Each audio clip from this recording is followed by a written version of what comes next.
Right into it. Let's go ahead and call us into order. And today, do we have a pastor here with us today? Yes, thank you. And I'd like for everybody to please rise for invocation. And if you would introduce yourself before, and then we will please remain standing for the Pledge of Allegiance to the United States of America and to our Texas flags. Good morning and welcome. Good morning. I'm Robert Simmons. I'm the pastor of the Annabelle Baptist Church. Would you bow with me as we pray? Father, as we come before you this morning, we come knowing that you're the Almighty Lord God. You're our Creator. Lord, we thank you that you created us in your image to bring you glory. And I pray, Lord, in all that we do, we would do that. We want to serve you and honor you because you are the Almighty God. I thank you, Lord, for the week that we're celebrating, that you sent your Son to die for us on a cross, and, Lord, that he rose again. I pray, Lord, for this court this morning.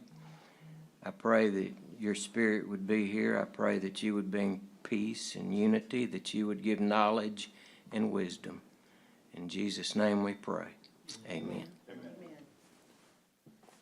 I pledge allegiance to the flag of the United States of America and to the republic for which it stands, one nation, under God, indivisible, with liberty and justice for all. Honor the Texas flag. I pledge allegiance to thee, Texas, one state, under God, one and indivisible.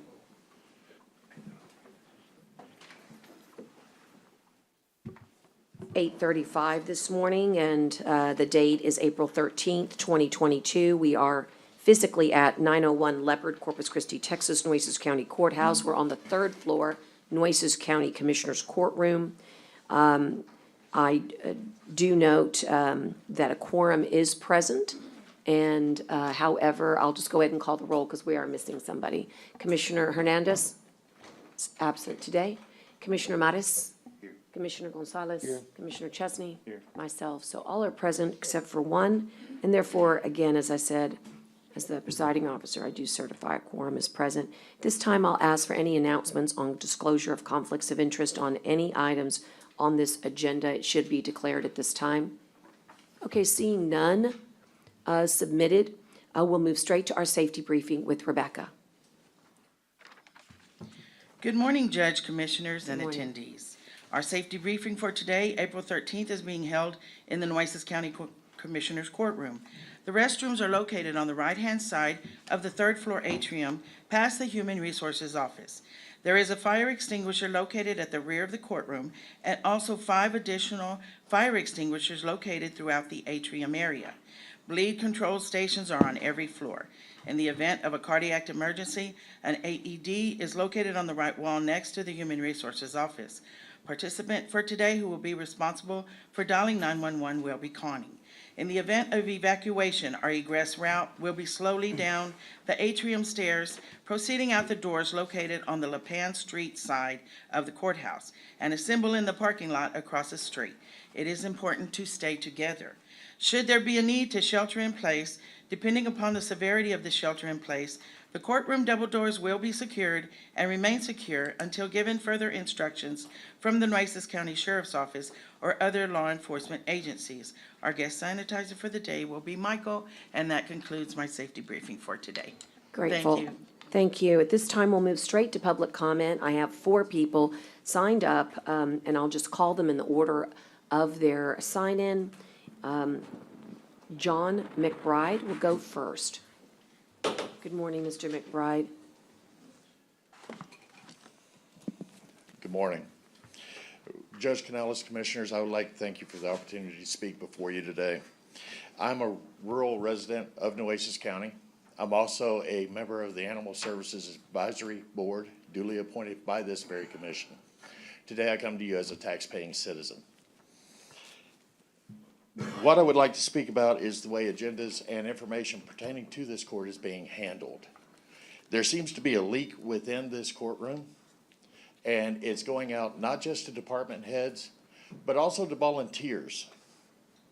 On April 4th, information about this agenda or proposed items on this agenda was leaked out to said volunteer, who then led a social media campaign against every commissioner on this court. The only person that was not slurred was the Honorable Judge Canales.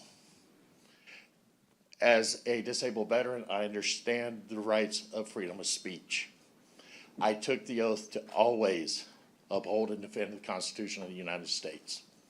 It's an oath I still hold dear today. The entire purpose of this is to urge you to please be the smart, intelligent leaders that you all are. Protect your agenda, items coming up, proposed items coming up, with intense secrecy. Should you need to let a department head know something, that's fine. No issues. I know people need time to prepare. However, volunteers should not be privy to things about this court until that agenda is released. Thank you for your time this morning.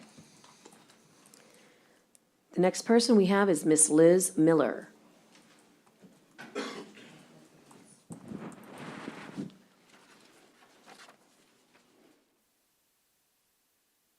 Good morning, can you hear me? Yes, we can. Hi, it's Liz Miller, and it's 5139 Tomahawk Drive, Robstown. Thank you for letting me speak today. Yeah, I just followed a giant. I hate to start your day off negative, but it's just required. Later today, the Nueces County Animal Services Advisory Board will present a recommendation about a proposed new $6 million facility. They will most definitely quote to you from the August 2020 assessment performed by Shelter Planners of America to support this, what I feel is ridiculous expenditure. The Nueces County Animal Services Advisory Board and the department have been in receipt of this assessment for nearly 2 years. Keeping that in mind, it makes this proposed $6 million structure a complete monument to their failures. In August 2020, Shelter Planners shared their industry knowledge for successful shelter management, adoption, and how to effectively address pet overpopulation. Shelter Planners stressed responsible social media and community education were crucial to success. Not once in the last 2 years has any of the wisdom or direction of Shelter Planners been an agenda item for the Animal Services Advisory Board. Not once. This board has not been remotely dedicated to a solution. And on page 8 of the assessment, Shelter Planners, as those who make a living building shelters, made it clear that no one can shelter their way out of the problem. The advisory board is here today to pull from that assessment only what will serve them and not the community as a whole. Good. They have had 2 years to use the pearls provided by Shelter Planners, and they have failed miserably.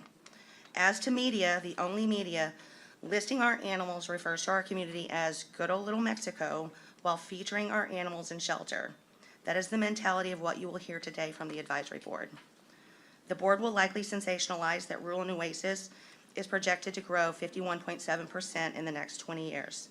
It's only at 30,000 now, making a projected increase to 45,000 in 20 years. Neither number, in my opinion, justifies the $6 million expenditure. If we know anything about the city of Corpus Christi, it's that they annex. While population may grow, the service area of Nueces County Animal Services will shrink. Some have recently approached the city of Corpus Christi requesting annex. I think that was 2019. That makes this an opportune time to consider an interlocal agreement with Corpus Christi Animal Care. They are working hard to reduce intake, to change the current animal welfare culture, to reduce overpopulation, to serve their service area of 350,000 compared to our 30,000. They have the infrastructure and vision for the future that this advisory board and department can never build for you. The advisory board's agendas prove that they haven't even bothered to try, not even a little. Also, the Animal Services Advisory Board made a blind endorsement to the court December 11th to amend the animal control order.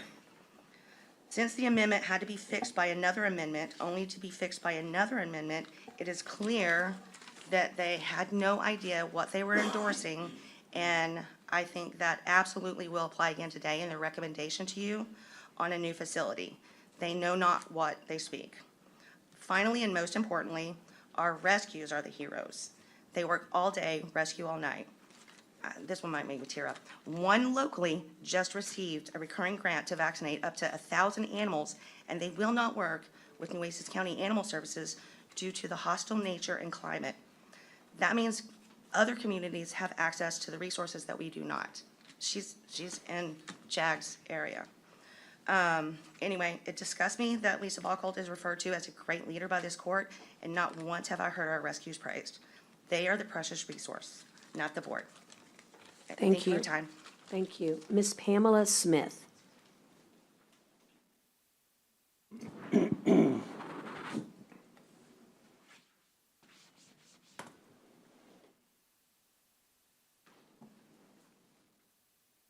Good morning. Good morning. My name is Pamela Smith, and I represent the Broad Acres subdivision. We are located on the north side of County Road 624, near the intersection of County Road 73 and Robstown. In June of 2021, a group of approximately 25 residents from our subdivision met with Commissioner Hernandez and Director Pimentel concerning long-standing drainage issues. The lack of drainage has caused damage to property and homes multiple times over the years, and as a result of that meeting, the county agreed that they would clean our ditches and hire an engineer to study the feasibility of increasing the flow of water through the drainage conduit at the northeast corner of our subdivision. The ditches were cleaned for the first time in over 20 years and did a nice job. A month later, in July of 2021, I contacted my commissioner's office and was assured that Half & Associates had been contracted to do that engineering study. In February of 2022, I attended a Tri-County Drainage Project kickoff meeting and hoping to determine the status of our project. I discovered that there was no engineer contracted for our subdivision. I have since tried to resolve this issue through my commissioner's office and have received no response. For over a month, I have tried to resolve this with my commissioner's office. We, as a community, are at our wits' end. This issue has been going on for over 20 years, and people call in, but nothing ever happens. So we've tried to organize. But this has been just a perfect example of government that does not work for the people. So I have no place else to go.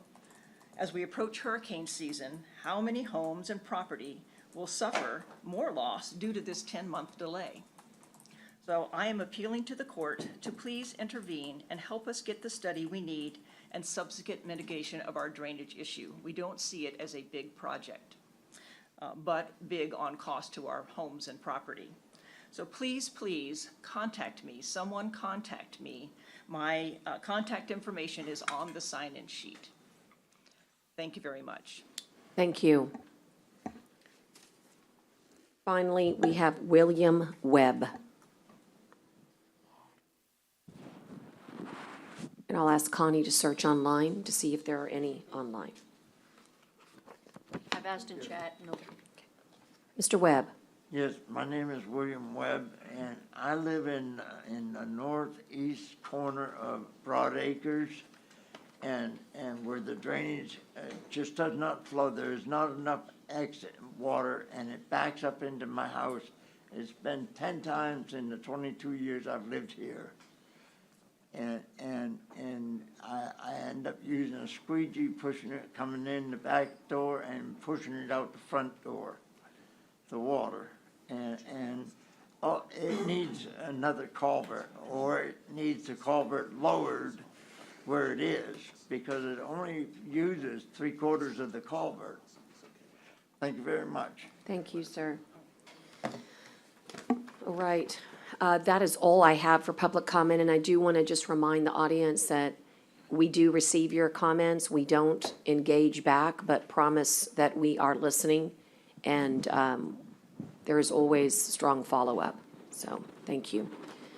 At this time, please look at your agenda, and we have some judges that have entered the room, but I am going to take one resolution because he's here, and then we'll proceed right to the judges that have come before us this morning. I'll be advancing their projects, their agenda items, I should say. And Judge, I think Judge Maderi wanted to Yes, weigh in also. yes. Belinda. May it please the court? Whereas Joan Hazel Veith was born on July 27, 1931, in Houston, Texas, and grew up in Madisonville, Houston, and Corpus Christi. Whereas in 1977, she became a reserve peace officer for the Nueces County Sheriff's Office, going on to serve as a reserve peace officer for the Nueces County Constable Precinct 1, then working at the District Attorney's Office before returning to the Sheriff's Office in 1992, where she served until 1997. Whereas she was a tireless community activist working to better the lives of many, including being a strong advocate for the Corpus Christi Police Officers Association and Firefighters Association. Whereas she served in numerous organizations and on many boards, including the GI Forum Scholarship Committee, the Governor's Law Enforcement Advisory Council under Governor Ann Richards, the Flower Bluff Voluntary Firefighters, the State Board of American Federal, State, County, Municipal Employee Union, the Corpus Christi 90 Commission, and the Military Affairs Task Force for the Ingleside Base. Whereas she was the past president for the Women's Political Caucuses, as well as the Tejano Democrats, and past secretary, past vice president, and past president of the Mexican American Democrats, and LULAC's Sergeant at Arms. And whereas she additionally served her community as an election judge and precinct chair for over 30 years and was awarded the Precinct Chair Hall of Fame. Now therefore be it resolved that the Commissioners Court of Nueces County does hereby honor the memory of Joan Hazel Veith for her lifetime of accomplishments and service to our community, and hereby encourages the citizens of Nueces County to join the court in offering condolences to the Veith family in this time of mourning. Thank you. Motion, and I'll second. Bill, please come on up. I'm sorry. Sorry about this. It's just hard coming into this, the courthouse, sheriff's department. She was around so much here. Matter of fact, J.P. Luby, when she went back in '92, it was J.P. Luby that brought her back. Called her at the DA's office. They come over to my office, and she sat down, and he put paperwork in front of her, says, I need you to sign all this. You're now working for me. And she's the one that he hired to start up the courthouse security. She was the first deputy to run that. And I'm sorry about the emotions. There's so many Well, thank stories. There's so many stories about your mom, and she was a law enforcement's officer's officer, if you know what I mean. She, her reputation was no nonsense, but she always had this joyous smile as if she were just in love with what she was doing every single moment that she was doing it. And we wanted to make certain that we had a resolution that would honor her. It was a privilege and honor to be at her memorial.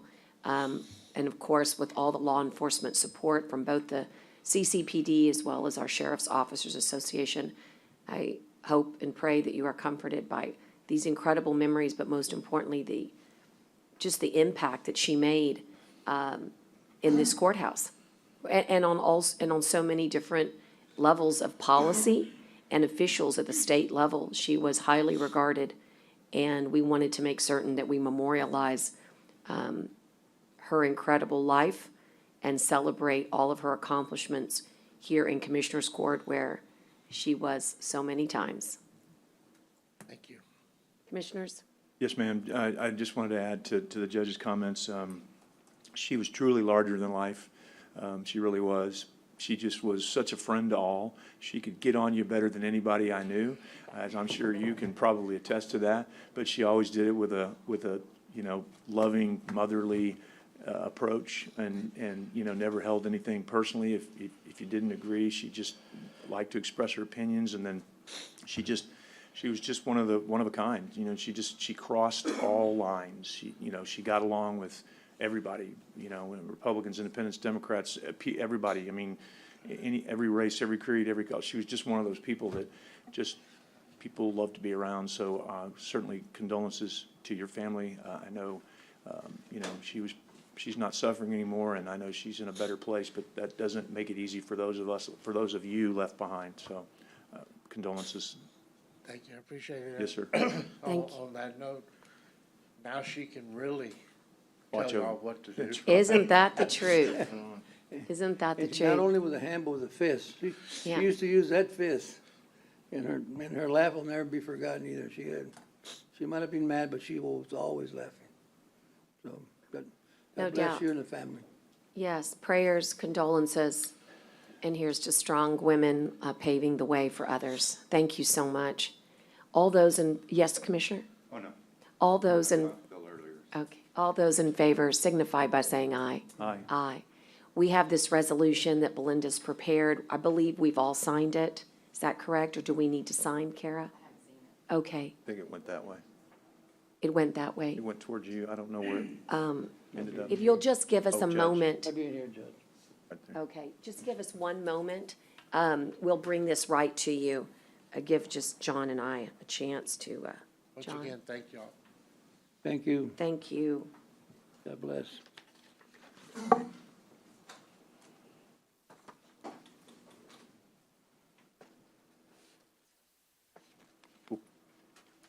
Probably have to wait, I guess, until Mr. Okay. Hernandez gets back. Thank but- you. Okay, I'm going to move to Judge Maderi right now so that we can get her on her way. Thank you, John. That item, Judge, is item 1 on the regular agenda, I believe.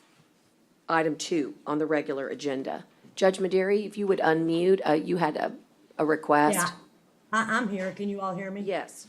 Yeah, my apologies. My iPad camera's not working and my other computer's being used for the other, for the 347th, because we're about to start court in 4 minutes. So I appreciate you all taking us now, so I can call everybody off. We have a presentation in regards to the mental health Public Defender's Office for a grant for Texas Indigent Defense Commission.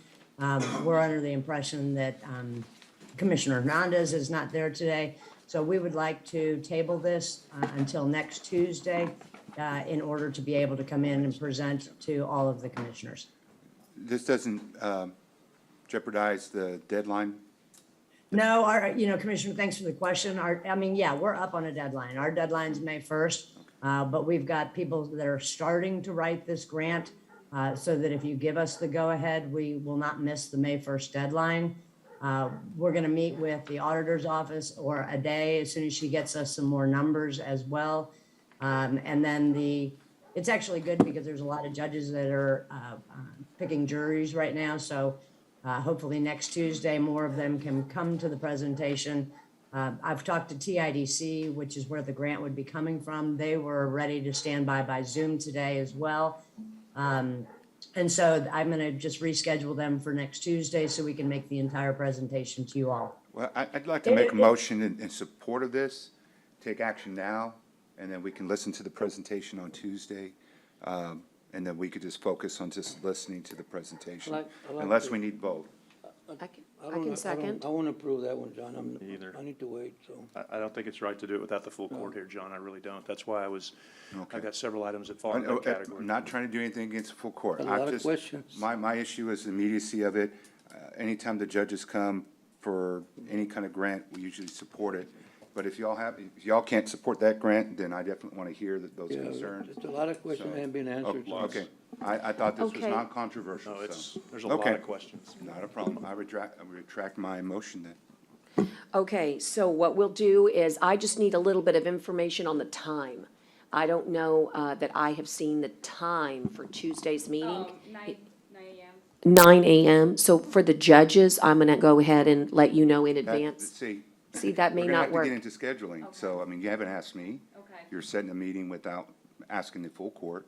I don't know either. So, I mean, I would think the most natural thing is we have a commissioners' court meeting set for next Wednesday at 5. Okay. Let's start an agenda at 1 o'clock or 12 o'clock on that's fine. Wednesday and just work our way through. I do not like, unless we totally necessarily have to, piecemeal meetings along throughout the I've week. already had Let's one do it for all, Tuesday. let's do it all at once, so. No, we still work on that. 5 is our backstop on Wednesday for the gambling ordinance, and we can stack everything ahead of that, whatever it is, however much it is. And John, I'd asked, I'll be honest, I'd asked the court, or I'd asked the court manager to please look at setting a time as soon as possible to deal with the ME's situation that happened yesterday. I felt like that's very much an urgent matter that needed to be resolved.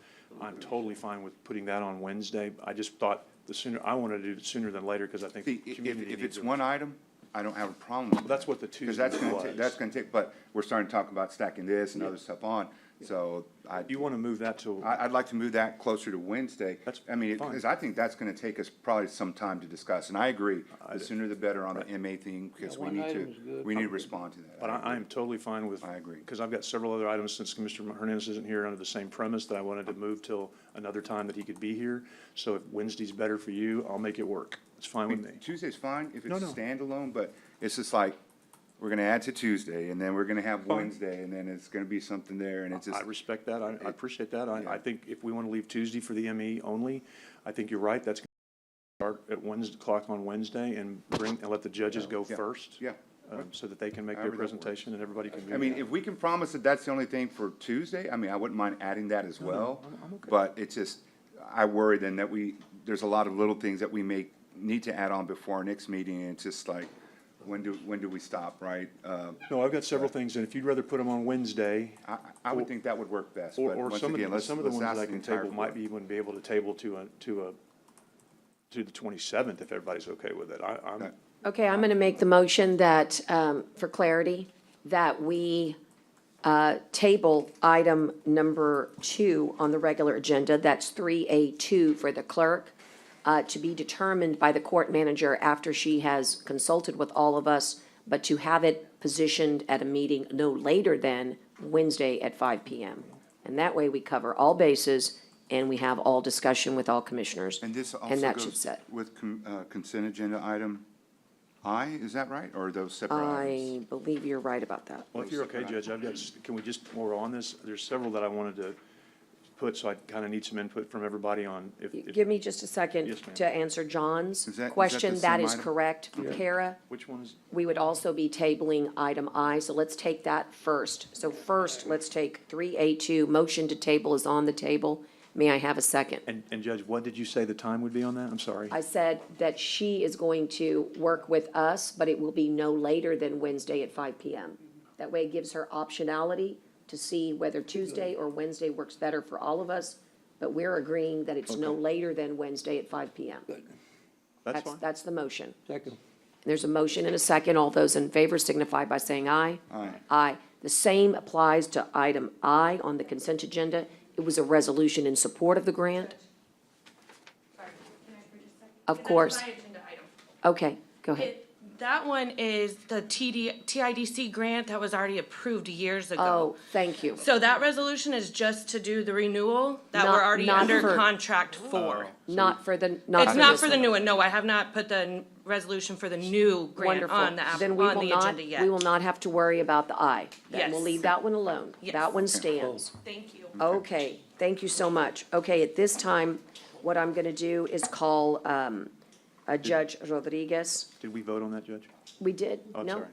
We did? Okay. just We making did. sure. And then do you, we did.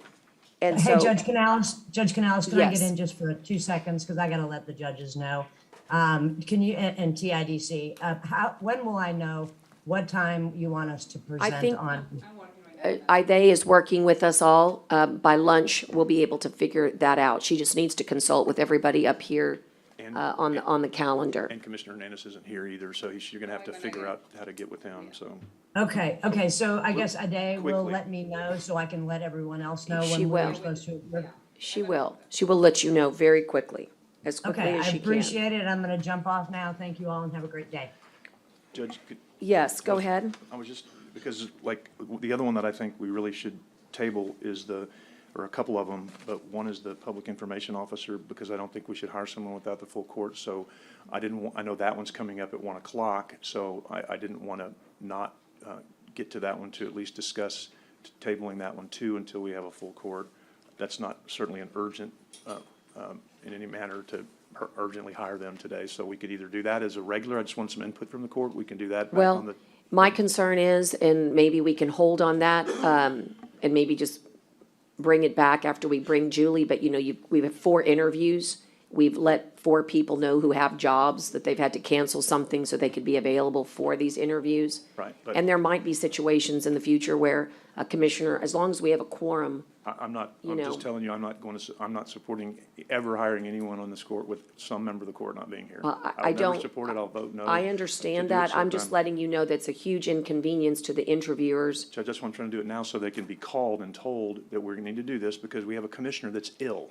And so I think they will understand that a commissioner who is ill and can't be with us today, that we need to reschedule. So I'm gonna make a motion to table that. I'm asking for input on when the court would like to do that. I so mean, that we Commissioner, can- I don't have a schedule. I mean, we're gonna have to hold on that again.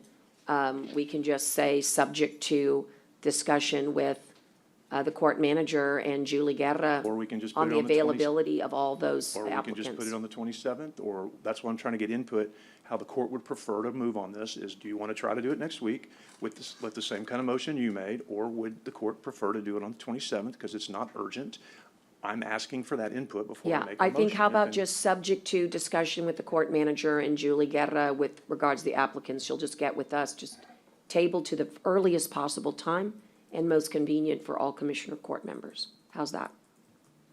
I don't know what that means, though. It means I don't know what the dates are until we get HR, IDA.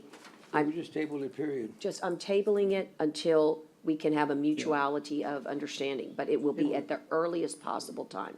Okay, so then I will, if that's not too, if that's specific enough of a motion, then I'll make that motion to table based on what the judge said, All so right. that you can notify those Second. folks.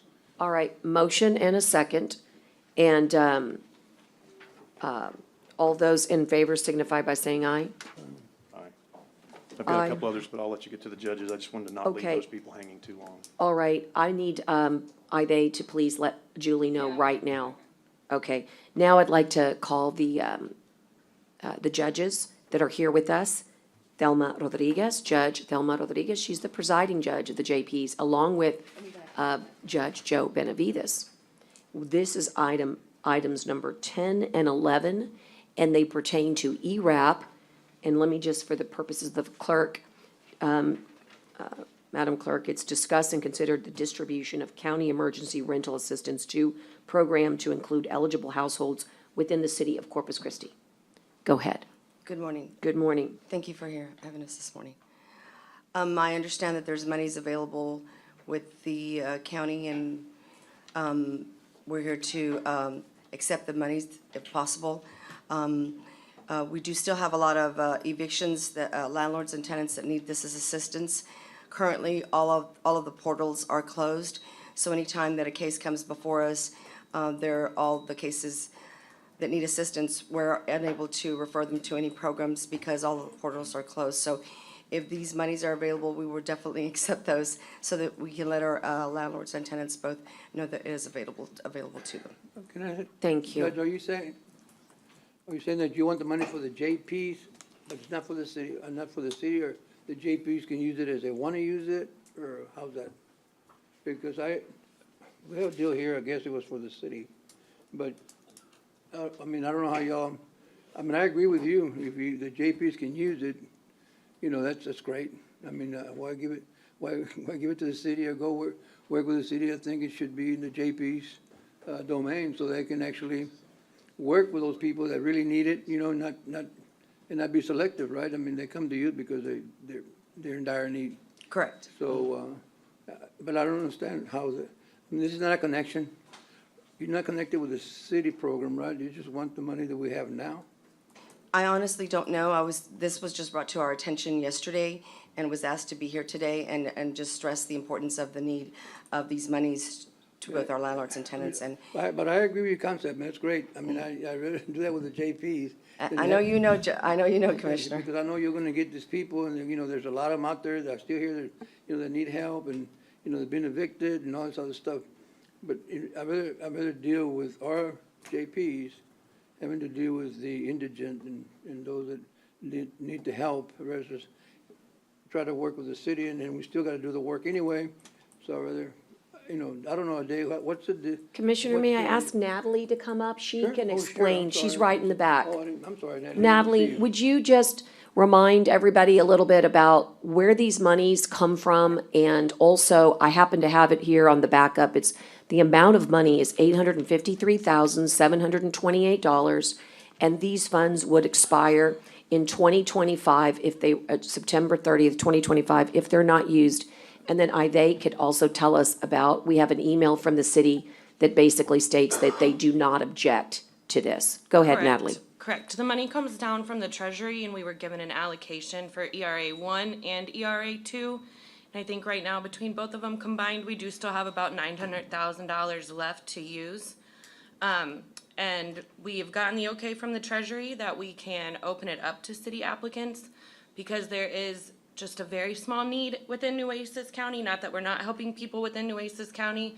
There's just not enough of a need to spend down that amount of money in the time frame that we have. And so that's why today we were considering opening up to city applicants. And, Okay, Nat, and when you say city applicants, it means people that come in through the JP's office, right? They can come in through the JP's office. There's an online system also that they can apply through. And once we can open that back up, I know there's already 400, if I'm correct, 400 applicants waiting in the queue that are city applicants. It's zip code driven, Commissioner. So Yes. here's the thing, if their zip code is inside the jurisdiction of the city, they went to the city's money first. And then if it was a county zip code, then it went They to came to us. that- they came to We our have side. money left, city has no money. They also say city has no money. and They these have no people are all money. they're all in Nueces County. That's We're all correct. trying to help They're, everybody. we're just trying to help Exactly. everybody. Exactly. But I just And I wanna think make the sure city ran out a JPs few months take care of ago. their people, that's what I want to make That's- sure. Well, but they don't have to apply to the JPs, they No. can apply. They can be wherever. anything, but you're gonna see the most help. I mean, you're seeing the need, Judge. Okay, large majority are done in the JP courtroom, as you know, Commissioner, so there's no, is it the JP? These are indigent also, large majority, and relief for the landlords. So I hope you all vote for this because it is really in need, and as Natalie said, there's over 400 in the queue. These are people that are being evicted, but they applied, and they're just waiting to get this money approved, and they're indigent. They're all large majority. Corpus Christi, County of Nueces, it's Nueces County, so I hopefully y'all think about this, and we do need it, the landlords need it, the citizens need it of Nueces County. Thank you, But I Judge. appreciate, County Judge, what you're doing and the commissioners. So it's just gonna affect both the landlord and the rent, and the Yes, sir. tenant. Yes, sir. Motion to pass, Judge. Second. Motion and a second. All those in favor signify by saying aye. Aye. Aye. Okay, and then item number 11. Thank you so much. Item number 11 is related. Thank you. This is how we actually get it done, which is a work authorization related to emergency rental assistance with Haggerty Consulting, providing for the increase in not to exceed and time extension. And Natalie, if you would also help us through this one. This work authorization is basically, so both the city and the county hired Haggerty to administer ERAP. So once we say, okay, we'll take the city people, they're the ones that actually work with the process and the portal and the software. Judge, And so- this was one of mine on my list to table. I'm not comfortable right now doing this one because I've got a lot of questions on Haggerty that we haven't discussed yet. Still waiting to hear back from Jenny on legal issues, so this was one that I was gonna attempt to table as well. May I at least tell you that you can't have past 10 without 11. It goes hand in hand. People will not get any help. Haggerty Consulting is the city's consultant, so they are the ones that have captured all of these. The grant itself pays for their administrative fees, and all we need is a work authorization. But they can go online and go through the No, process sir. now. That's They have, wait a minute, hold on. You're telling me that these people have to use Haggerty? Yes. To do this? Natalie? The Yes. online program was built by Haggerty, the software was, and so when somebody applies online, the application goes to Haggerty first for approval, and then it's passed on to my queue for Yes, approval. and just so you know, it's a complicated process, and the software is proprietary, and it's very important that we create that consistency. Again, this is the dollars that ERAP has. helps pay for this. Yeah. They help jurisdictions all over the country with ERAP. Again, both the city and the county have, this is how we've done all of our applications for the past, I don't know, how many months, Natalie? So why wouldn't the JPs be able to do that, Natalie? They're already doing it already on evictions. So why won't they be able to, the individual case by case, send it to you and said, we need the money? And they were doing that before. So why can't they continue doing that? I mean, they're the ones that are gonna determine, really shouldn't be Haggerty, it's the judges. The judges are gonna be the one to determine whether these people need the money or not. I'm sure for the JPs, we could work out something with that. The problem is that with COVID, there was a bunch of different programs that came down. And the one that went to the JPs was a different one that was ran by the state, and the JPs could refer people to there to apply for the money, which is separate pot of money from ERAP 1 and ERAP 2.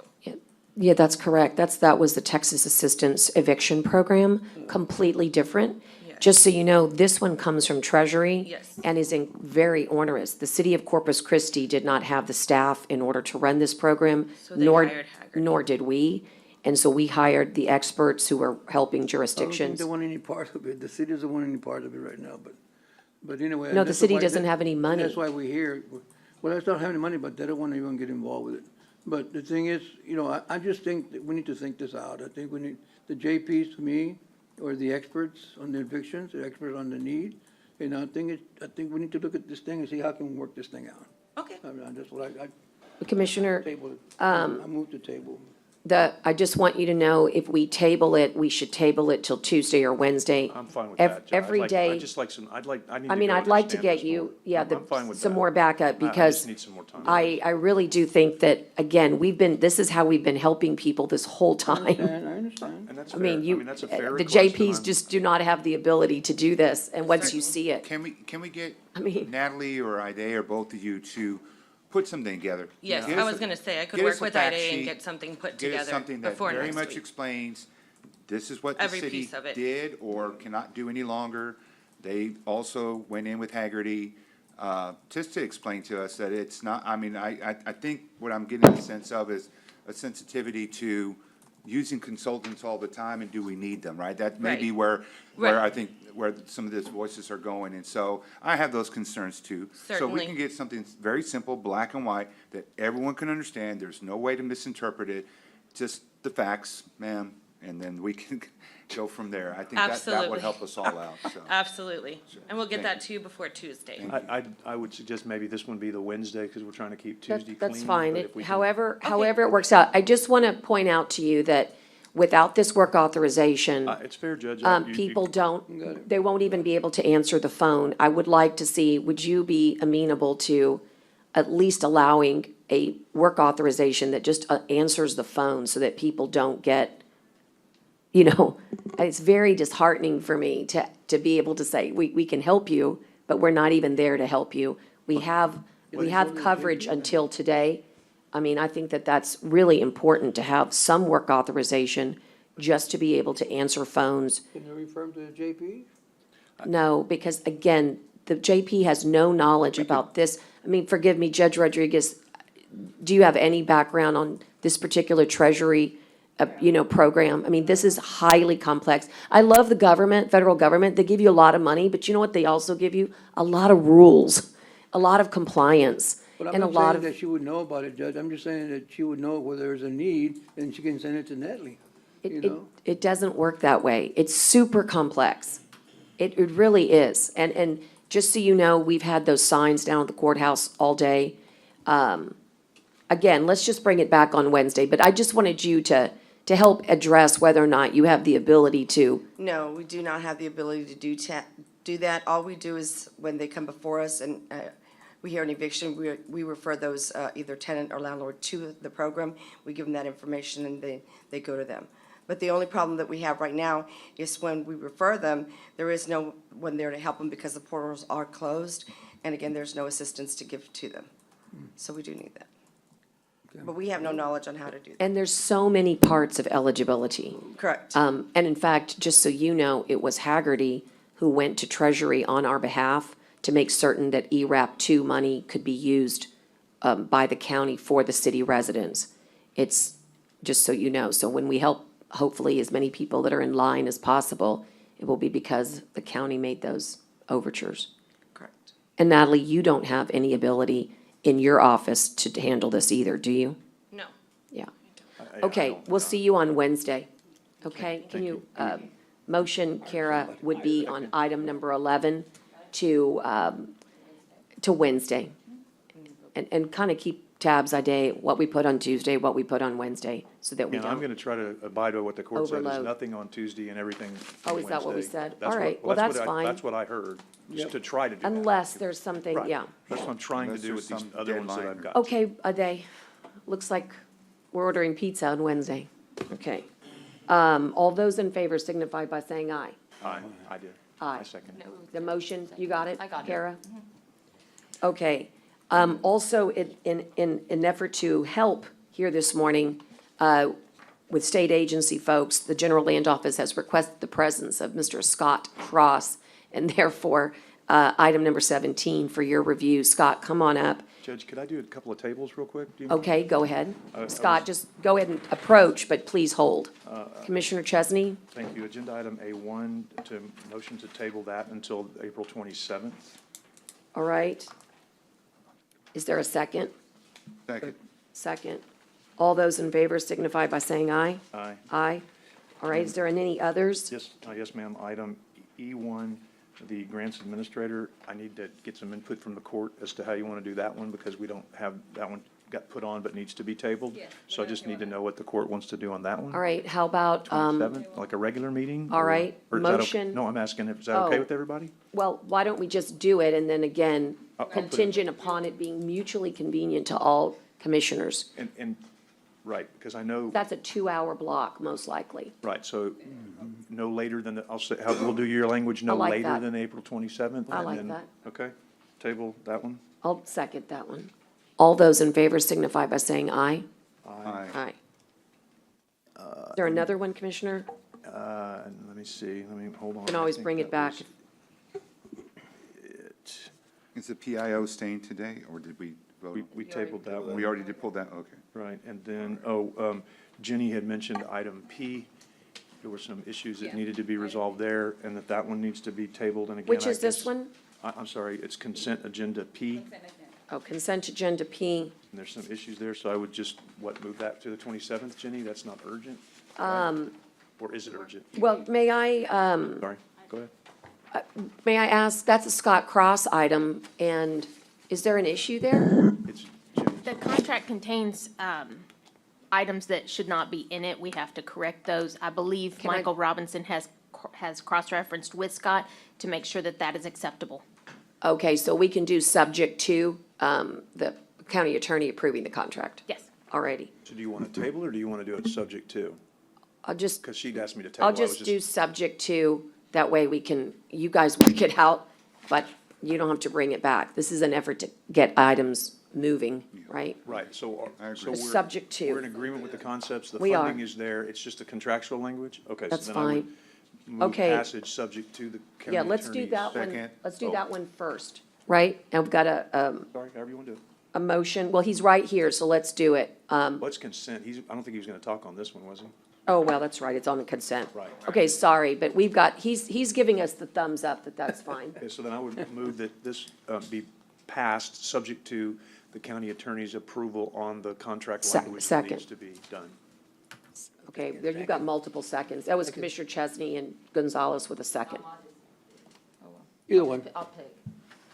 Pick your second. I heard Gonzalez.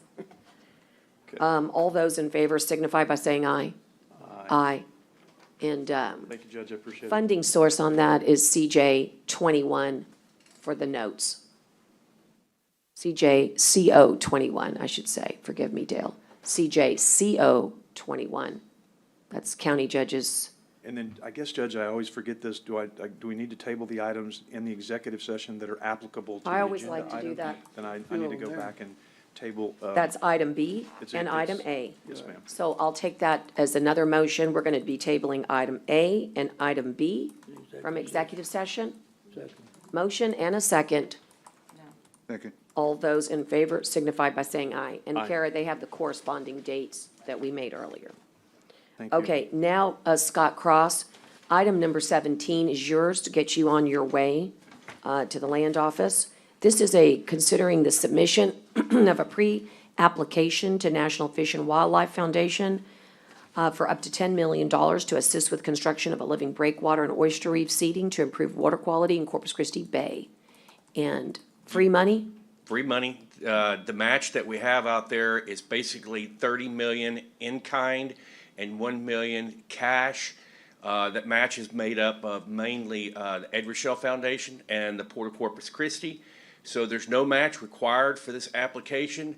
But the beauty of this is our match, if we get 10 million, we're already a 3-to-1 match, which is very high. So it should put us in position to score really high.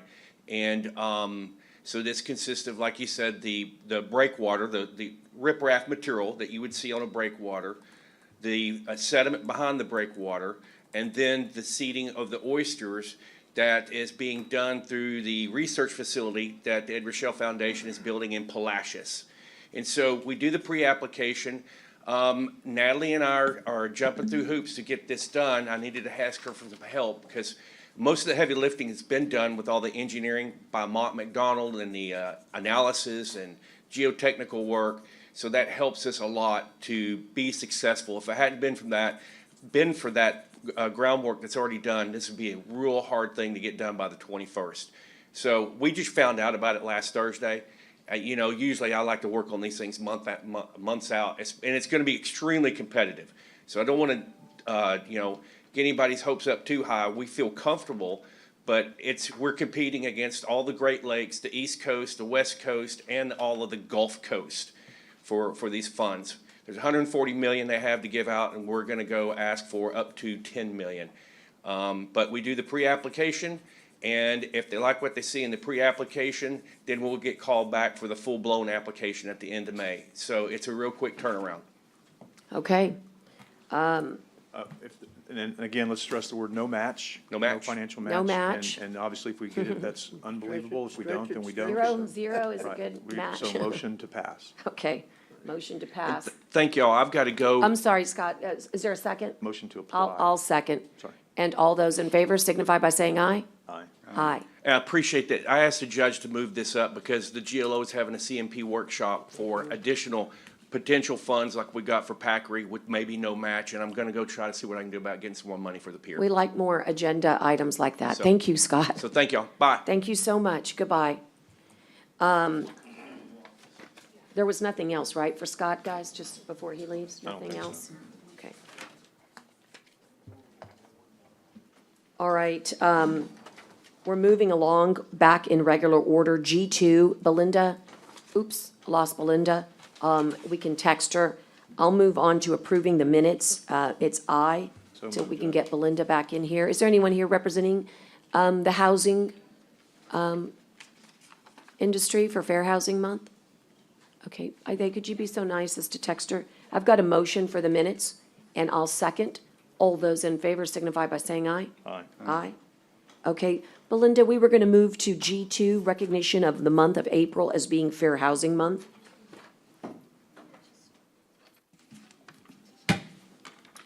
Whereas Title VIII of the Civil Rights Act of 1968, as amended, prohibits discrimination in housing and declares it a national policy to provide within constitutional limits for fair housing in the United States. And whereas the principle of fair housing is not only national law and national policy, but a fundamental human concept and entitlement for all Americans. And whereas the National Fair Housing Law provides an opportunity for all Americans to recognize that complete success in the goal of equal housing opportunity can only be accomplished with the help and cooperation of all Americans. Now therefore be it resolved that the Nueces County Commissioners Court hereby proclaims May as Fair Housing Month in Nueces County and do hereby urge all citizens of this locality to become aware of and support the fair housing law. So moved. Second. Motion and a second. Anyone here to speak on this? This was actually brought forth by Natalie, and I think she already. She already left, okay. And do we have, it's circulating right now? Okay, it's coming around? Oh, you've got it. Okay. Just pass it up. All right, motion and a second. All those in favor signify by saying aye. Aye. Aye. Okay, great. So we'll move on to Louis right now. Louis Ray, Emergency Management Coordinator, to give our general information report. I notice we also have Melissa Huffman on. Welcome, Melissa, from the National Weather Service. Louis, I'll let you proceed.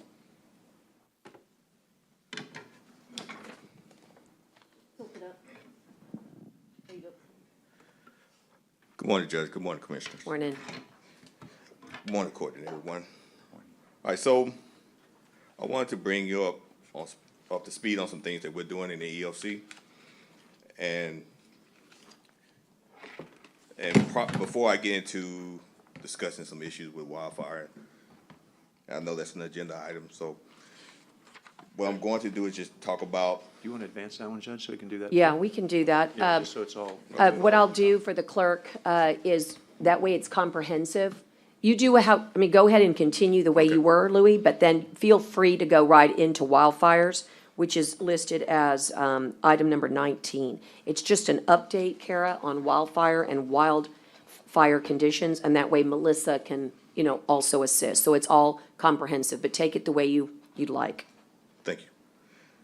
All right, so our 30-day outlook for the EOC, what we've been doing over the last 30 days and 30 days forward. So what we've done is we've participated in preparing ourselves for the hurricane conference that's coming up in May. And then there's the Texas conference, emergency management conference that's coming up toward the end of May, the early part of June. So I'll be participating in that.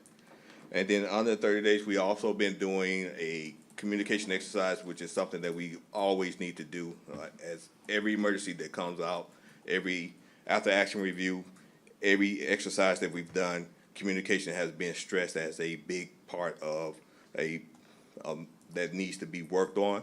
And we have some communication equipment that we do need training on, so we're doing that on a weekly basis. We're still updating our emergency support functions, a part of our emergency plan. Right now, we've completed all but 2 of our emergency support functions. We anticipate getting that completed by next week. And then, Judge, we'll bring it to you for signatures. Our community engagements over the last month, we participated in the Red Cross full-scale exercise. We are going to participate in a safe digging seminar that's being held by the LEPC. And then we're going to participate in the National Weather Service and the City of Corpus Christi Emergency Management Town Hall that's going to happen on the 10th of May. Some information on COVID-19. So everyone's tracking that there is a recommendation from the CDC to have an additional booster for those over 50 or who have extenuating conditions. The current COVID number for Nueces County is 1.89%. That's the positivity rate. 56% of our residents have had 1 dose, and 67% of our residents have 2 doses, and then we have 40% of our residents that have received the booster.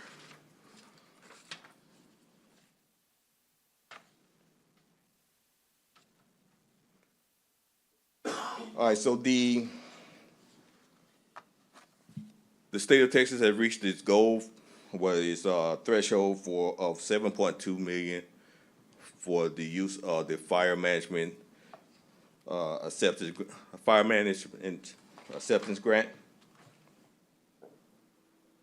This grant is for recouping.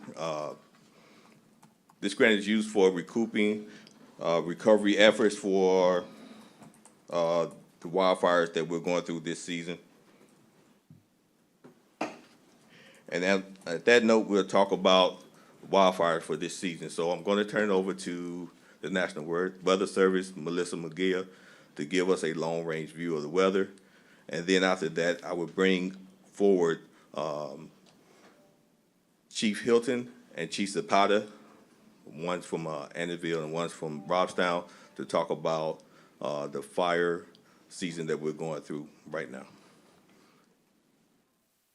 Melissa, welcome.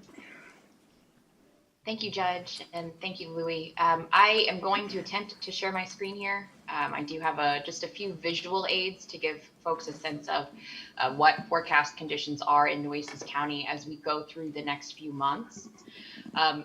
I am the warning coordination meteorologist with the National Weather Service office here. For any kind of conditions within Nueces County, you can always access that by visiting weather.gov/CRP. But to really kind of provide an overview on our current conditions and forecast conditions within the county, moderate to severe drought is occurring across Nueces County right now. So, we've seen increased wildfire activity over the past few weeks, and that's really been supported by the drought conditions we've been experiencing. Now, this drought is forecast to persist through at least June of this year, and it's very likely that we see worsening drought conditions before we see any kind of improvement. Now, we're going to take a look at some of the forecast as we go through the remainder of this late spring, early summer season. But above normal temperatures and below normal precipitation are forecast to continue for April, May, and June, and that's going to result in periods of elevated to significant wildfire risk in Nueces County. Just to give you a sense of how dry things are, this is a precipitation departure map for Nueces County, and everything looks yellow, and that yellow represents that over the past 60 days, Nueces County is 2 to 4 inches below normal for rainfall. Now, that doesn't mean we're not going to see some rain as we go through the next few days. We actually do have some light rain in the forecast, but it's less than 1/10 of an inch, and that's not going to be enough to offset the drought conditions that we're currently experiencing in Nueces County. So that light green there, that's that forecast for less than 1/10 of an inch. Now, taking a look at the forecast going forward as we head into later portions of April, and then we'll also take a look at May and June, we are going to see a series of cold fronts moving across Nueces County. That'll give us some below normal temperatures, but when I say below normal, I'm talking about below highs in the 80 to 85 degree range and below lows in the 60 to 70 degree range. So it's just going to feel colder than seasonal. We're not seeing a really strong signal for above or below normal either way in Nueces County, so near normal precipitation. But again, because we're several inches below normal so far, we need a lot of rain to really offset our current drought conditions. Now, as we head into late portions of April, so this is April 19th through April 25th, we still see that below normal trend continue. We still see near normal precipitation forecasts. Again, this is really through the next 14 days, but we don't have enough rain in the forecast right now to really offset any of our current drought conditions. So we'll probably see a few sprinkles, but again, not enough to make a dent in our drought. And then as we head into later portions of April, beginning of May, we really see a warm and dry signal, so above normal temperatures, below normal precipitation, and that really continues as we head into the beginning of June as well. So for reference, I do have April, May, and June normals in there since that's what these maps refer to. But again, above normal temperatures forecast, below normal precipitation, that'll only contribute to drought conditions. Taking a look at our current drought conditions, you can see Nueces County on here. The pale orange represents moderate drought. The darker orange represents severe drought. So we do have that moderate to severe drought across Nueces County. That's resulting in poor pasture conditions. That's creating really hard soils. That'll affect our crop yields. That also increases our wildfire danger and then also increases our well water use. So again, it does look like this drought is forecast to persist into the beginning of summer. So this brown area that you see on here, that's basically from our drought center based out of the University of Nebraska, saying drought conditions are forecast to persist through early summer. So just some of the key takeaways here to wrap up. Moderate to severe drought is occurring across Nueces County. It's forecast to continue through at least June of this year, and drought conditions will likely worsen before they get better. Above normal temperatures and below normal precipitation are forecast to continue April, May, and June of this year, and that's going to result in periods of elevated to significant wildfire risk. Now, something I want to point out with these seasonal outlooks, it's not going to highlight any individual cold front. It's not going to highlight any individual thunderstorm. It's providing a general outlook for how the season will trend. But again, above normal temperature and below normal precip. So Louis, Judge Canales, that concludes what I have for this briefing. Yeah, thank you, Melissa, and thanks for really all the work that you do for our region all year long. And this does help quite a bit because the question was really posed to us and we needed some real expert information but isn't it just like it always is this time of year? And the answer is that bullet point 3 helps us to understand that this is above normal temps, below normal precip, and this is why we have such an elevated significant wildfire risk. And I just got my SOC slides while you were talking, and it looks like we have another red flag day today. Yes, ma'am. Okay, thank you. Louis? Now, Judge, we want to move it To to Chief Hilliard? Okay. Thank you, Judge, Commissioners. Appreciate the opportunity to be here today to speak to y'all. I just wanted to go over a couple of the, I know y'all were seeking some information. Of course, I can only provide you the information that Nueces County ESD number 1, Annabelle Fire Department has responded to. But I wanted to share some of that. I think your question about is this normal? It's not a normal event. I've been through almost 20 years in the fire service. I've been through 2 wildfire seasons. This is the second worst I've seen. The other one back in 2010. What makes this a little bit different is that we had a huge rain event this past summer, early fall, and what that did is provided lots of growth of vegetation. Then we had hard freezes, and all that vegetation is now fuel. And where we would normally have 3 to 4 inches of fuel on the ground, grass, now we have 2 to 3 feet. That fuel has not gone away. We've had exceptional low humidity when these little fronts blow through, and of course, no rain also. So the biggest, the chemistry behind it is that there's just a massive load of fuel out there right now. That's not going to change unless we get some major type of rain event, which I don't see, as you just saw in the weather forecast. So we will probably looking, going into those drought conditions throughout the summer with that fuel still on the ground. So just a couple of some numbers I can throw out to you. Since January, ESD 1 has responded to 94 wildfires. These are not calls that we get where someone reports a grass fire and we get there and it's out on arrival or it was a 1-by-1. These are actual wildfires, reported wildfires to the state.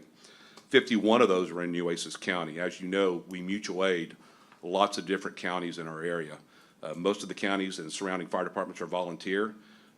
Their departments are at work during the day, and being that we're a combination fire department, we've got people on standby and we can backfill and still protect our district.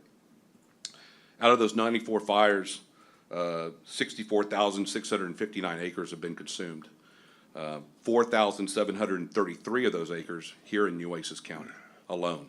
Now, when you consider Nueces County has lots of farmland, that's a pretty large percentage of the brush area in Nueces County. We're real fortunate in Nueces County because we have so much farmland, and when they start growing like they're doing now, we've got green vegetation growing, and that doesn't burn as easy. Nueces County ESD number 1 has assigned 385 personnel to all those wildfires, 131 of them in Nueces County, for a total of 702 hours of employees' hours. We feel right now that we're probably, we have a reserve fund, emergency fund for hurricane season. We've used quite a bit of that just for the wildfires. We're probably in at almost $60,000 in cost in addition to what we would normally use just because of the wildfires. So just to show you that the emergency situation is not over, just since March 20th, we have responded to 22 wildfires. So out of that 94 since the 1st of January, 22 of them are just since the 20th of March, and that goes right through the first part of April. So we appreciate any help you can give us. You know, we're pretty fortunate that we have full-time firefighters also, but a lot of our surrounding communities do not, and they work off, you know, volunteers and raising money out of boots, and they are hurting. The wildfires take a huge toll on our equipment and our personnel. You know, in the King Ranch fire, we had personnel that were down there for 72 hours straight without any sleep. So it's any help we can get from the Commissioner's Court is very well appreciated. And Chief, with regards to, you know, tracking those costs, you guys are continuing to track both personnel, equipment, fuel, supplies, all of that's being done, is that correct? That's correct, yeah. We turn in our reports, we try to get them in weekly. It's not as easy for some of the surrounding ESDs, Right. because they're on a volunteer basis, but we are reporting those on a weekly basis. So we have a pretty good track of the money spent per call. You know, there is a standing mutual aid agreement in the state of Texas that if there's not a written one, you fall back to the state's mutual aid agreement. And it, you know, it calls for the entity that you're helping to provide funds to reimburse. But in all actuality, a lot of those departments don't have that. Right. So we end up eating a lot of the cost or seek the help from the state or the federals. And so because we are working towards, it's great to hear that we're getting close to that. It sounds like we met the FMAG. We met the FMAG, which is great. But as we hope to seek a federal, you know, disaster for maybe further public assistance or even maybe, you know, opportunities for hazard mitigation grants to open up. You in the Annabelle Fire Department, you guys don't have people who run those FEMA grants, do you? Those FEMA PA, do you guys do that, or do you rely on us to do that? So we do run them inside. Okay. But we would have to have your assistance in some of the declarations Okay. to make those happen. Right. And do you operate under our emergency management plan? We're under a local disaster deck? We do. Okay. And right now, we have no local disaster decks, so we're not running under our emergency management plan, is that correct? That is correct. And the only way to trigger the emergency management plan is to have a locally declared disaster, is that accurate? That is correct. Right. And so when we don't have an emergency management plan and those people are, those first responders and heroes are working 72 hours, there's really no way to compensate them. Well, no, and like I said, we're kind of. Accurately, I Yes. should say, I should be very Yeah. careful. So- There's no way to compensate them for the hours they're working. That is right. There's no way to reimburse, you know, our department for that, because we're going, we pay those employees. And when we send people out of town or out of county for mutual aid, we actually backfill our stations because we have to still service our district. And when we're dropping wildfires like we do, you know, it's normally 3 or 4 a day, when it happens. So, I mean, just the other day, just because it was raining the other day, a thunderstorm started a grass fire on the island Right. just on Monday. 2 of them. Yes, yeah, and so, But they're getting paid. Let's don't, well, that sounds the like they employees were. the employees are being paid. Yeah, let's make sure. Absolutely, the employees are Right. being paid. For everything they do. That's right. Okay. For the paid departments, they are. Right. But for volunteers, which is 75% of this country is volunteer firefighters. So, and so the majority of this area, they're volunteers and they're not being paid. That's correct. And so the only way they can get recompensated for the funds, the only way we can get recompensated for costs that are outside our control is to get some of those federal or state funds. That's correct. I have a question, Chief. So, when volunteers, really, they shouldn't get paid, right? I mean, I keep saying volunteers, they don't get paid.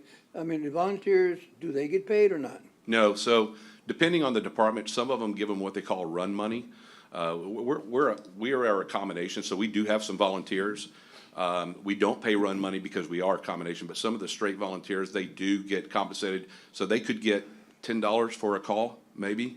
Now, their equipment is typically paid for, but you've got to remember to outfit a firefighter, just their bunker gear is over $5,000 per person. man. And now, with some of the new guidelines out, we're supposed to have 2 sets for every person, because of the carcinogens that we get when we get them. Chief, have you ever applied a grant for another truck, or, you know, have y'all gone through the grant process of trying to get more equipment? So we have, and we've received, the last grant we received was for firefighter personnel, the SAFER grant. So, How about equipment? we do get some of those. We don't get a lot because we're a combination, so we're restricted. As if it was a straight volunteer department, they get a lot more opportunity through the state forestry, to get some of those grants. And they're out there, but just to let you know, like, 3 weeks ago, we lost a brush truck, in a fire. And, I was just talking to Chief Clack last night. Replacement value of that brush truck is over $200,000. So, and that's not a big brush truck. So, and these smaller departments, they lose, it was very unusual for us to lose one, but they lose those trucks all the time during fires. You know, Chief, I just want one more thing. Maybe you can give us a list of what you want us to do for you, or what you know, you need. I mean, I know you keep saying that, you know, we don't get money for this, we don't get money. What do you want us, I mean, tell us what you want us to do for you right now, as far as, what do we need to supply you? What do we need to, you know, as far as financial assistance that's gonna help you, help the other departments? But also, you know, as fire truck, I can guarantee you probably can get a good fire truck at the surplus, the federal surplus, you know, at almost nothing, you know? We do have availability to the surpluses. Fire trucks don't come through there very often. And I can tell you that we've, just pricing just regular pumpers, recently, if we were to replace our latest engines that we've got, we priced them at 1.2 million right now, just for a single fire truck. Now, If I can find you one in the federal surplus, will you? well, not our department, but there's lots of smaller departments in the county, or ESDs, that would appreciate that. Now, I can tell you that there are lots of grants out there. What we really need is to help get these federal and state funds, and that is available through the declarations that have been out there through the governor. If we could get that put in place, because we're nowhere near the end of this issue. This is gonna probably go on and get worse during the summertime. So the help we can give you is try to work with you in a grant, help you draw a Yes, sir. grant up for And as you, and give you that support, right? Yes, sir. So as a taxing entity, what abilities do you have to get reimbursed, things of that nature? Because I mean, you guys run your own show, you just passed a bond out there, or not a bond, a tax increase that you got your community to sign off on, I believe, right? No, we haven't. Under We Cal haven't. Allen? No, ESD two, I believe tried, but it failed, but we haven't. Okay, so the other one in Cal Allen did, I guess that was the one that. The one in Flower Bluff did. We're in Cal Allen, so. Right, I thought the one in Cal Allen just got that passed. You just passed that one. Y'all just had a huge one passed, a tax increase to go out and be able to do more stuff. I'm sorry. Yes, yeah, when I'm talking about recent, I thought the local year. So, yes, we did have one, and what that did is let us provide EMS service. Right. To the area, so. So as a taxing entity, aren't you able to submit for certain reimbursements and things of that nature too? We can, through different programs, and we have.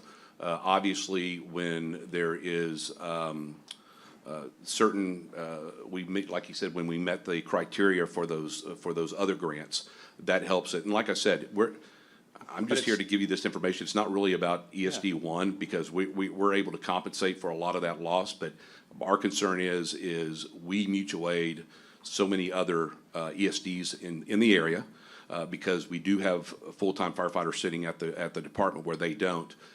And then outside, and I've just like Brooks County called for mutual aid just yesterday on a brush fire. And you get reimbursed from Brooks County though, right? No, we do not. You don't submit that to Brooks County, who's under a declaration, to get them to reimburse you? We don't. Because why? We haven't. Some departments do. Most departments will just go because they know if we need to pick up the phone and call them for help one time, that they'll be at our back door. Now, they provide, just to let you know, they provide fuel for us. Whenever we get, and one of the things is when we go out of county, it's amazing. When we show up, they've got fuel trucks on scene. They never want to send a truck back without fuel, water. They feed the firefighters, so they have a huge cost that they incur also.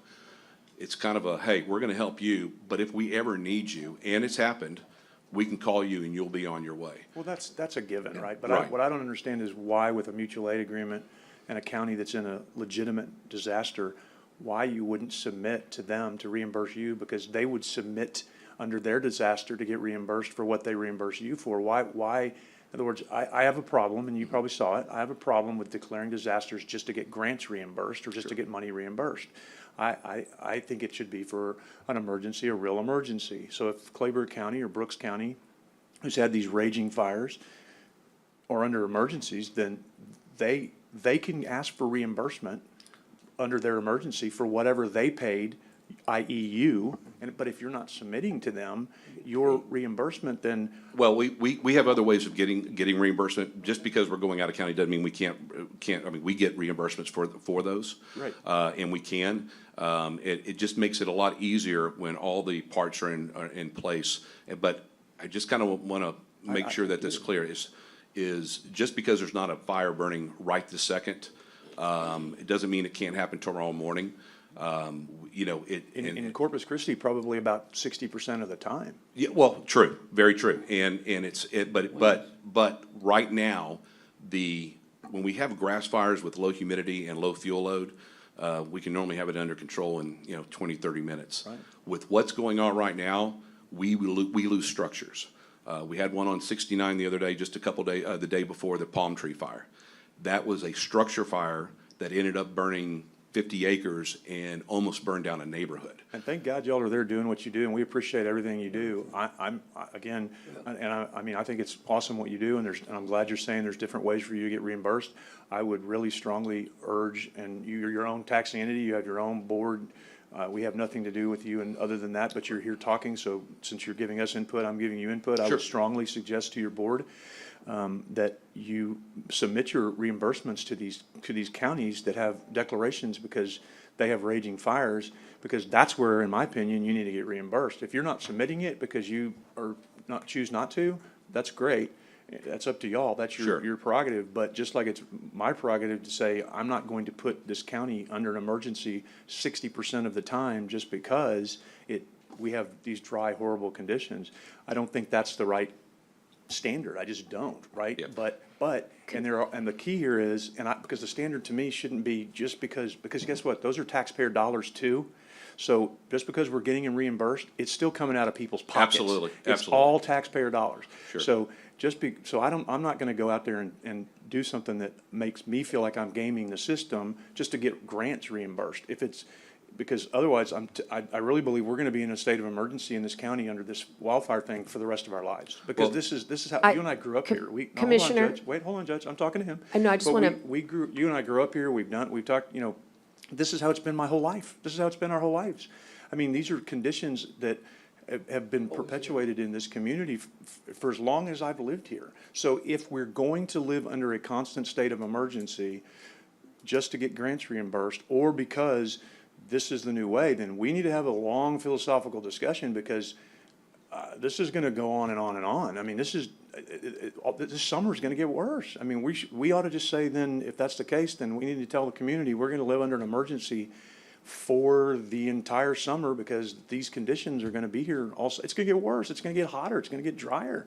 That's why we put burn bans in place. But it's not appropriate for me to say, let's live under a constant state of emergency just to get grants reimbursed. I mean, that's not fair to me, right? Because that's still, we're getting it reimbursed from other taxpayer dollars, so the taxpayers are gonna pay for it one way or the other.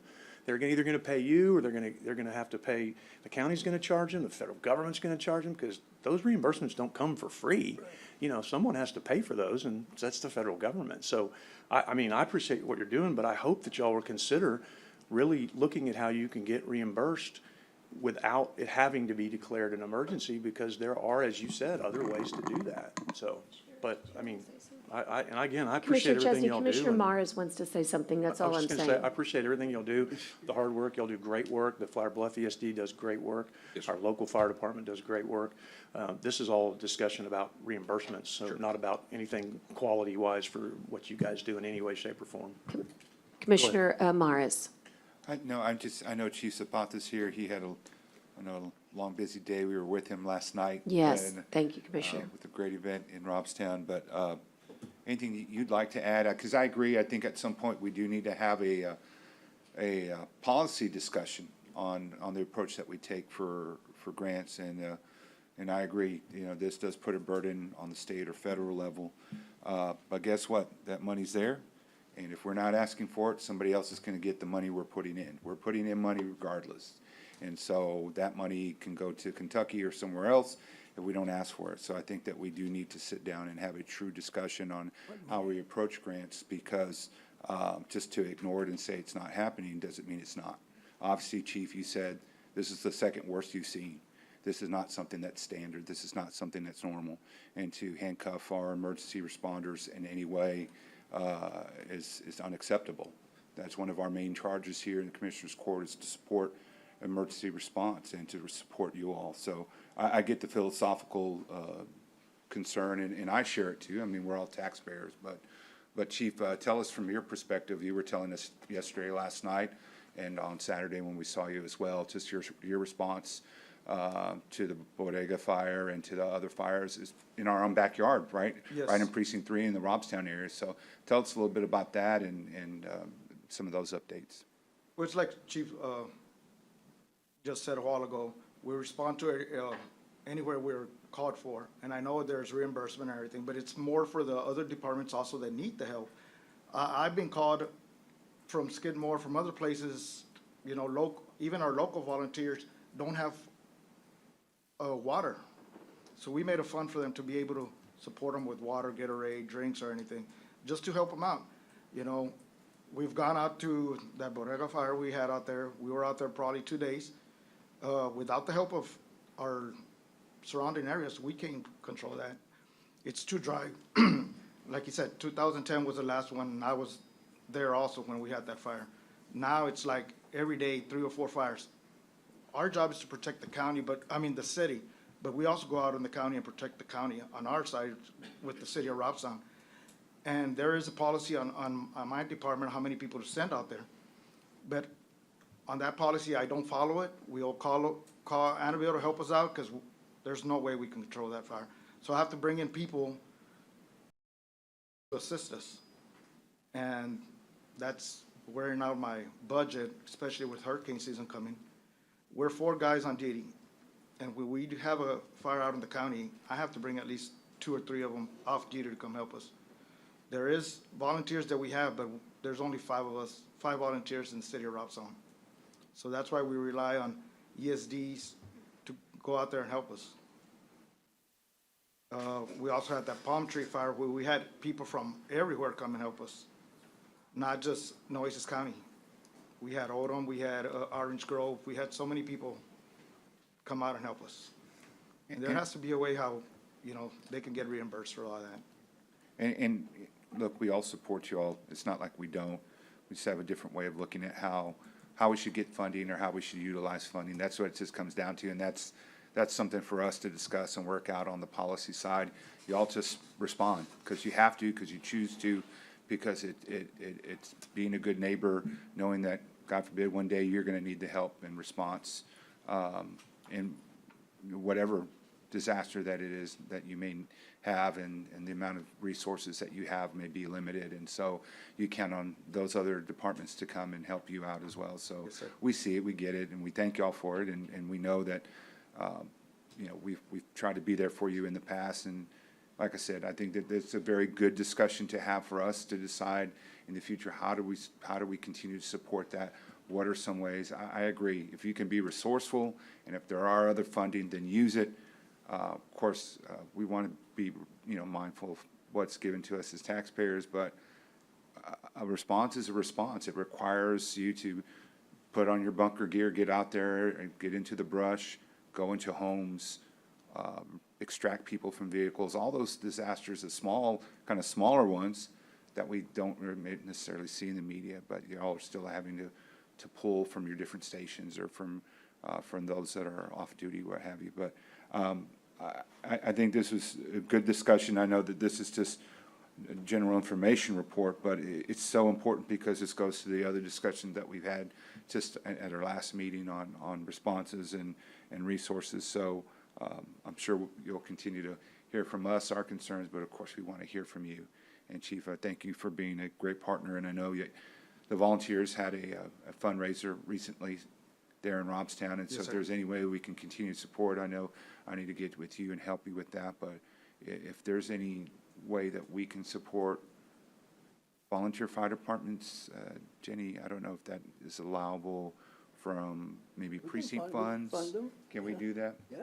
If we can do that, then I'd love to be able to help work with mine, and then any's outside the area, because we know ESD wanted the Annabelle County area responds to our area as well there in precinct 3. So that'll be something I'll do. So, All right. Thank you. Thanks for y'all. Chief and Louis, we do appreciate you being here.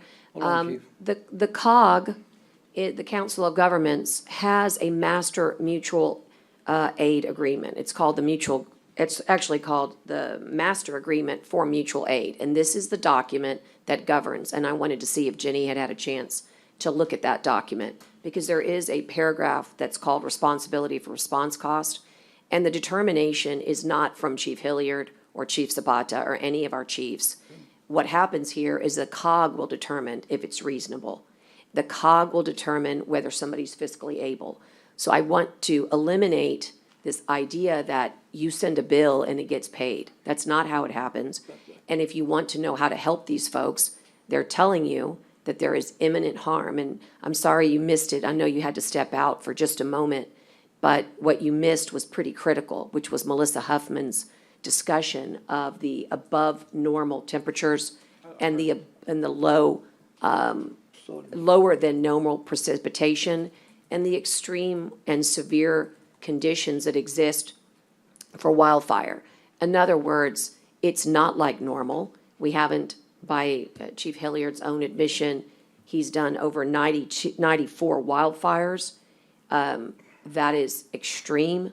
And the reason it's extreme, you did something that I had not heard said, and I'm going to make sure we repeat it, Louis. It's an awesome explanation of why we're in this situation. It's highly unusual.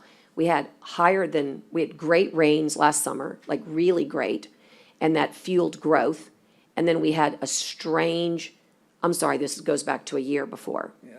Then we had a strange winter storm that burnt everything.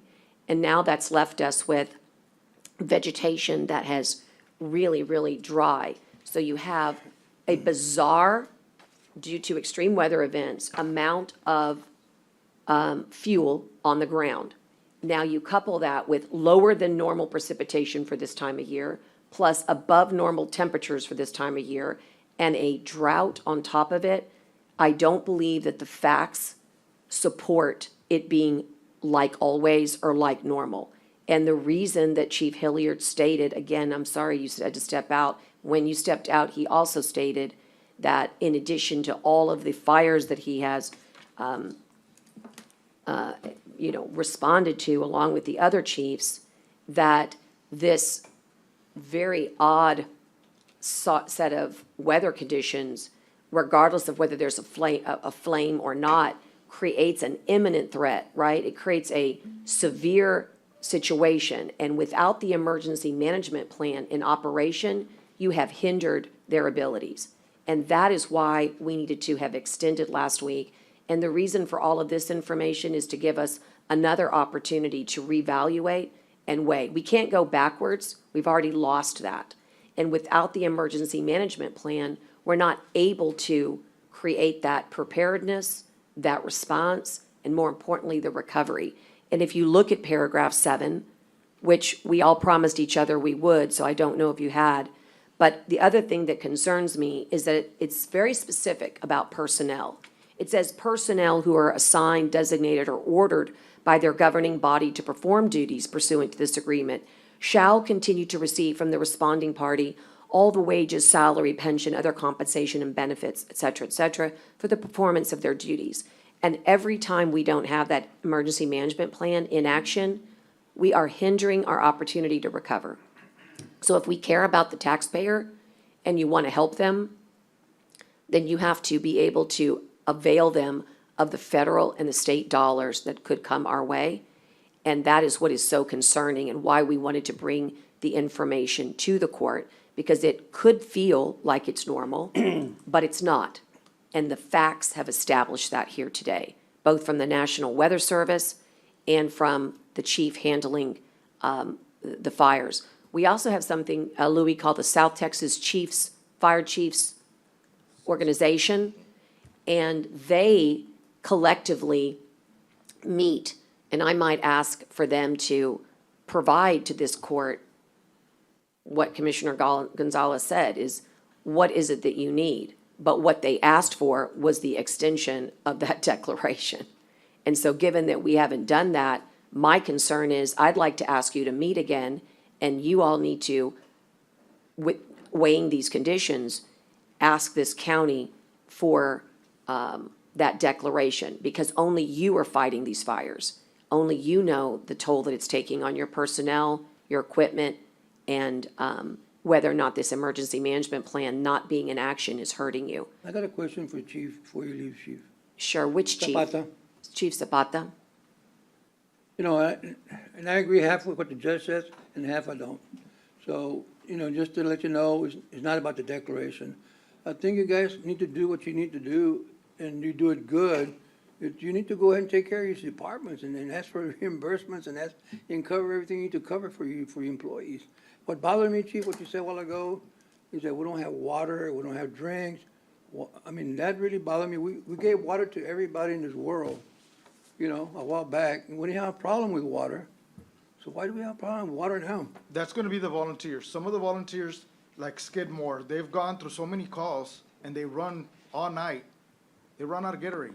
If you look at their Facebook, they're all asking for water. Do you need supplies on that? I mean, can we help you with that? We're sending some today. As a matter of fact, I have a truck, a Tahoe with water going to Skidmore. I hate to hear that, and we said people did not have water. They You didn't, know? and that's what they're asking for. If you go on their Facebook And we page, gave water to everybody one time, you know? yeah, So, I mean, but it that- only lasts so long. We drink a lot of water. We gotta get hydrated when we're at Can you help with fires. that? Let us know, 'cause I mean. So you're you know, saying you can't afford to give them water unless we get it reimbursed? I'm Not I'm us, not us, confused. sir. It's some of the volunteers that go out there, they do it for free, and But they you have no provide it. Can you drinking provide water it? out there. And so, but what does that have to do with being reimbursed or not being reimbursed? I just brought up that we, Oh, you know, that's okay. what we're helping them with, some of the supplies that they don't So have they're getting, available. you're getting the supplies anyway. We're getting they're- supplies for private donations that are being given to us, and we're taking them to them. Okay. Can you help with that? Let me know. Okay, I'll definitely let you know so we can take some to them. Absolutely. Okay, Louis, just let's wrap up so that we can move on. Anything else here for us this morning? I mean, there's plenty more to talk about, of course, but in the interest of time. So I can wrap up right now, Judge. The emergency declaration that we can enact will allow us to purchase life-saving supplies that we need if those volunteer firefighters needed them. They can also contact the EOC, and that also, we can supply water as well, because we do have some, but that's, once again, going back to declaring an emergency.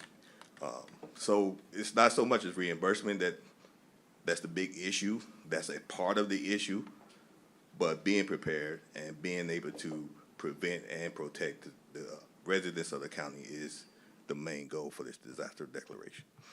But you're prepared for that with or without a declaration. I mean, y'all, that's what you do. That's what That y'all is do. partly correct, Commissioner. What part's So, not correct? If we give water away, then we don't get that water back. We have to come up with the funds ourselves to get it. We don't want it Now- back. No, I'm saying you're prepared to help Oh, yeah. your emergency, right. So, I mean, whether there's a declaration or not a declaration, this is what y'all do for a living all the time. You prepare constantly for emergencies in Nueces County. That has nothing to do with the declaration. It's all about the reimbursements, right? I mean, And so that's part of it, Commissioner, once again. I think the entire piece of that puzzle is the part when the services that we're providing exceed the amount of personnel, equipment, funding, life support that is needed. So you're while providing for another county. for our Right. county, in the local agreements as well. Okay, but So- right now, is that happening? Well, we have volunteer firefighters who's asking for water. You have And if volunteer they- fire, where, in Nueces County? Yes. They're asking you for water. They haven't asked me, Oh. according to Chief Zapata, and they raise funds to get that water. But the problem is, if you need water, you need water. If you're fighting a fire in the county area, or if you're fighting across the state in Bell County, if you need that water, you need it.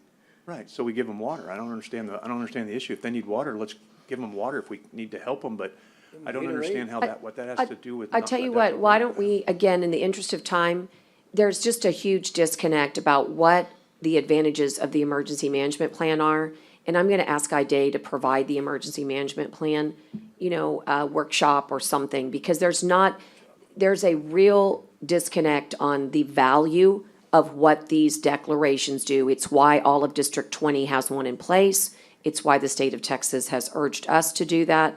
And there's a disconnect. And it isn't about, we stand ready, but without the emergency management plan and without enacting these agreements that are triggered by it, it does not work as effectively. So if you want to know how to help, we need to be able to use the tools that Texas has set up and we are the experts in the nation in doing this. We need to follow what the governor, what Tatum has enacted us to do. And that is why these declarations are critical. But what I wanted to establish today, I think we did. We are in severe, critical situation for wildfire conditions. This is not normal, and I wanted the court to be aware from the Weather Service, from the chiefs, that it is very serious, and our emergency management plan should be in action, and it's not, and I want to bring that to your attention.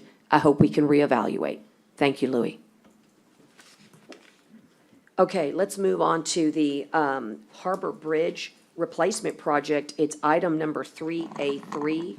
It's a request from Commissioner Amares, and then we'll move back to consent.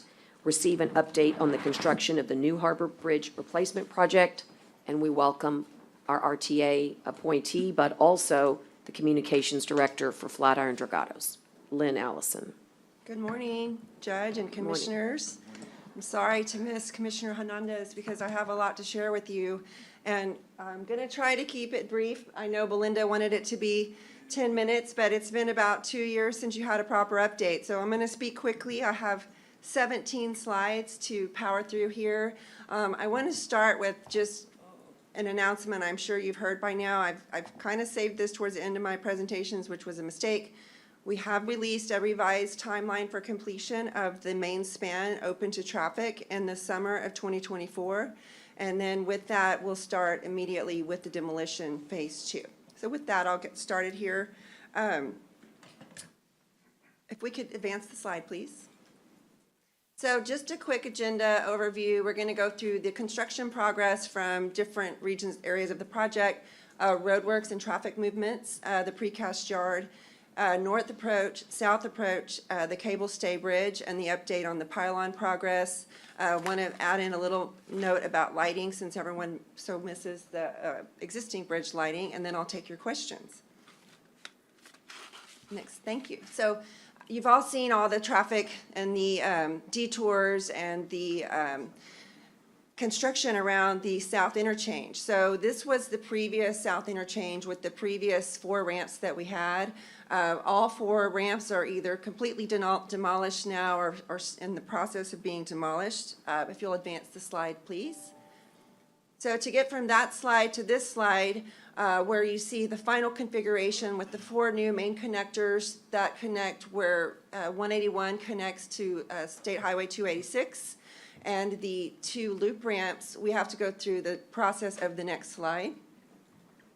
So just so you all know, I update these presentations, every event, every presentation from a school outreach event to our stakeholders like yourselves. So these photos in this presentation are from March. I think that a lot can be said in a photograph. So if you'll look at this carefully, you can see the complexity of what's going on as we advance through this interchange. We have opened, last fall, we opened the first of the 4 direct connectors connecting connecting northbound 286 to northbound 37, and then just last month, we opened the second connector, which connects southbound 37 to southbound 286, or Crosstown Expressway, if you will. And then you can really see how we've also got the loop ramp open last fall, and how the 181 progress is coming to where this will be the final tie-in point. And please forgive me, I'm going to have to look at my notes so quickly. I was trying to strike through items to make this shorter, but Take your time. I don't want to miss anything. This is the bridge of our lifetime. I mean, It's real exciting, to be honest with you. I hope you can hear the excitement. I know we've had our setbacks, but let me just make sure I didn't miss anything there. If you really close in on this photo, and Judge, I'll be happy to send you my notes afterwards to Great. share with Commissioner Hernandez. You can see all the demolition that's going on, and to keep live traffic moving while we have demolition, while we have road closures, is no small task. It takes a tremendous amount of coordination, which I'm heavily involved in, from the city, the county, the LEPC, emergency responders from Portland to Cal Allen and Robstown. A tremendous outreach is underway for each traffic advisory, and several of you and several in the county courthouse here receive my notifications. I send those notifications out to about 300 people, including media groups and stakeholder groups, and I'm always willing to add anyone else to that notification if you just send me a quick email or phone call. So next slide, please. So we'll go across the bridge and look at the US 181 reconstruction. Here you can see that we have a tremendous amount of ground preparation underway, kind of in that middle leading up to that north approach. We have hundreds of piles being driven 60 to 70 feet in the ground to stabilize that whole swath of ground leading up to the north approach abutment. That will be the future tie-in. You can see how the realignment will take place. Last year, we opened and completed the frontage road access, which also serves as a detour while we continue lane shifts in that area. Right now, we do have two northbound exits on North Beach. That will not be the final configuration. There will be one northbound and one southbound exit. I know that's been a topic of discussion, but that has to do with just the height of the bridge. Okay, next slide, please. I'm going to go out to our precast yard because everything really does tie in together. This is sort of the heartbeat of how we build our approaches and our main span. We have had tremendous progress out there in the precast yard. Last fall, we completed all of the segments. We're all completed casting, last spring for the north and south approaches. We're delivering approach segments on a daily basis. So if you're coming down, they come down Leopard to Port Avenue. They're too tall to be routed down IH-37. So be careful in the early morning hours because you will get stuck behind that convoy. So far, we've transported, 1,453 segments to the north and south approach. We've cast out of the about 2,900 segments, it says 2,650, but I think it's actually 2,850. We've cast 2,230 segments. Last summer, we, after the final evaluation from the EOR on the main span was submitted, our precast yard resumed constructing the main span segments. The main span segments weigh about 120 tons. They're 14 feet tall versus the approach segments that are 10 feet tall. Both main span and approach segments are 58 feet wide and 69 feet wide, depending on if it's the shared use path side. I want to go back to that slide real quick of the interchange too, because you can really see, one more, I think. You can really see how the shared use path comes together and how there's a south approach abutment that leads to where these segments are cast or to where they're placed. And we'll get to that in a couple of slides here. All right, back to where we were, sorry. So precast yard, all the focus right now is on casting the delta frames and the main span segments for and they're already going to start delivering main span segments. I believe the first delivery will come down down Leopard to Port Avenue for the first delivery of south pylon main span segments, and then also down the Joe Fulton corridor for the north pylon main span segments. Next slide, please. So back on the north side, north approach construction, you can see here that we completed all the segment erection using the launching gantry crane. These last remaining 6 spans will be erected using a false work erection method, which I'll show you in another slide here. You can see at the lower kind of right, we have about 150 concrete piles staged.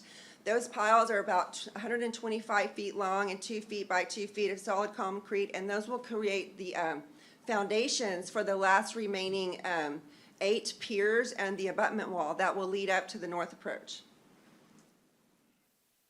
And also we have demolition underway on North Beach as well for the Burleson Bridge and to make way for those reconstructed and new 181 main lanes. So here we're going to get into there we go, south approach construction progress. You can really see here this project has 21 total bridges, both new and reconstructed. 7 of those bridges are seen in this photo. This, again, photo was from 2 weeks ago. There's 10 lanes converging from right to left. You've got the shared use path, which is sort of that semicircle trail that leads up to the ramp. You have merging ramp lanes, and you have the 6 main span lanes that will make up the actual main lane construction. And then you can see the northwest loop ramp, which we opened, like I said, last fall. You can still see the tremendous amount of demolition underway day and night. I want to point out the Salt Flat Channel, which runs alongside the south approach. The underground utility work and utilities and drainage is a huge part of this package and the work that we're doing. The channel itself has been tripled in size. The final tie-in will come up around the Mestina Leopard area. We cannot complete that final tie-in until we complete the interchange construction. Unfortunately, right now, that does cause some drainage issues when we have heavy rains and we have to do some emergency closures. That's not a final drainage package, and that should be eliminated once we're able to tie in the final drainage package. Next slide, just want to make sure I got everything there. Also, back to that slide, I want to point out, back to utilities, we have 21 high-mast lights that we've installed or are installing project-wide. I believe there's 7 on North Beach and 14 on the south side, and those are the 200 high feet lights that provide abundant lighting at night, and more will come online soon. Next slide, please. So I want to get back to the launching gantry crane on the south approach. This photo is significant in that for the second time now, we're back working over the railroad tracks, which takes tremendous coordination, regulatory check the boxes. You can see kind of on the bottom left, there's a spotter vehicle that is down there 24/7. We have to have a spotter vehicle down there in addition to radio notification if we have a train coming. The gantry crane is making tremendous progress. They're advancing up towards Port Avenue, and at that time, which will be after baseball season, we're going to have to close Port Avenue for about a week over there near the command center, and that will be a significant traffic reroute, but as per our contractual obligations, we cannot do any overhead work with live traffic underneath. In the lower corner, I wanted to point out the false work that was used to erect 13 spans on the south approach, and those spans are intricate and unique in that the launching gantry crane is too long to accommodate those spans, and those are typically ramp lanes. This same type of erection method will be used to finalize the last remaining spans on North Beach.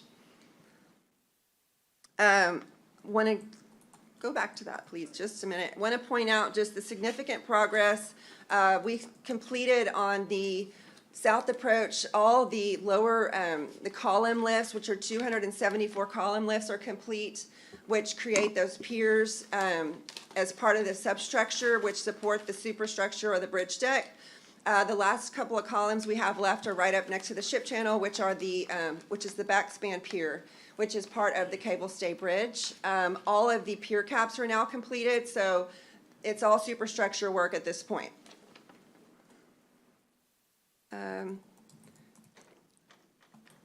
Next slide, please.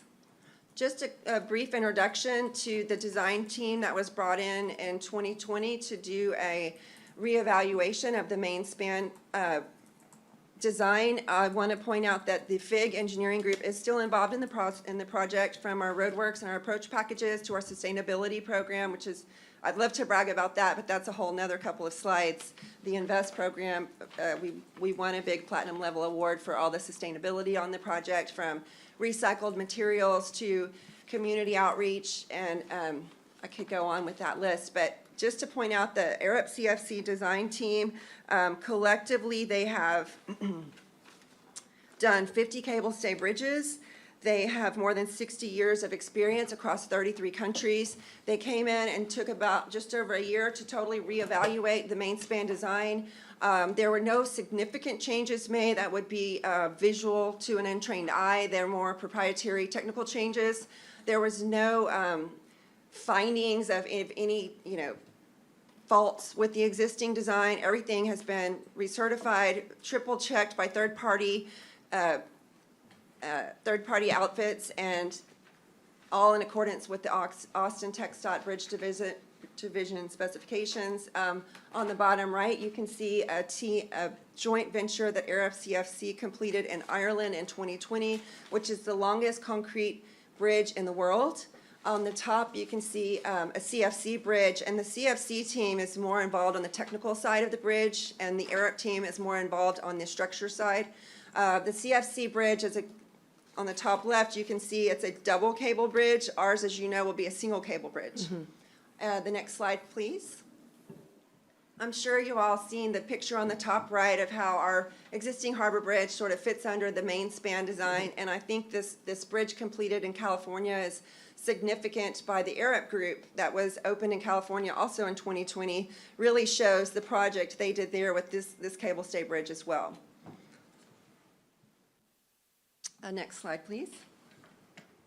So I want to get into this pylon construction. It's just really exciting to see how the progress is unfolding. I've enjoyed several climbs up the scaffolding. We're actually getting ready to install an elevator, construction elevator on our tower crane, but I'm gonna miss my regular weekly workout climbing up the tower.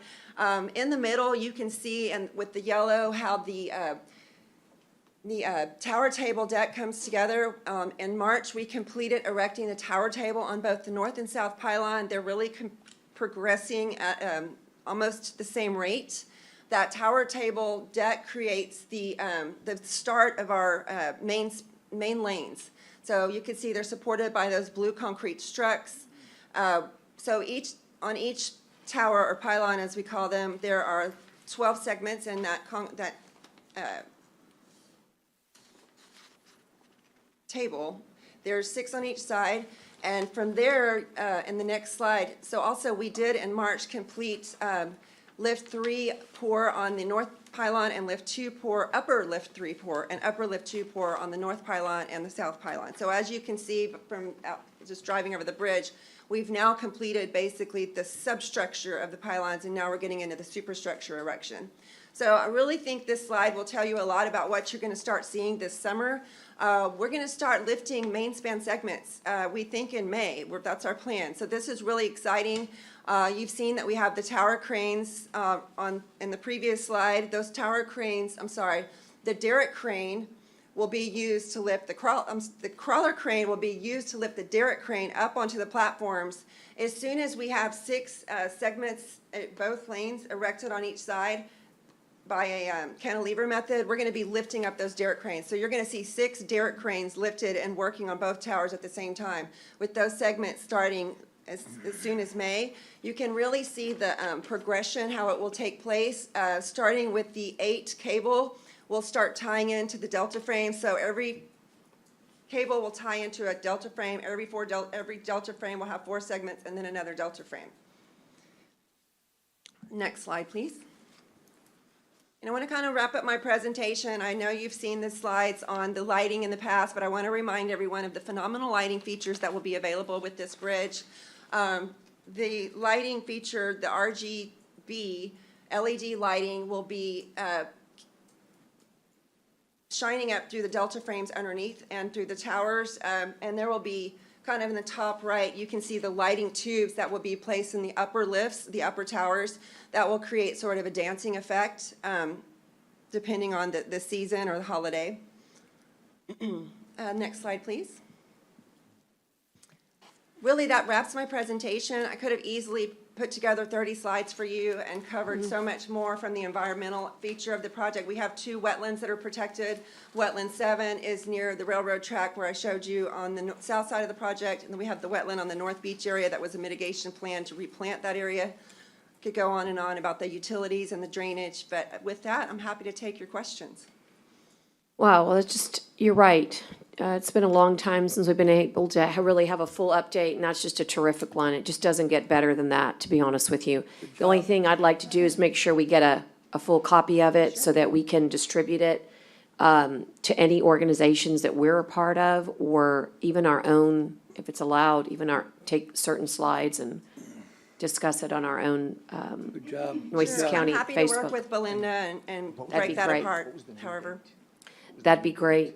The only question I have, and it's really more of a comment, is when you're leaving the aquarium, and this might be more of a text dot, and I asked Valente to come, but he's in a meeting in Austin, I'll catch up with him next week, but when you're coming from the aquarium, you know, trying to get back on 181. It's frustrating, Boy, Judge. it I tell really you, I left is. an event there in the evening, and I know where I'm going.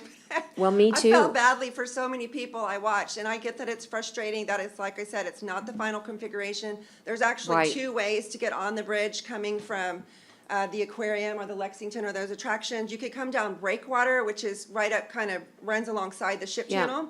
And then you could go further down to Beach Avenue and then go under 181 correct. to get back on. And What do you- I what do you understand the thi- confusion. Yeah. What do you think We've about some added signage? 120 signs, and working with the Okay. city engineering groups and the streets department, it never seems to be enough. I understand it's confusing. I really don't Okay. know what else to say. We're constantly looking at that. We've added rumble strips for that 2-way Yeah, I saw frontage that. road. And we No, have I- regular outreach with the North Beach Community Association. Yeah. I'm sure you all know Miss Myers, and she and I, she's very vocal and a great spokesperson for that community and those attractions. Yeah. So, So I appreciate that. I mean, I guess, I know I'm stating the obvious, but I think it's just the signage could just really change. I mean, think of it, if you're, like you Yeah. said, we live here, we know it, but if you're a tourist coming to the aquarium, our #1 summer attraction, Yes. I'm just so concerned that in the evening hours particularly, if you're coming, it's just so hard. So anything that could be done to improve, you know, even as you leave the aquarium, Yes. maybe, you know, saying this is your route, QRS code, GPS it, anything we could do to help. It's just so, in fact, your GPS will even tell you to go do the Joe Fulton corridor. well, I understand, and we have regular meeting, we have a weekly MOT meeting, and I feel Yeah. like I kind of beat my head on the wall with this with our team, and we're all constantly evaluating what can be improved. Yeah. I get frequent calls on, you know, why haven't Apple Maps updated? Why hasn't Waze updated? Why hasn't, you know, our GPS updated? Those are all user activated. I don't have a direct line to call a Right. technician at Apple or Waze. Some of them are user updated. Google has their vehicles that they drive the project or drive the city streets occasionally. We see them with all the video cameras on them. Again, I don't have a direct resource to contact Google. Understood. We've looked into that extensively. Understood. Well, I do, just you understanding it's an issue, I think is helpful, and anything you could do to bolster. Are there any other questions? Yeah. Commissioner Morris? Lynn, I appreciate this update. It's been a while and very, very helpful. The one issue that I have, and I know we've kind of talked about it previously, but it's pre-COVID for sure. You know, the precast yard, Yes, sir. that's in Robstown, that's in Precinct 3. Yes, sir. So that's a big part of this bridge. Certainly. But that area, as you know, it's kind of strange in how the political boundaries are. So there's county responsibility on County Road 36. And it switches right over to City of Robstown for a stretch. And there's been some problems because just of the size, the scope of these precast pieces, and of course, the equipment it takes to transport them. And those roads we were already having issues with, and we had to replace a bridge that was there. But with that heavy machinery, it's really kind of worn down. Sure. And so if that can become part of y'all's weekly discussions or updates, or if I somehow, or the judge, or someone that we can get to be the point person, on getting a voice there as far as what will be the final piece, so to speak, on once that precast yard is complete with their final piece.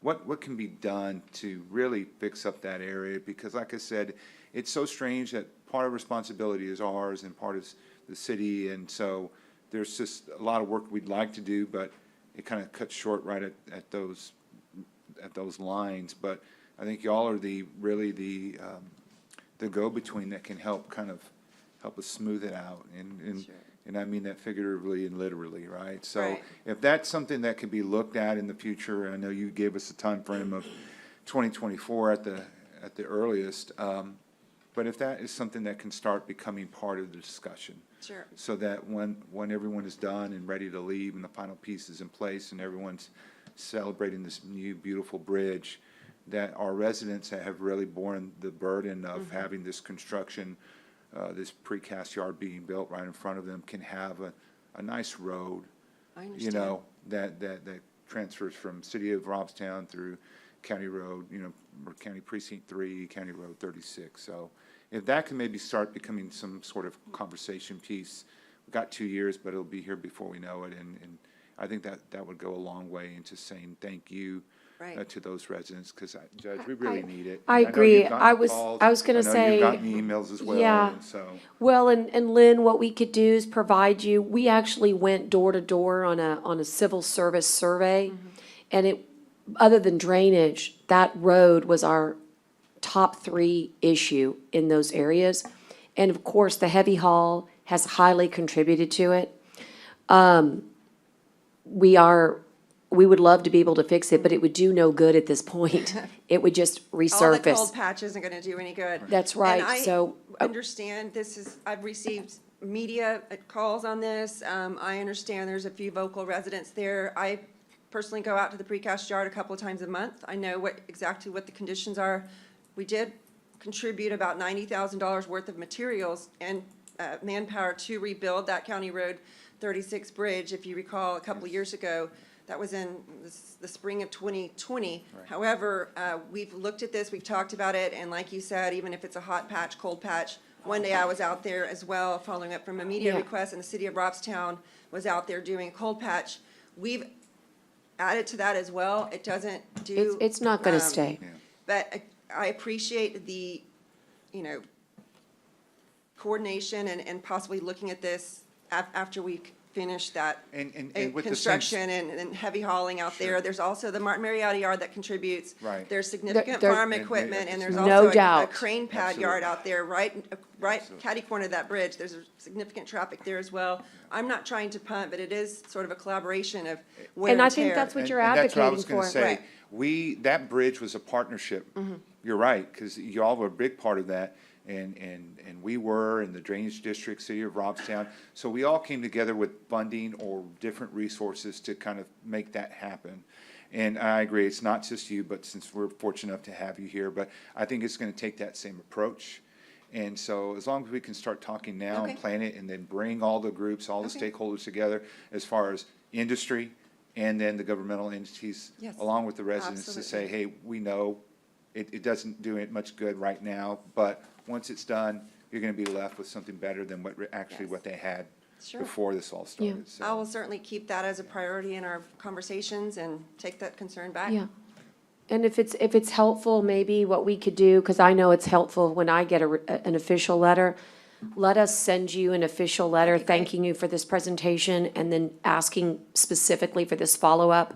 And that way, that gives you much more than their concern. They're actually asking for that meeting, and then that'll help all of us in that collaboration. But we actually have precedent for this, where we also worked with private industry, government on another road not too far from there, our Epic Road. Yes, Violet, And so I know it can be done, but what Commissioner Mara says is right. If we were to plan now, then the wayfinding signs could say, you know, summer of X 2024, this road will be reestablished or resurfaced, right?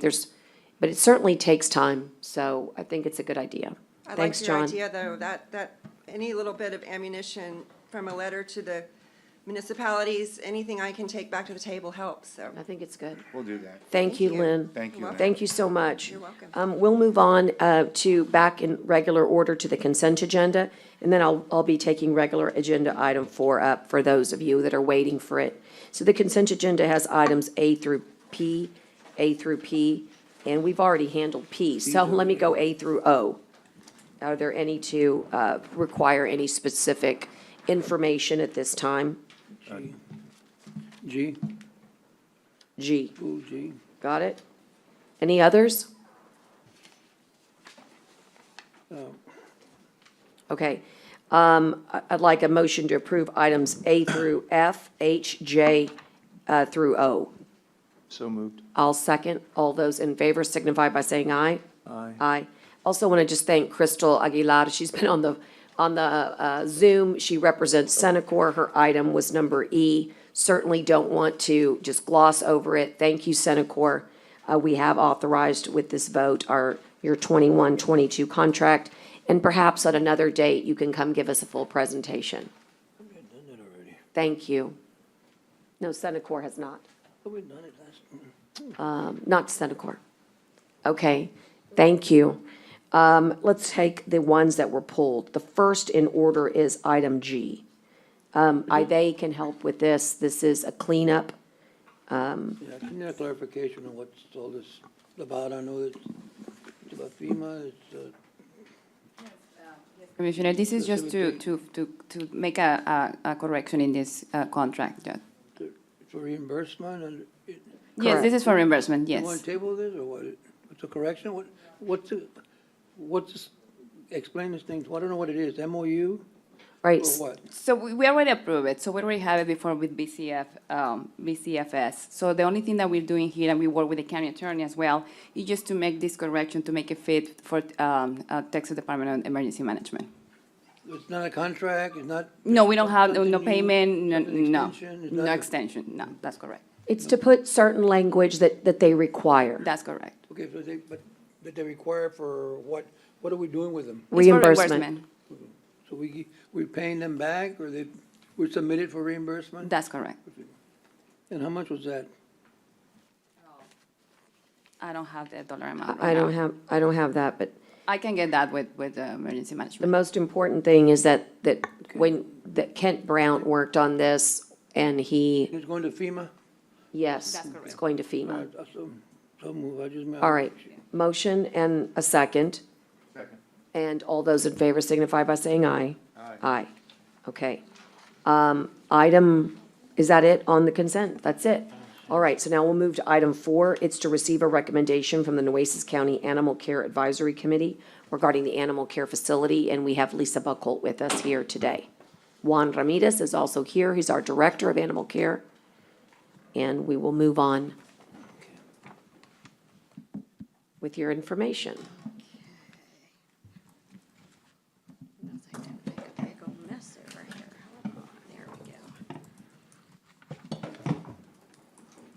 I have handouts for commissioners and for the judge, and so hi, nice to see you. A packet for each one of them, please. Thank you. I do have extra copies in the event at the conclusion the county attorney or Ide's office or anyone else needs. So those are also going to be available. Thank you. And I will go ahead and get started. I believe y'all can hear me. I'm Lisa Buckholt, and I currently serve as the chairperson of the Animal Services Advisory Board. And I just want to say good morning to each and every one of you, Judge and Commissioners. I am here today on behalf of the Animal Services Advisory Board, and we wanted to take this opportunity to share our recommendation to this court with regard to the construction of a proposed new animal services facility. This court really and truly has so much to be proud of, and I cannot emphasize that and thank you all enough. This particular court has had an incredible vision and a commitment to animal welfare and to the county's obligations to its citizens in terms of animal welfare and the humane treatment of animals throughout the county. When I started volunteering in 2015, 7 years ago, this county, formerly under the umbrella of the City-County Health Department, this county's animal control, formerly under the umbrella of the City-County Health Department, had previously overseen the senseless, and I mean senseless, killing of 98% of all animals that this facility impounded. That equated to an average of 900 to 1,200 animals per year, most of which were all healthy and adoptable. They simply got no chance. And thankfully, and to its credit, this Commissioner's Court, along with the department and its leadership under the direction of Juan Ramirez, became the catalyst for change, recognizing that it's the mission of animal shelters across the state the nation, and right here in our own backyard throughout the coastal bend was changing, the entire scope of the county's operation needed to change as well. You all have a lot to be proud of in that regard.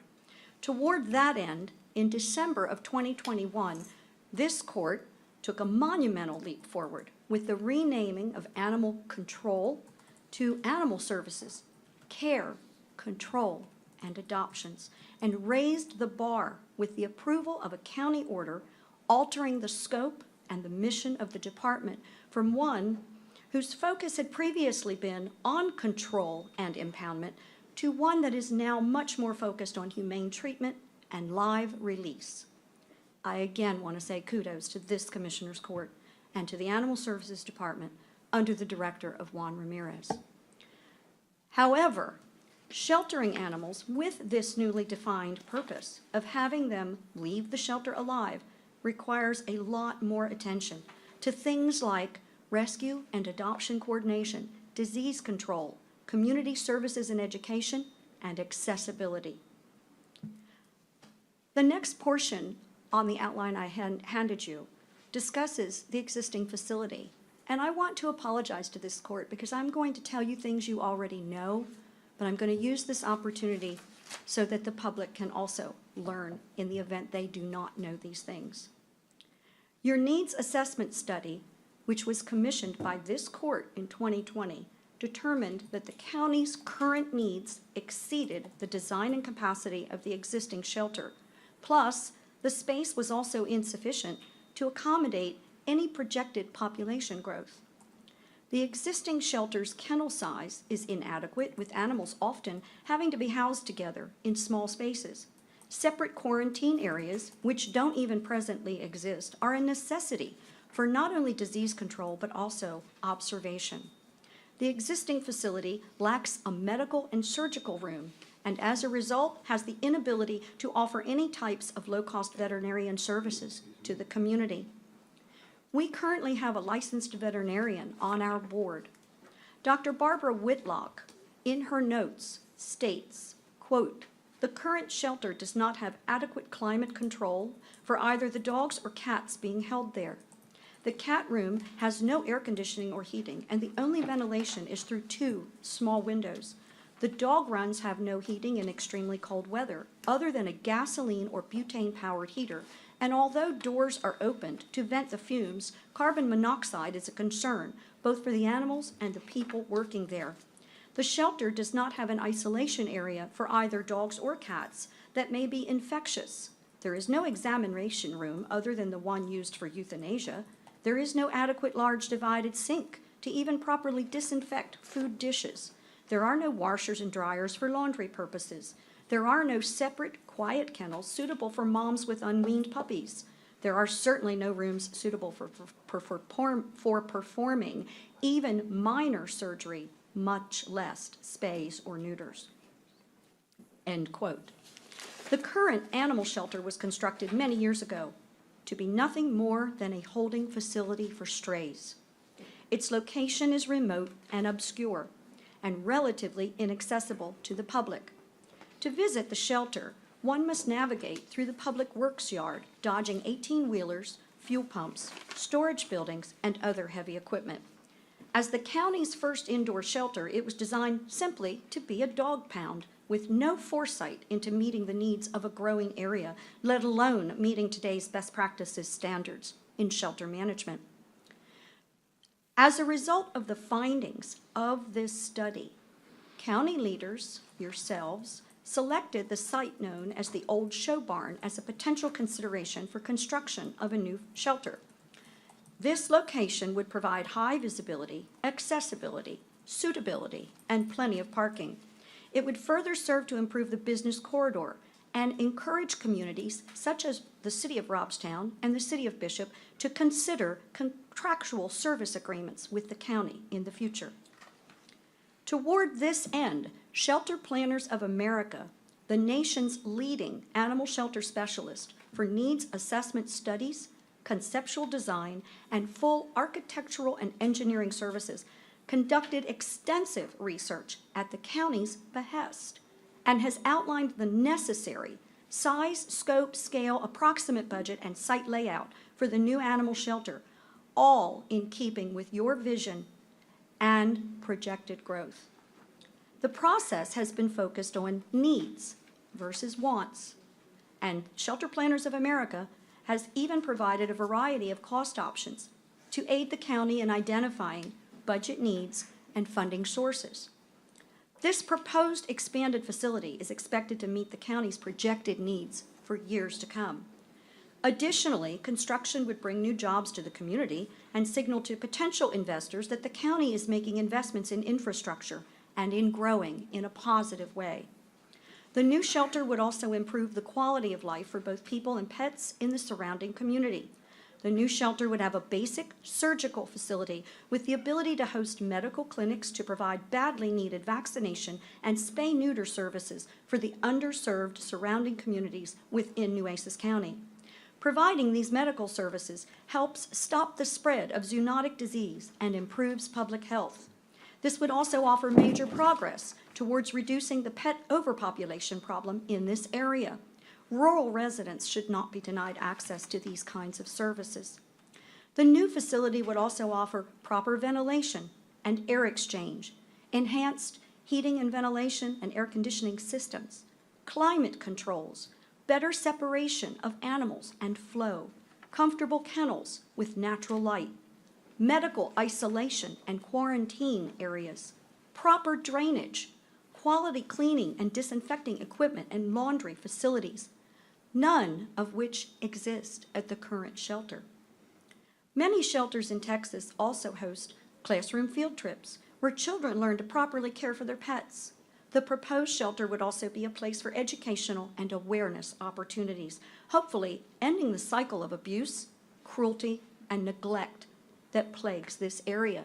That is evidenced by the fact that the existing shelter is full on a constant and continual basis, despite the efforts of volunteers to continually move the animals into live release placement. In conclusion, it is the advisory board's understanding that the majority of the funding needed to construct this new facility has already been established in the form of certificates of obligation. The county has already spent significant funds on the design and engineering phase of the new shelter. This money was approved by Commissioners Court over a year ago. The needs assessment has not changed since the funding was approved by this court. In fact, it's only going to continue to grow as the population increases. More and more people are leaving the city limits of Nueces County and opting to move much, much closer to the county line, if not in the county altogether. The 2020 SPA Needs Assessment Study concluded that the population of the area served by the Nueces County Animal Shelter is expected to increase by 51.7% over the next 20 years. That's a huge number. Cities and counties across the country are moving towards thoughtfully designed animal shelters that can provide frontline medical, vetting, and adoption services and serve as education centers for the community. Building costs, construction materials, labor, and the equipment that is needed in order to accomplish these future goals for this department are all on the rise.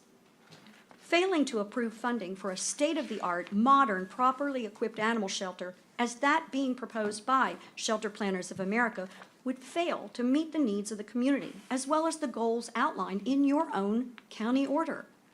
Where vision and foresight are concerned, scaling back on this project should not even be a consideration of this court.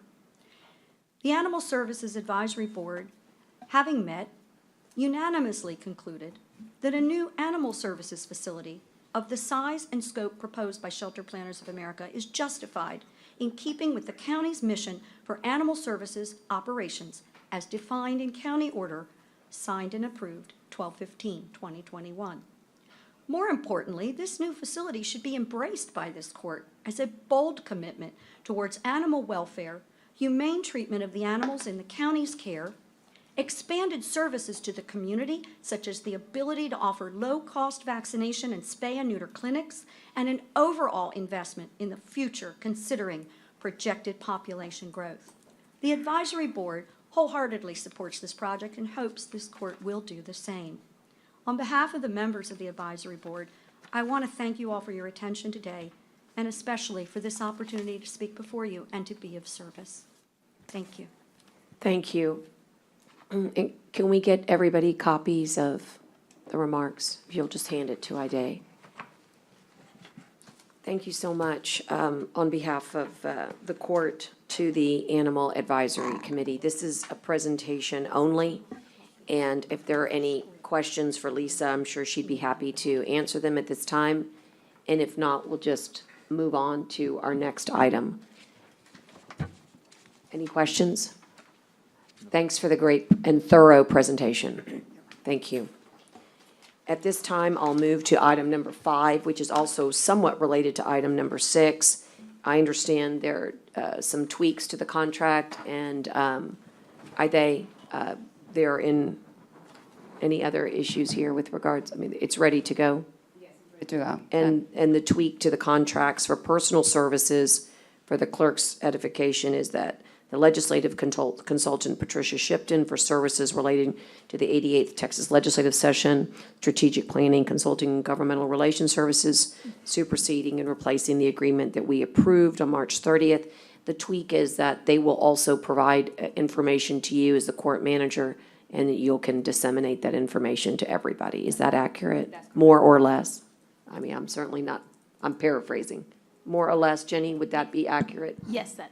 Is there a motion to approve, or is there a second? Is there any Discussion. discussion? Yes, Judge. Go ahead.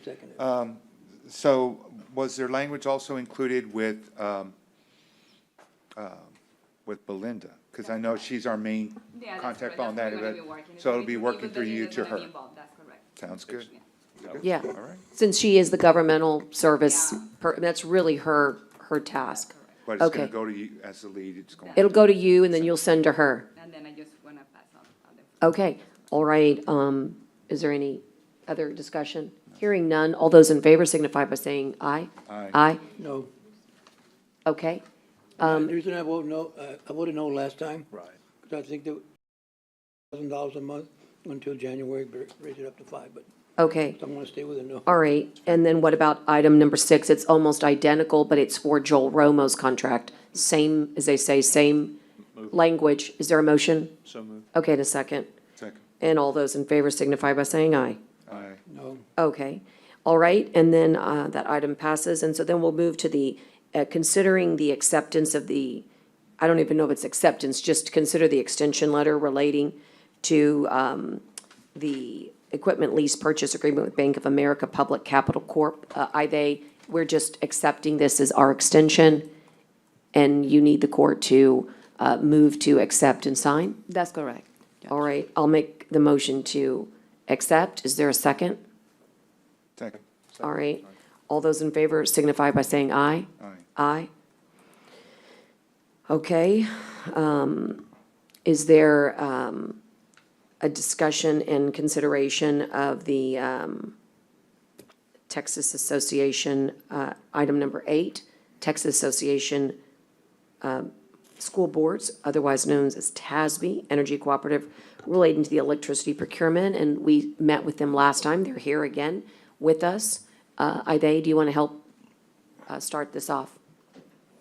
Do you have a presentation to share or some information? I remember we tasked the court last time to get some information, and when I asked yesterday, they said that we still didn't have it, but you may have something for us today.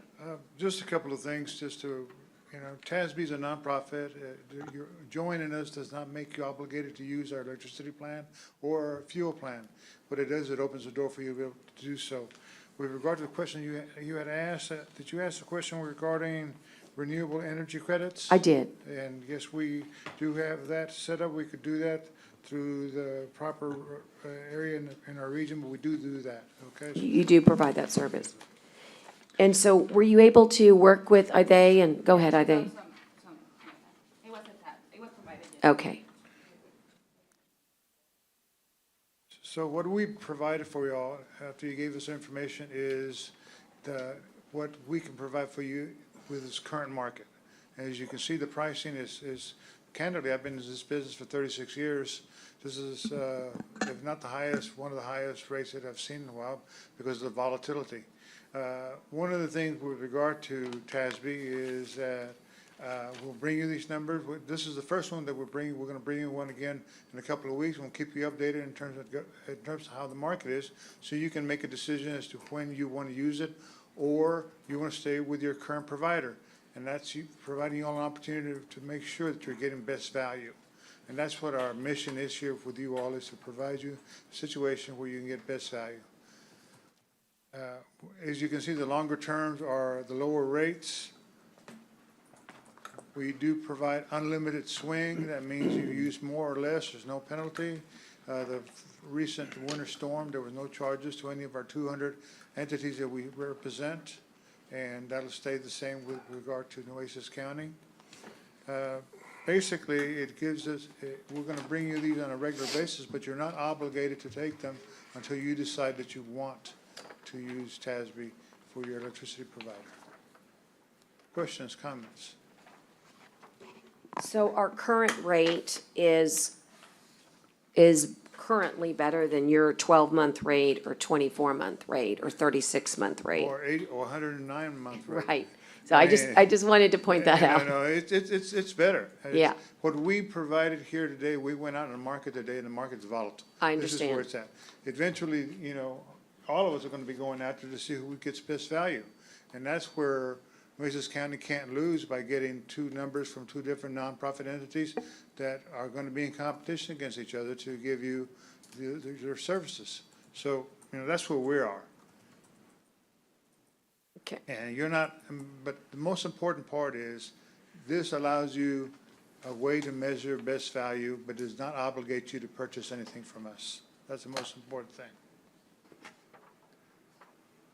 So what, I'm trying to figure out what we're choosing today, Judge. Are we choosing between? So what happens is, on item number 9, there is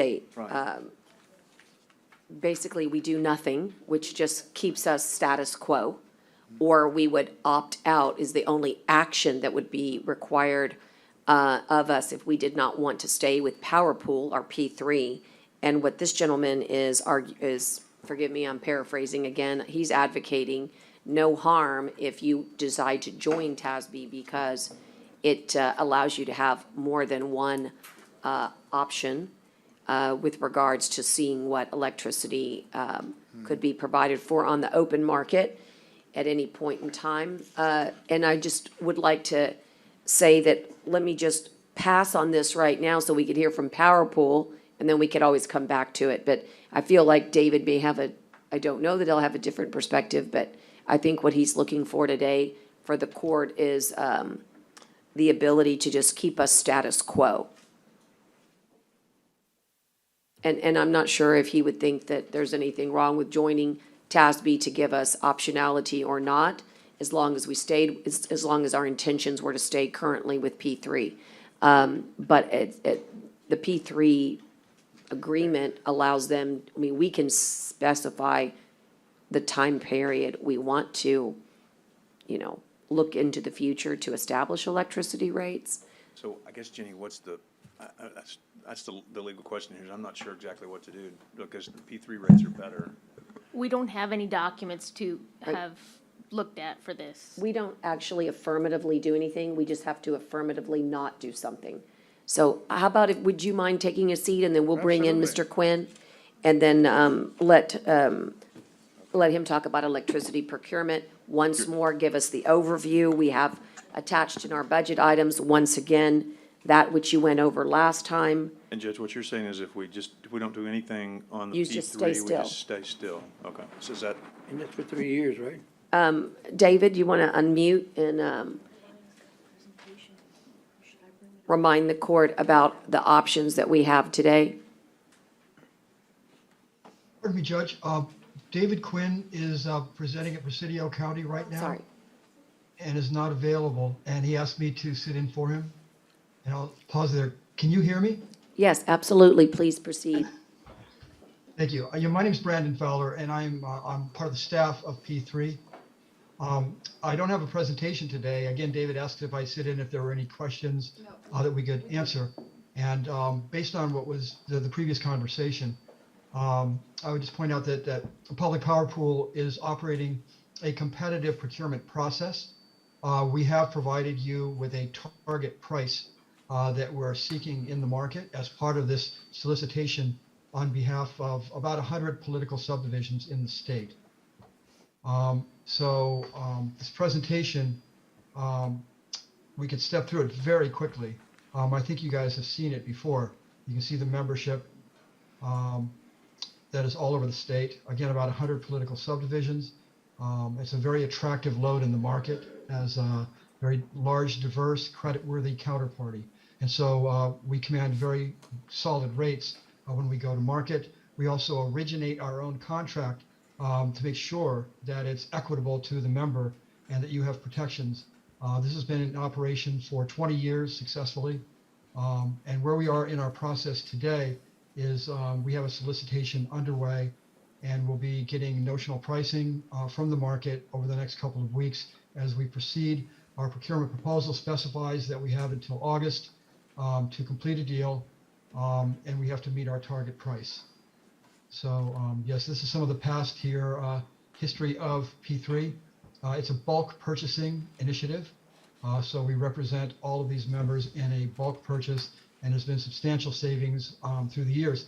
Given the current market condition, we have a very solid contract in place for this year, and we're saving about $100,000 a day for the membership based on current market conditions with a very favorable rate. Well, I think Direct Energy just proved that. I don't know, you can't probably see it, but no truer words were spoken, because we're actually looking at the 12-month rate here. It's what the market's bearing, and you're absolutely right. So no pun intended, but the power of the pool is what allows for that, right? That's how the energy markets work. But what I'm just going to ask commissioners, if they do have any questions, again, it's the same presentation that David went over. I think that the answer to the question that Commissioner Chesney's posing is, you don't need us to do anything. All we have to do is stay still to continue with our power pool. And then I'm just going to make the recommendation to do that at this time and make that motion to stay with Power Pool and allow you to, this is part of the members' notice procedure. Is that accurate, I think? This is part of the procedure that we go through every so often to make sure that we don't want to opt out. And so I think we want to stay in is my motion. My motion is to stay in, which means we do nothing. We just don't have any action at all, is my understanding. So we don't need to have a motion then, right? Or do you want to have a motion? A motion to have no motion. There you go. Okay. Fair enough. I mean, I believe that what's required is just simply that we do not wish to opt out. That's be the motion. That's really the motion. However you want to I think that's how I'm going to verbalize it, is that our motion is to not opt out of the procurement cycle, which means that we specifically say that our intention is to stay in with Power Pool. And Second. not a motion and a second. And all those in favor signify by saying aye. Aye. Aye. Post same sign. And then going back to item number 8, what I would like some clarity on, given that Power Pool basically states that they do go out to every single retail electric provider, including, I'm certain, Direct Energy. I'm not sure what the advantages are, and I'm not opposed to hearing what the advantages are, but at this time, as you heard, the court's going to stay with Power Pool for obvious reasons.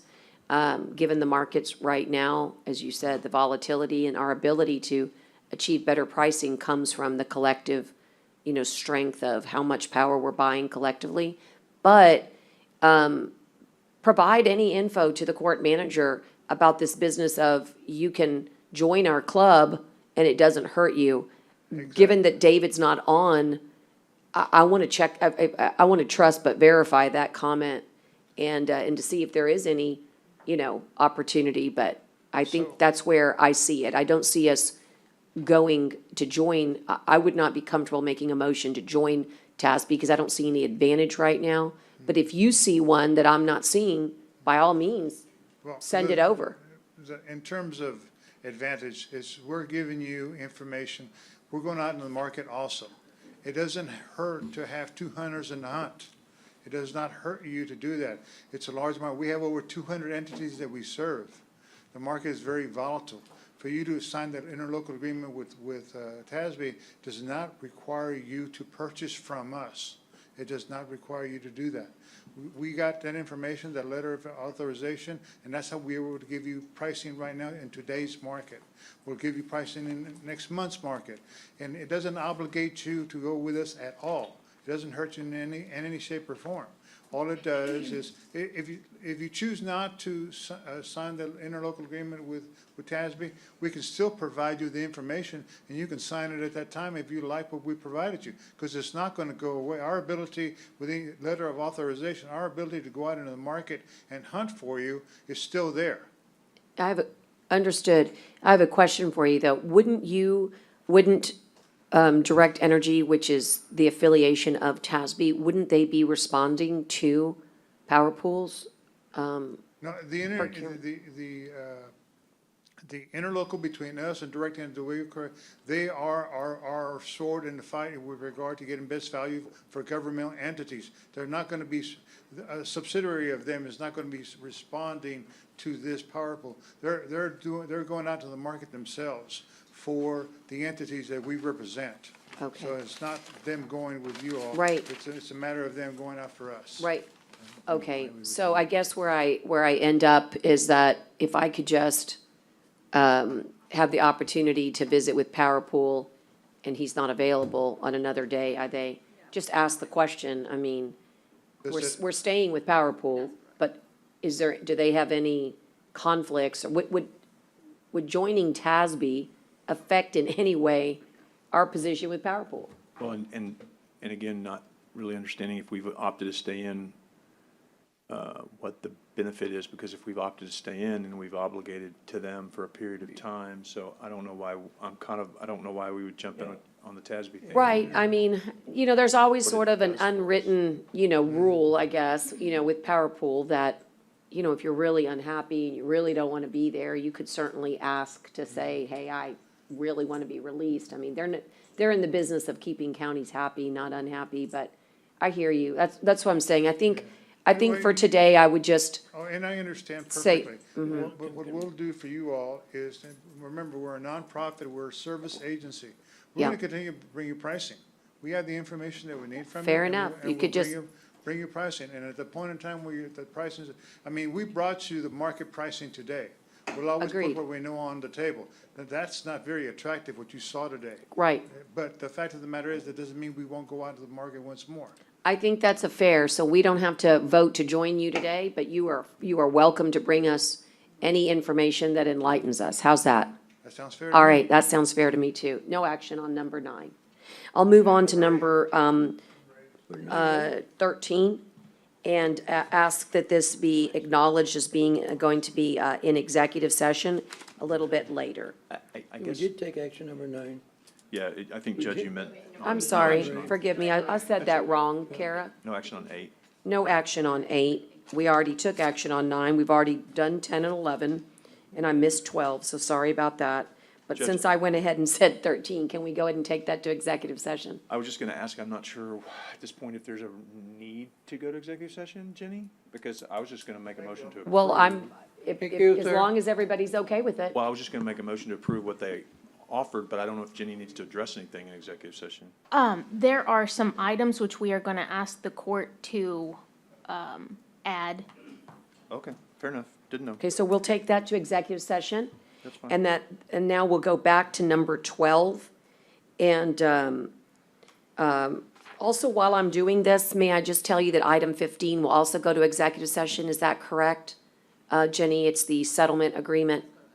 Yes, I'll have information to give to Settlement the court demand. on that. All right, so I'm just letting the clerk know that item 15 will also go to executive session.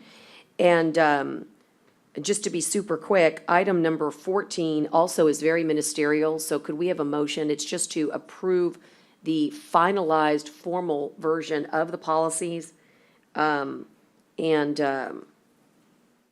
Yeah, so and moved. procedure guidelines that the court approved. So moved. Okay, is there a motion and a second? Second, okay, all those in favor signify by saying aye. Aye. Okay, aye.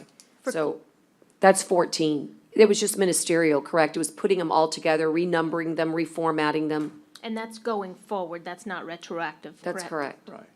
Okay, and again, I don't follow the Gonzalez rule, though I kind of think it's interesting, but I voted against that, but I think that it's really important that if the court's will is to do it, that we ought to make sure that we get it formatted correctly. I think that's important.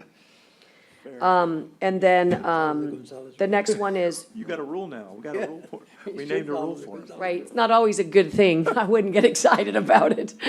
But number 12 is what's germane right now, which is the premium pay. And I would like to ask that we take a little bathroom break right after item number 12 to give everybody. So what did we do, 14? We, Did we vote on 14? 14, yeah, it was. Yes, just- we did. Yes, We yes. said it's just reformatting. It's like renumbering and putting it nicely in one document versus, So move. Yeah, we did it. okay, I got you. We got you. That You got Gonzalez- him, right, Kara? The Gonzalez rule. All right. Discuss and, item number 12 is discuss and consider premium pay under the American Rescue Plan Act for law enforcement in the Nueces County Collective Bargaining Agreement. Item number 12, I'm going to refer to, Dale's done some work up, Iday's done some work up, Tom Leatherby's done some work up here with Arnold Carpentier. So who wants to introduce the options? There are options here on the table for us today. Iday, thank you. Do you have a, Calgary is here. but do you have like a spreadsheet or something we could put up? It's in the pack. Oh, I'm just on the screen. We can refer to our packets as well. Let me just put this over here.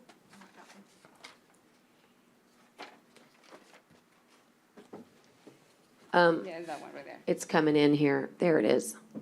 So you'll recall the court had set 20%, and there's some opportunities for options that you're going to run through, Dale or Ide, for us.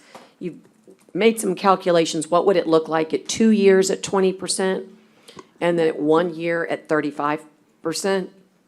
And is anybody here from the sheriff's office online, Connie, with us?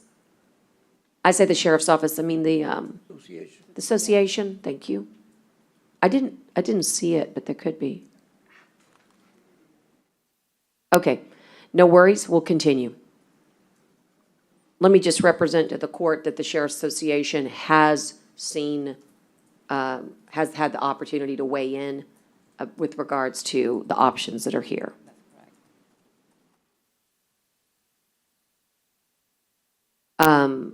Dale, I don't know. Would you like to start us off with what this original plan looks like? Options, we came up to work up the direction that the court wanted to take action on. We put in several proposals for, currently the option is we are at 20% of the regular salary that each of the officers have. We were been asked to increase some of them, going from 20 to 25, 30 to 35%. My staff and I met with the union leaders, and they are proposing the 35% threshold for their balances. You'll see each of them on these lists here. They're showing you what the additional cost would be to going to each of these levels. And there are also some additional costs that this will be exceeding a few of the thresholds that the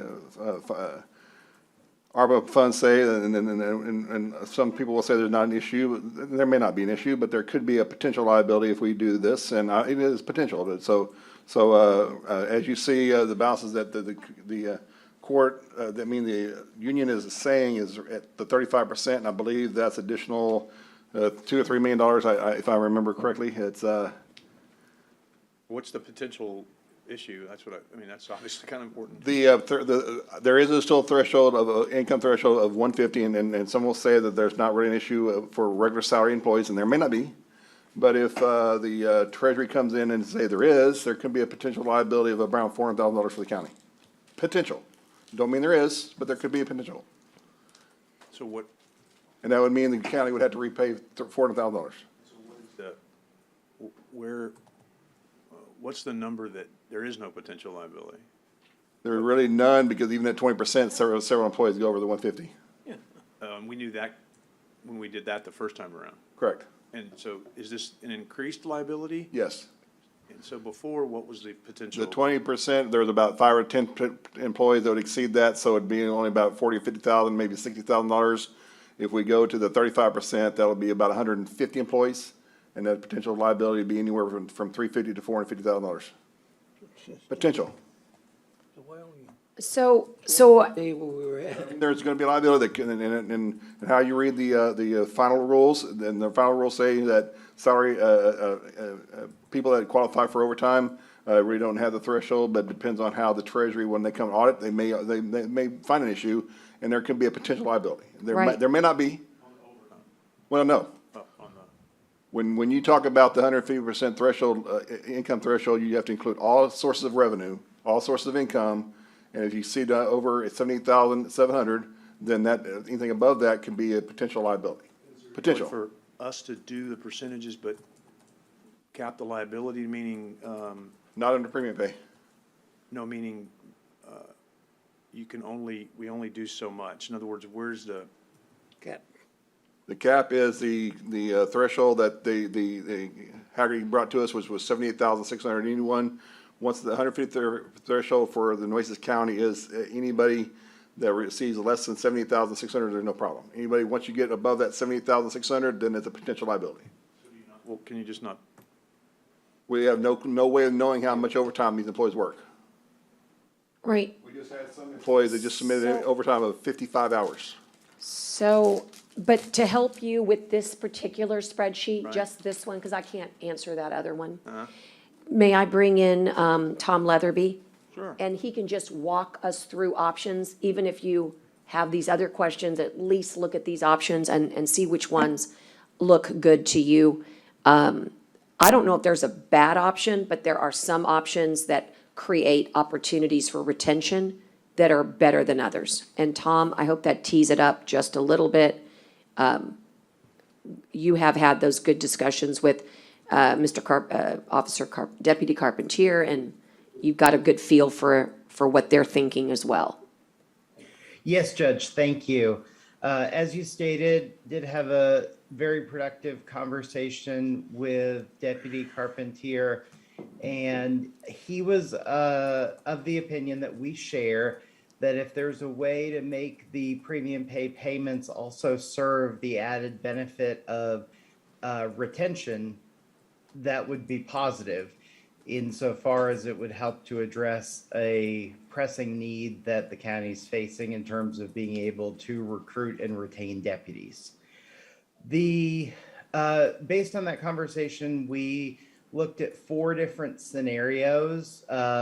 The first was the 35% scenario of straight premium pay that Dale referenced. The second would be, instead of using the premium pay eligibility, would use a new eligibility that was contained in the final rule for retention incentives. And that would allow the same amount of, actually 40%, 20% in year 1 and 20% in year 2, splitting over 2 years, paying out in increments, which would provide both a retention incentive and also allow for a recruitment incentive, because this payment would be going to new employees as well. It would no longer be tied to service that occurred during the COVID pandemic. And that's a very attractive option, in our opinion, for the county. There's another option, the natural extension of that would be to bring that out from 2 years to 4 years, which is allowable under the period of performance for ARPA. That would reduce the payment to 10% in each of 4 years, still at the 40%. That may be less appealing because it's not as much money into pockets as quickly, but it would serve additional retention and recruitment benefits. So that's certainly subject to consideration. I do want to address the point related to the potential liability for premium pay related to individuals who exceed the Treasury Department's threshold. There are two salient points there. The first is that from the interim final rule to the final rule, the Treasury clarified in explicit detail that individuals who are exempt from, or who are not exempt from the Fair Labor Standards Act, meaning they're paid overtime, are not subject to that income threshold. So There you go. we certainly have not seen in that's the any point. other That's what you engagement wanted to throughout the know. country a concern that liability would be incurred, although taking a conservative position as Dale's advocating is nothing we would ever advocate against. That said, the entire issue can be put aside by shifting from the premium pay eligibility to the retention incentive eligibility, which is contained within the public sector capacity building portion of the final rule. And that would be possible under the forward-looking 2-year or 4-year 40% total retention incentive program. Well said. And so all the officers, including the new ones, would be able to also qualify for this retention part of it? Yes, sir. That would allow it to be a recruitment bonus as well, and that could really help to fill those vacancies and then reduce overtime costs. Hallelujah for that. So that then would take care of, Tom, I do have a question on if we do the retention process, would the funding come from the lost revenue? No, it's not a revenue loss eligibility. This is contained in the negative economic impact eligibility under public sector capacity building. It was a new eligibility that was introduced in the final rule and is an eligibility that I personally have used successfully in multiple other counties throughout the country. You know what category that would fit under? Just a rough, just what category in the rules reporting as it would fit into? It's in the negative economic impacts section. I don't have a page number in front of me right now, and if I flip off of our Zoom, we may freeze. But we've done a detailed written analysis of the eligibility for retention bonus for the law enforcement employees. So actually, this gets them more with less liability potentially for the county is what I'm hearing, unless I'm not hearing it right. I think that's what Tom is saying. We can maintain our current premium pay as is, but then also initiate a retention program under a different program, different platform, if that's what I'm hearing. Well, actually, our intention would be to maintain, on the law enforcement side, it would be to separate out, and instead of using the premium pay eligibility, it would be to use the public sector capacity, negative economic impact eligibility, using the same pool of money that's been committed, the up to 40% pool of money, and then stretch that over whatever period of time the court felt was appropriate. So, excuse me, go ahead. Let me not choke here. So are you suggesting that we take it out of premium pay, all of it out of premium pay, and put it into this new category that you're telling us about? Yeah, that's really just the difference between calling it premium pay and calling it retention incentive is really just a Treasury reporting issue, and again, freeing up that issue of potential liability. The eligibility under the retention incentive is clear. You're allowed to go to 20% for any individual employees. But again, no, and that makes sense to me. So if we put all of the, I think what you're saying is if we put all of this in this new category, then we erase even that $40,000 or $50,000 worth of liability that Dale referenced earlier that we took on the first go round, and they would get more in their pockets.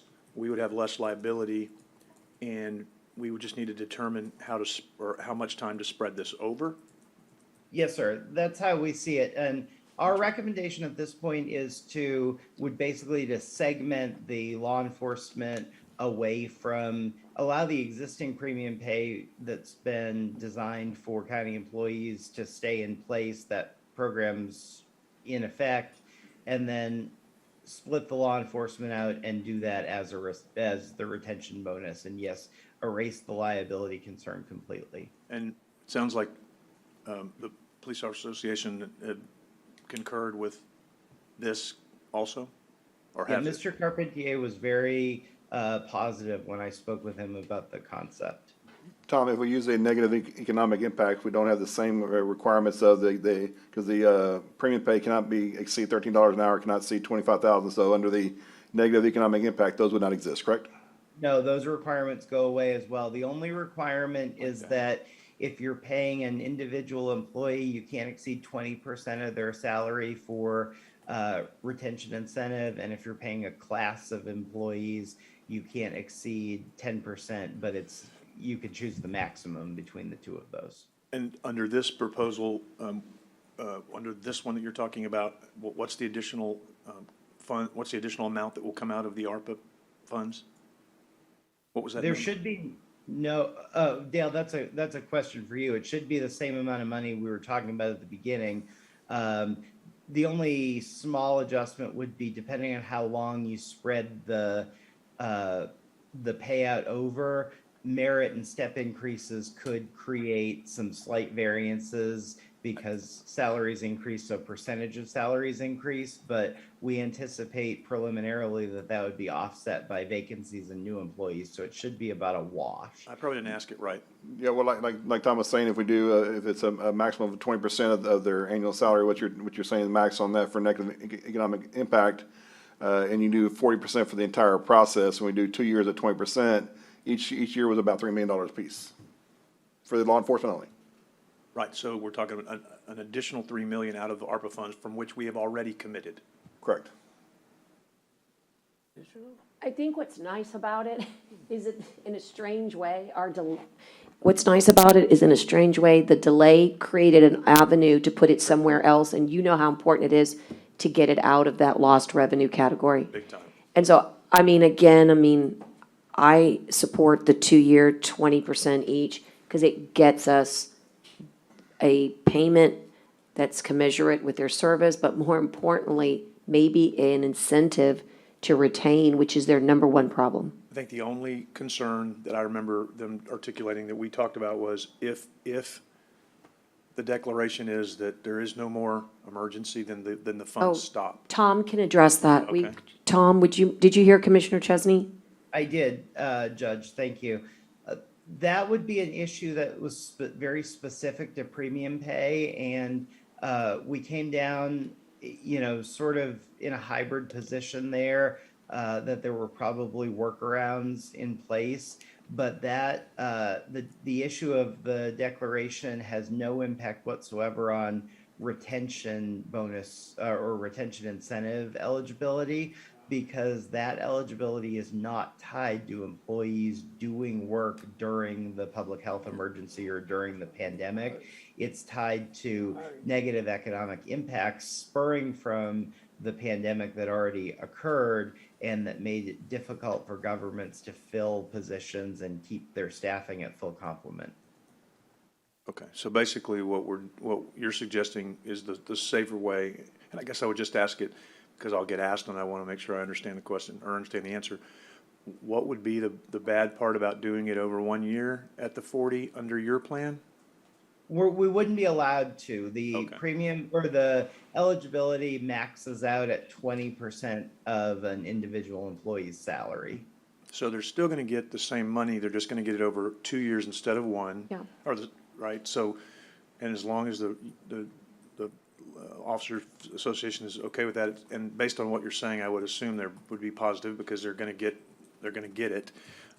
And we're not going to have any liability because the liability is certainly a concern to me. I don't want to take on a $400,000 potential liability, might not, but if this eliminates it, then we're being true to our word and getting in those funds, and we just need to calculate that too, Dale, over the long haul, because that takes another $3 million out of the funds, so that when we have to go back and do all the workshop that we haven't gotten to yet, that's going to take some more money out of that fund that we haven't yet voted on.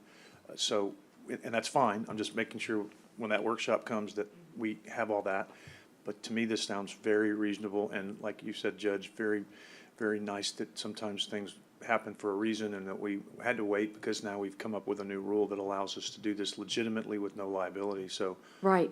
I think that's a positive, and if we need to make a motion to do that, I'm ready to do that if the court wants to, and then of course, obviously, any discussion. I'm ready to do it, and the only thing I would say is, there's all these little details that auditor's office needs to, work on. Just make the motion, and then whatever details are needed, please feel free to bring them back. How long is the retention, can we do retention? Is it 2 years? Well, like Tom said, it's a maximum of 40%, and you can do you can do 4 years at 10% or 2 years at 20. 2 years at 20, and we thought the 20s, we've already we've told them 20. So I feel very strongly that we need to keep our word at 20, which makes the best option, the 2 at 20. That's what we've been mainly saying. That's what we've been saying. Now we have a way to do it. That's what I guess we're getting to. And in this, Tom has had experience in, as he said, he's got a detailed kind of analysis, but he's done this in other jurisdictions, other counties successfully, and it actually does what it's supposed to be, which is retain. And I'm sorry, Judge, let me just say too, because I've been the first to criticize, let me be the first to say, this is great. So, good job. Thank you, Tom. This is very helpful. I don't think I've had the opportunity to visit with you or meet you, so since I have shared my criticisms, let me also share my praise. This is a great resolve, to me. So I don't know exactly what I need to say in the motion to make it the appropriate motion. And obviously, if something comes up with the nuances the judge is talking about, or the police officers see something, but what we want to do is we want to get something on the record that That's right. shows these officers that we're living up to our commitment, and I think this is a great step in the right direction. So however, I don't know what the motion needs How to about be, the- but It's I'll- only noticed as far as the premium pay. So you wouldn't have noticed starting another kind of pay. Yeah, but I think it's all So ARPA. It's under ARPA. Tom was saying that go ahead, Tom. Do you think that that's an issue? In other words, some people call it premium pay, that it is a premium pay. It's just that we're going to be using it out of the bucket of negative income. I mean, it's how we book it. Judge, I think at this point, given the large total amount and the potential for the county to come under criticism, I would exercise an abundance of caution here. And if I might suggest a motion that directed staff to prepare a retention incentive using the previous commitment or setting a commitment. Tom, you're on a roll, buddy. Let's go with that motion. Get it. What he Say just that said. again. What he just said. You had me at hello. No, that's a great motion. What? Can you say it again, please, Tom, so that I don't have to? Yes, sir. The motion would be to direct staff to develop a retention program in lieu of the previously offered premium pay, with the parameter being 40% overall over a 2-year time frame. That's my motion. Kara, And then can we is that bring good? that, can we I'll bring that back second. pretty quick? I thought he said 20%. It's my motion. No, he via adopts Tom. Tom's language, and I'll second. Okay, whatever you want to call it. You said 20% a while ago. It's 40% or 20% 2 years? 40% over 2 years. It's 20% Per year. each year. Oh, so it'll be 40, okay, 40% for both years. Yeah, and then that way everybody can check the numbers, the law enforcement can make sure it's right, that we're all on the same page. So that's the motion. I'm good, that's great. Okay, and that's fine. I think that gives us a direction and a directive. I got one more. Myself will work with Tom, and we'll probably bring something up on the 27th to make That'd be sure everything's all great. finalized. One more question that I just want to, and you said about retention, or is this, are we using some of this money to hire new people and pay them the amount, the 20%, or what? So Tom, can you address how this exactly would serve as retention, other than Yes. people that currently work for us?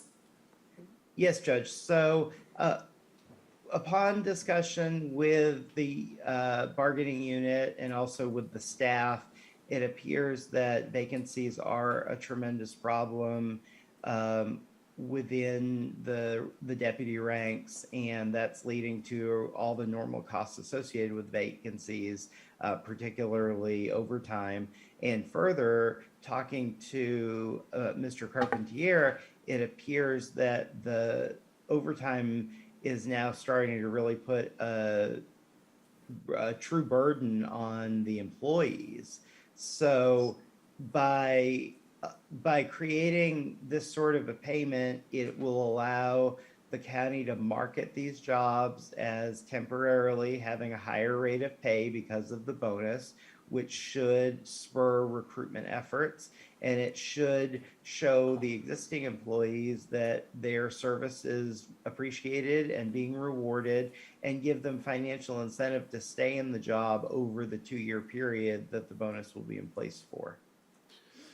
And since this item would not be like the premium pay where you had to be paid on hours, we can set up a supplemental pay where it's paid every pay period at a certain amount. Okay. So the answer is yes, it's gonna help, market the jobs to new people. So if you're wanting to, seek employment here, you're gonna get a chance for the next, 2 years. Well, we're already in year 1, right? But it's gonna give you a chance to have that bonus, 20%, which does theoretically make us more attractive. And when the 2 years are over, they stay at that pay? No, they do not. No. It's gonna be another issue we need to really explain. No, they know that. This was a one-time deal. I mean, Yeah. This is premium pay. For new employees. Right, Yeah, no, they'll right. make sure that it's just it's like almost like a signing bonus, it just happens once, but it's a good once. It's a good, Now I can agree with the signing bonus, but I don't wanna say it's part of your pay and then say. no, we're gonna be very specific. When they onboard, they're given a lot of supplemental information about what's happening. Okay. Not a bad idea to emphasize it. And Judge, if I may. Yes. This commitment that the court is making to these public safety employees, this is a newsworthy commitment. This is gonna show prospective employees, whether new employees, employees of other agencies, that Nueces County is committed to the deputy ranks, and that should spur recruitment right off the bat. And we can work with the staff who advertise the positions to help craft those recruiting and marketing materials as well. And I think that's so important because, on social media, I see a lot of our deputies offline posting and comparing us to other counties, and it's disappointing. We know where we're at. We've tried to move ourselves up over the last several years especially, but to where we can kind of take the lead or really have a point of, it's always been a priority, but really a point of pride for us to say we're doing something a little bit more unique and out of the box, and putting that emphasis on the recruitment, retention of these employees, so we're not losing them at maybe a faster rate, or maybe losing them at all to other agencies. So that's an exciting part of all this. Okay, great. So, Kara, we have not voted, but all those in favor signify by saying aye. Aye. Aye. Okay, it is almost noon, and I really would like a little bit of a bathroom break, but we're so close to getting to 19. I'm just gonna go ahead and say one more, just because it's nothing. On item number 16, I don't believe, Dale, there's any okay, so there's no action on 16. We've already done 17. I'll take my little break and be right back. I just, quick bathroom break. Come back 5 minutes. Thank you. Oh. The time is 11:40. If you don't mind.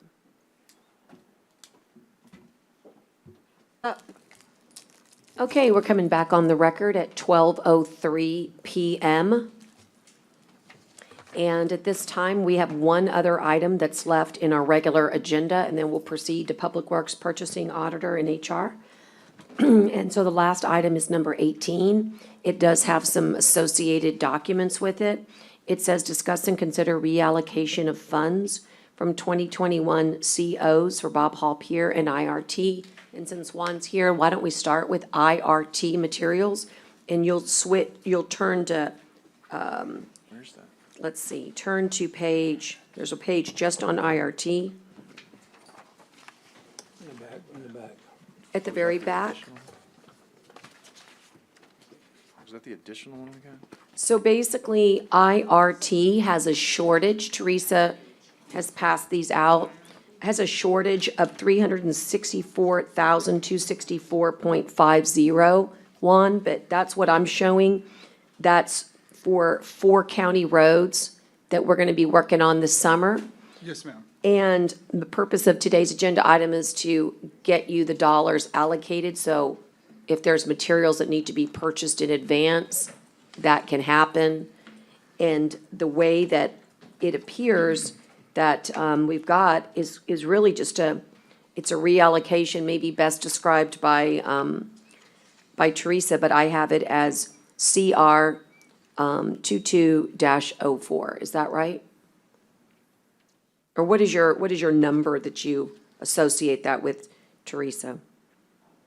It comes from basically previous IRT materials. Right, that's just the project title, Judge. Okay. We will create the new projects that Okay. they're gonna use, but it's gonna come from the 2021 COs Okay. allocation. So that's really all that we really need to say, and so, Also, Teresa, are we including the other portion for the medical? The medical? Yes, sir, it's included in the number on here. it says it at the bottom, it says ME supplies, 15,000. Oh, that's what it is. You see that? I thought it was something else, okay. Okay, so is there, I'll make the motion to, Second. I've got a motion and a second. And forgive me, I lost Commissioner Amatis. I'll just look to the left. I know he'll probably want to vote on it, but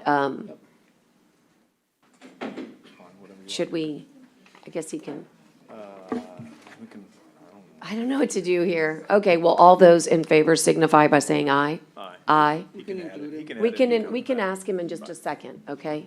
Because a lot of it is, Votes. okay. And then the second piece of this item is for, again, a reallocation of funds from 2021 certificates of obligation for Bob Hall Pier. And so in this regard, you need to refer to items one, well, the spreadsheet that I'm going to show you looks like this. This is the, oh, let me just back up. Commissioner Maras, for the IRT materials, reallocation of the, of COs to give the deficit that Juan needs at 343. It was 3-0 vote. I just wanted to make sure you had the opportunity. Could I add in? Could you add? Does the court allow me to? Yes. I'd like to cast in favor of that. yes. Yeah, I have no problem. Yeah. Allow. Clerk, would you make sure that that's included? Thank you. Okay, and so now we're on to the second piece, which is the Bob Hall Pier. And so what we did from last court is rework the numbers to include the actual dollars for demolition per last court's authority, and as well as the court's Hurricane Harvey insurance, and then we cleaned it up. We found one discrepancy, so we were able to save a little dollars there, and then we added things that, quite frankly, makes sense. I mean, you just couldn't build a pier if you didn't have the power supply. And you know you're gonna need lighting, and you know you're gonna have to have some amenities. So when you clean it up, it gives you a better profile and picture of what's needed. Save and accept the items at the very bottom, which are not being considered at this time, but can be considered in the future depending on what available sources there might be, grants, et cetera. And so the new number to report to the court is all in, as they say, for right now, all in right now, is 26,330,187, 330,187. And so the budget variance, meaning the amount of money we need, is 2,330,187. And before I go any further, I just want to make sure that you don't have any questions with regards to this spreadsheet, because the big change was the bump outs had been in, Commissioner Chesney, which is why that number was higher at 28 million, and now it's at 26. Remember you had asked about that last time? Right, the bump out, the two. The two mid, The two mid ones that we pulled out. right, and that saved pretty significant dollars here. Okay. And so now your all-in number is 26,330,187. Without the parking lot, right? That's correct, and I want to address that at a different agenda item. after Scott's meeting with the GLO today, because he thinks he might have cost savings there off that number. So what are we, So what I have proposed is by working with Teresa, you'll have to look at item number, Teresa, is there a separate one that's just, I don't see it here, The but, reallocations on the third page. oh, yes, page 3. So if you look at this allocation, you can see that if you redo these allocations, and we can go through them from the COs, we can find those 2330187 by just a reallocation. Now, how does that happen? Well, number one, IB McGee Multi-Purpose Facility has $201,000 there. The Courthouse Security Access Control, I'm sorry, that starts with the ME at 4 million. These are the deductives that we have taken. So we used for IB McGee, we used approximately 200,000. And you can see by going down the line, it shows where we have deducted from the ME facility reallocation. And we just deducted it from IRT. And now we can deduct from Bob Hall Pier, and it still leaves a balance of $845,679. And Juan, you'll want to remember that number, because I know we're going to be, there's another item somewhere, and you might need additional dollars for that item coming up later in the agenda. So I'll direct your attention to those funds So in Judge, just a second. I'm a little confused. Okay, so on the Bob Hall reconstruction, if this is deductive, Well, it's assuming, she's assuming that the variance would be made up here. This is to showcase, we had 4 million allocated in this facility. Right. And here are all the ways that we have taken from it, already taken. already taken So from this it. Bob Hall reconstruction this is not a new one. This would be this agenda item. If you took it, you would still have 845 left, 679. Right, Okay, so my now- confusion is, so we have, let me back into it. So we have the 18 million that we originally allocated, and then we Correct. have the 6 million that the court allocated from Harvey Insurance, so that's 24 million. So what does this 2.3 represent, So go back to spreadsheet and look at your allocated budget, right? okay? So you see all of the items up above. So you're suggesting to make it up with these monies? That's right. Okay, that's what I was trying to get to. But now you have a little bit better, now you have more of a fully funded pier, because now you've put power in, you've put lighting in, you've No, put. I get it. So what you know you're I'm saying is, you're just saying your suggestion today is to take the remaining 2,330,187 that we're short on the pier, and you're saying take it from the COs from the medical examiner's office Right, to get because, to our 26. yeah, and this shows, Teresa's, this is how she likes to do it. It's more of a deductive process. That's It fine. it shows you what's allocated and what's not, and what's left over. And so that's the motion, because this way, by next court, we can tell Jacobs, this is a cost estimate you've given to us. We're ready to have you design for this exact project budget. And then we can start really focusing on building this pier, and it gets us, and I don't want to neglect the bottom pieces because we need to address them, but you can rest assured that everything up above is needed and wanted. And I think that really goes a long way to getting us to that future Bob Hall Pier.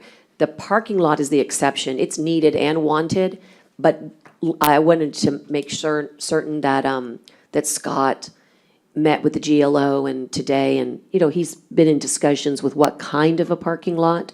There could be, And we've got the road district 4 money. and we have other dollars coming. I feel But that like doesn't stop us from. it doesn't stop us. Right, we And know it's- we gotta do something, but we can.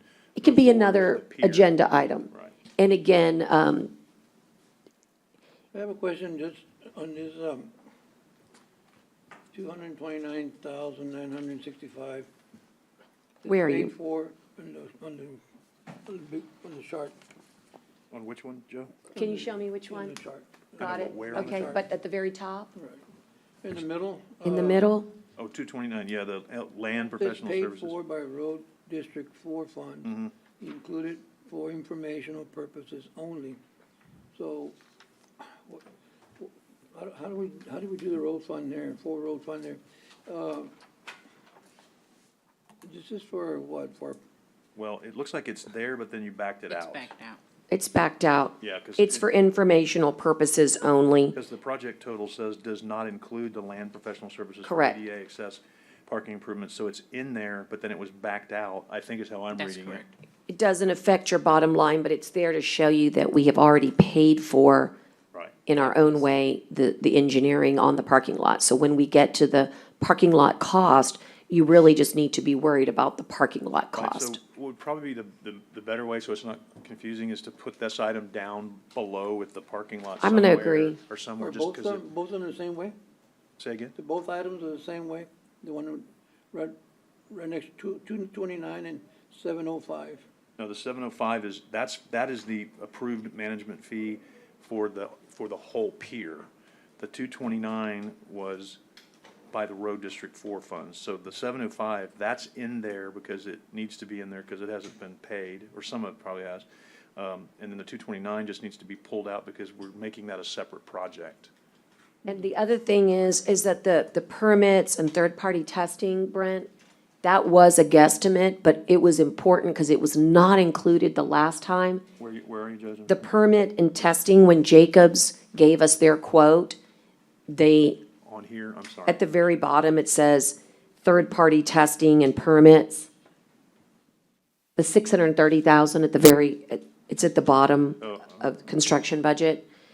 That's an important, yes, that was yes, important. You may not have seen it before, but it's important because without the permitting process, nothing matters. So we're, again, trying to be comprehensive. The only thing I think is probably not in here that may come back up is, obviously, there's a little bit of a guesstimate on the Jacobs part, but I do believe by putting the 630 in there, you cover those costs. Your guesstimate is pretty good. You've got some soft cost in there for Jacobs if they needed additional. I'm not saying there would be, I'm saying like if the ADA ramp was more complex or, So what the we're saying, 630 is a good number. That came from them. so what we're saying right now, everything on the bottom there, additional project, none of that is funded right now. At the very bottom, none of that's funded. That's correct. And just so you know, the court's kind of already said that the bump outs would be probably something that would be way, way extra. And the other things that are there are going to be the subject to some grants that Scott Cross and the Coastal Parks Board are looking at. And so those are extras.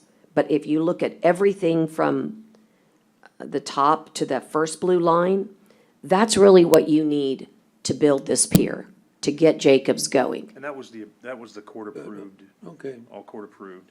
And like I said, if we just pull out that ADA stuff and put it down somewhere else, it won't change that 26,330, 167 It does not. number. Stay the same. And the other things, and I've just looked through them again, were all the things that we approved in court, and then the ones below were the ones that we did not approve in court. And so I mean, it looks right to me.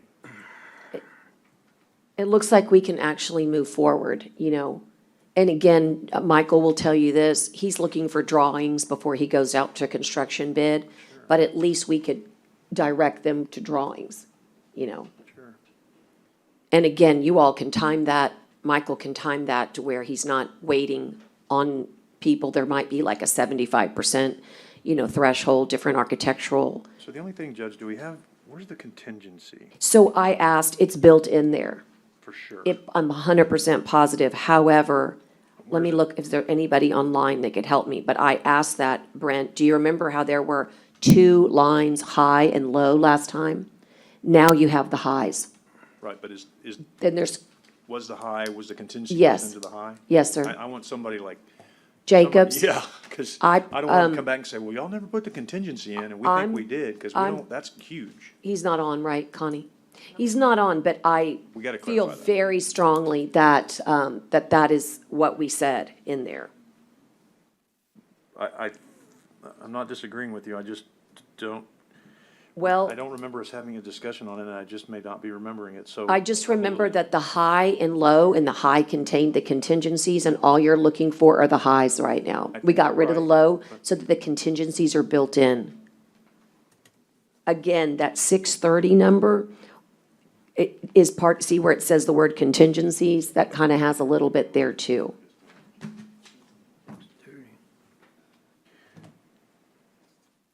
Right, so I that's feel what we- good that this number, after talking to Lewis, is the number, except for, I do want to tell you that Jacobs, those numbers from the actual architect are, you know, maybe,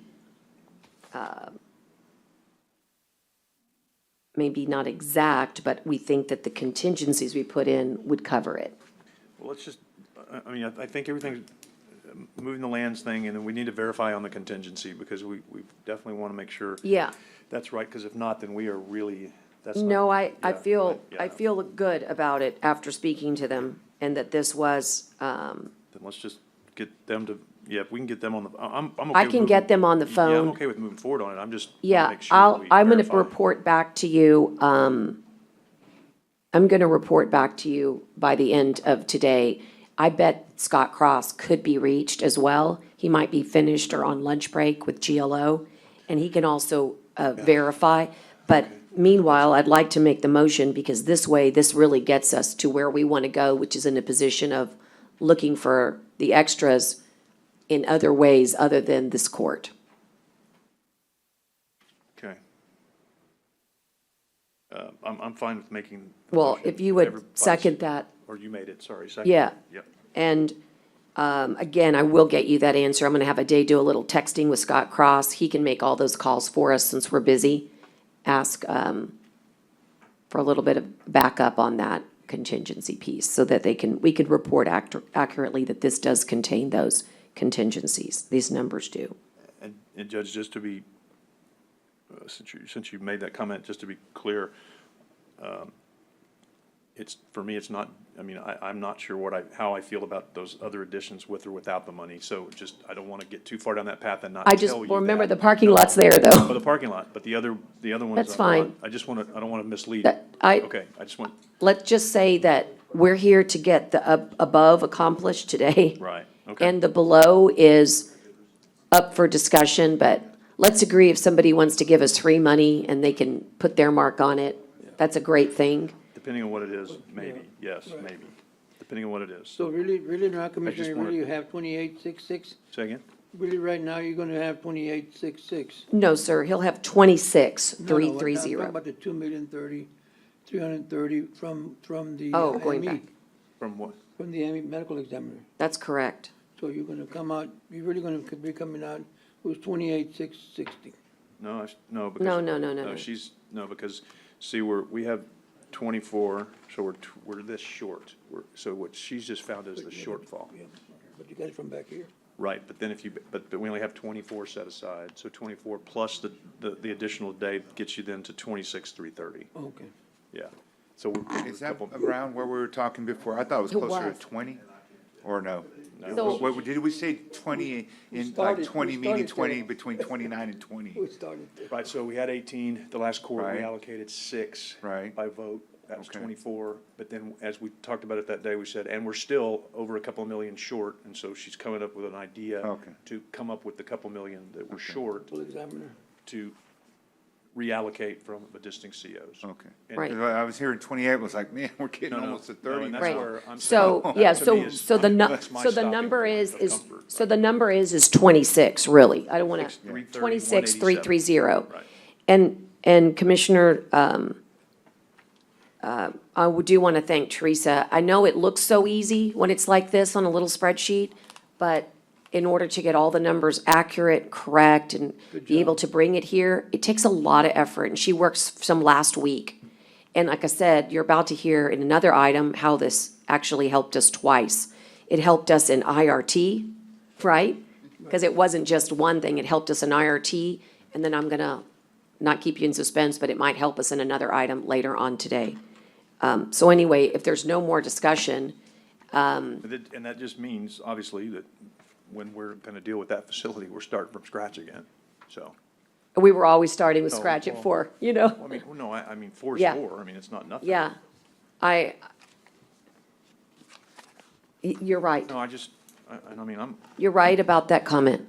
So, maybe later in another future agenda, we can bring up some concepts that we've been mulling around.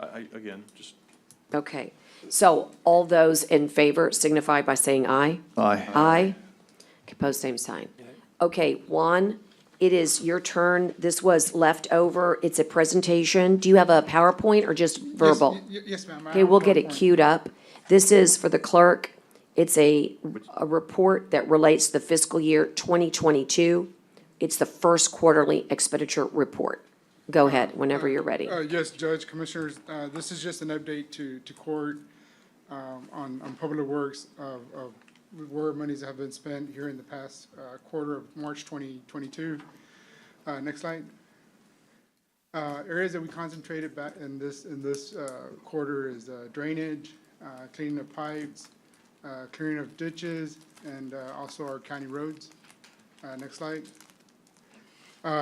Here you can see two pie charts. The pie chart on the left is from last year's last quarter, and then the pie chart to the right is this past quarter for 2022.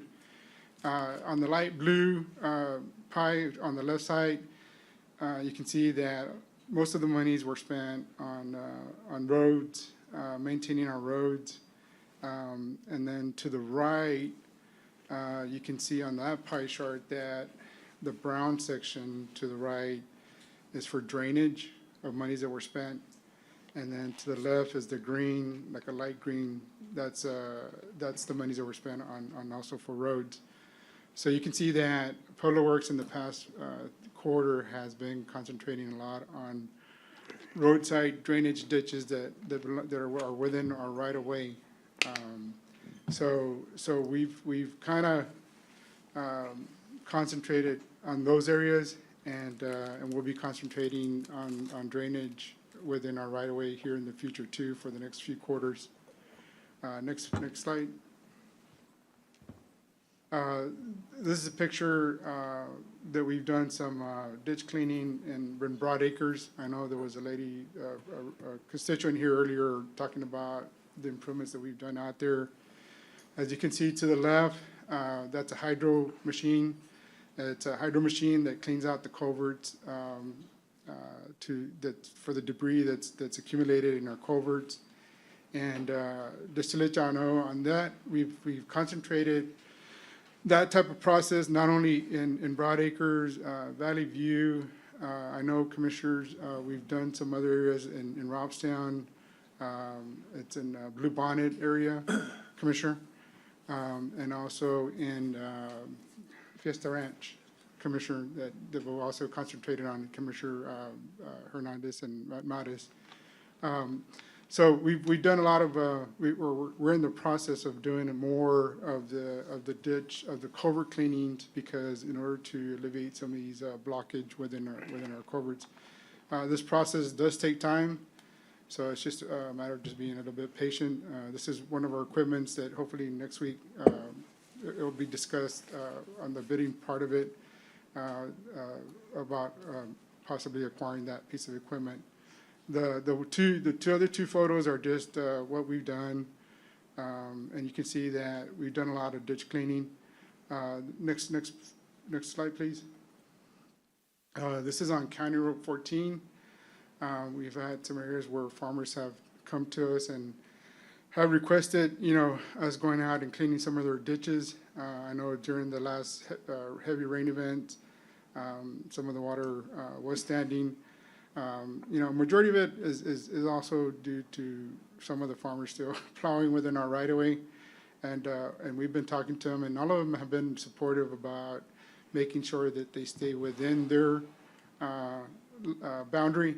So we've gone out there and we cleaned out some of the ditches. We've replaced some of the culverts, because some of these culverts also were separated and some of them were collapsed, and we replaced some of the culverts out there on County Road 14. Next slide, please. This is some road improvements that we've done on County Road 16. This is in the past quarter. This is about a mile and a half stretch right there, or 2 mile stretch of road that we've done. And this is just one of the roads of many that we've been working on. And this is where we're doing a full depth base improvement, and then also putting a prime on top of it. And then after that, we come and put the final surface, which is a 2-course surface treatment. Next photo. This is on County Road 73A. This is some of the driveway improvements and ditch cleaning that we've gone out there and completed. So we did some of the driveway and ditches out there to improve the drainage.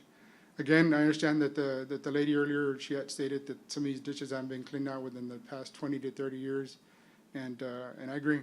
And now that's something that we're concentrating on, and we are going to be concentrating on, and that's one of our main goals, is to go out there and clean out our ditches that belong to us.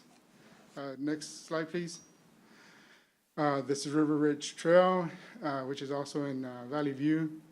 As you can see, we furthered out the ditches, we cleaned out the ditches. One thing that I do want to mention, Judge and Commissioners, is that what we've done here is we pretty much put everything back to its original design that was designed when the subdivision was designed originally.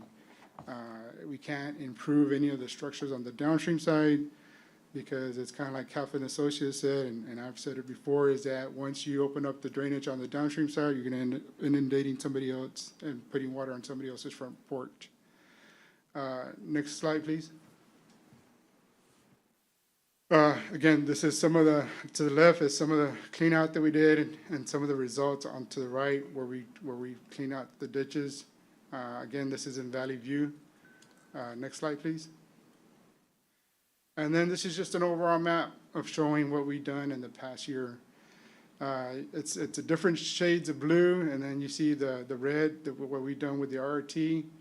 And this is kind of just showing to court, is to say that in the past year, we've sporadically gone everywhere within the county. And our goal is to make sure that we do maintain, every precinct, and go to every individual location. And you can see on this map that we've gone everywhere within Nueces County, and we've done some improvements. And we're going to continue to do that and to concentrate on some of these areas. Our goal for this year is to not only go into some of these smaller subdivisions that do need some more assistance in cleaning out their ditches. Again, ditches that haven't been cleaned out in the past 20 to 30 years, and do that. And hopefully here in the next week, I know there's an agenda item for approving some of our equipment that has been bidded out, and hopefully with those new pieces of equipment, we can start keeping up with some of these ditches that belong to us. Next slide, please. Can I ask you something on the other side? Yes, ma'am. It's such a helpful slide. Would it be too much trouble to ask if you would change the colors? Yes, ma'am, we will. Like, just make them yellow, blue, orange, like rainbow colors, because the shades of blue, if I were to reproduce it like on a social media, it would be so hard for people. I agree, Judge. We'll change the colors. That really help.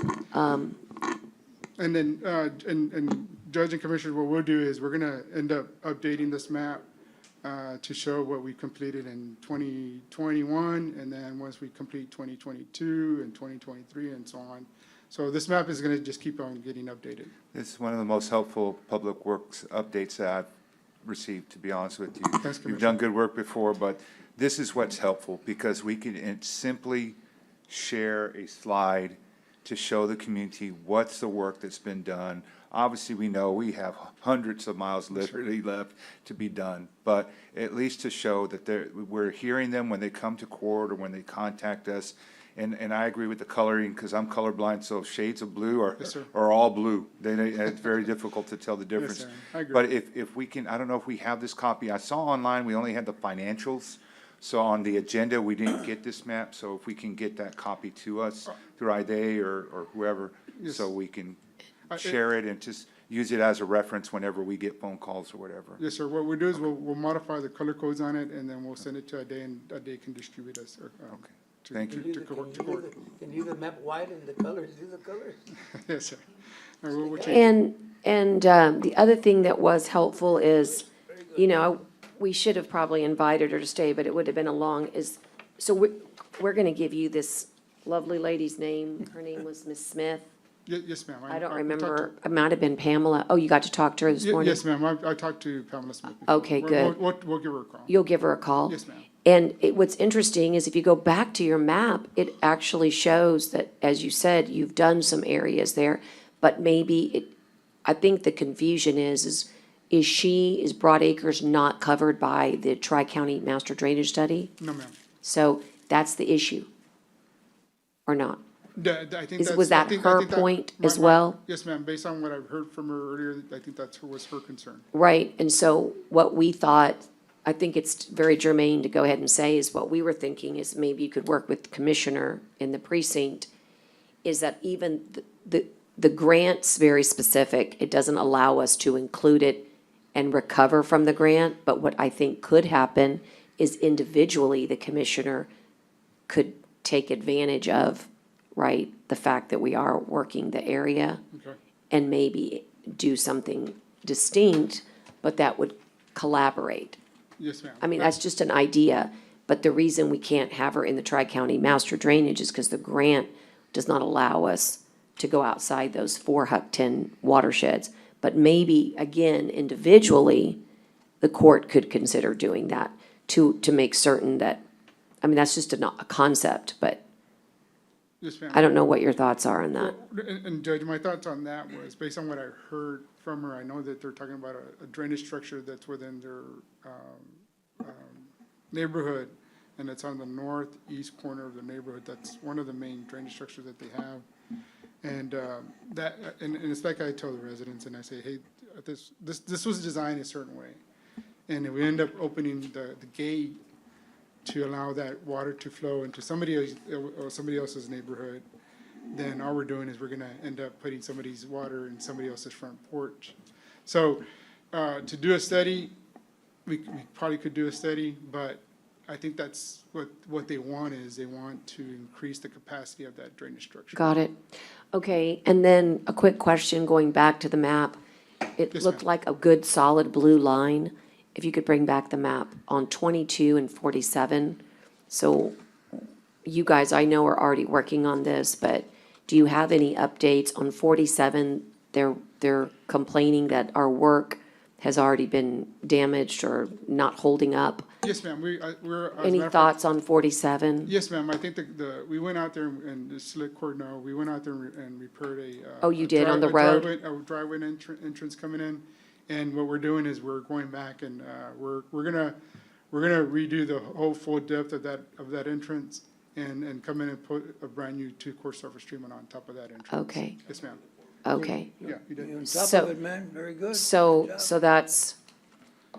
that's good. And again, I mean, having that kind of be our lesson learned, do you think it's best is that gonna happen, like, is it best to do more than what we did there? In other words, Yes. now that we see, hey, this really isn't gonna hold up, can we maybe think about changing how we do it? It may cost more now, but it'll save more later. Yes, ma'am. I think during when we got the call, we were just trying to react to the call and making sure that they got a Understood. nice surface coming in. And kind of like going back to those photos, Connie, the ones about the road. Our goal, Judge, and it's kind of like I said here earlier, is that our goal is to do a full depth reconstruction of the roads from now on. That's good. So that's what So that way we can have another approximately 7 to 12 years of road. Right. I mean, we still gotta maintain them, but at least it'll give us another 7 years before we have to Right. go out and do something to them. Right, that's what I like that I'm hearing, because yes, I ma'am. think the old way, it's proven that we're just seeing too much. It might have worked back then when there wasn't enough traffic, but now the traffic increase is so much higher. Our old ways is just, it doesn't pay dividends. Yes, ma'am. Not like this new way. And And then yes, ma'am. finally, I'm not sure that you heard this earlier, because it was early in the day, but we had a good question by Commissioner Modis, and I echoed on County Road 36. Okay. We wanted to make sure you heard what we asked Dragados. Okay. Is that we said, could you please consider having a collaboration meeting between the city of Robstown, Nueces County, Dragados, and Martin Marietta. So we'd like you to I would like you to take the lead on making sure that happens. We will take the lead on getting the letter, because we think that the letter is a signal to the company that we'd really like this to happen.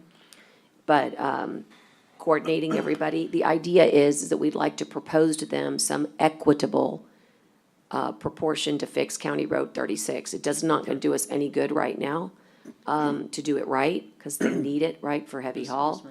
But in the future, County Road 36 has been ID'd as if there is a sore spot for me, it's County Road 36. And we got to fix it, so the planning starts now. And I don't know if you got to hear that, but you can go back and roll tape, listen to the very, very end of the presentation, and you'll hear our dialogue. Yes, ma'am, I heard the.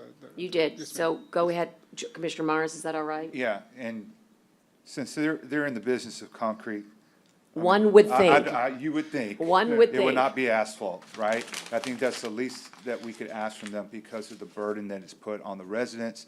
And once it's up and fixed, that's gonna become a very busy road again. I know we've had detours and blocks because of the bridge and everything else that was going on, the small bridge on County Road 36. But I think that would be fair expectation from them to help us out with.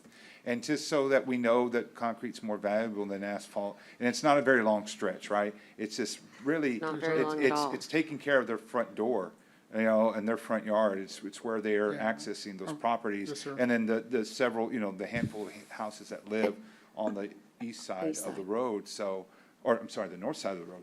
So, if you can help us with that. I'll set up a meeting with David Flores with the city of Robstown, and then also. And with, Martin. Marietta. And also Dragados.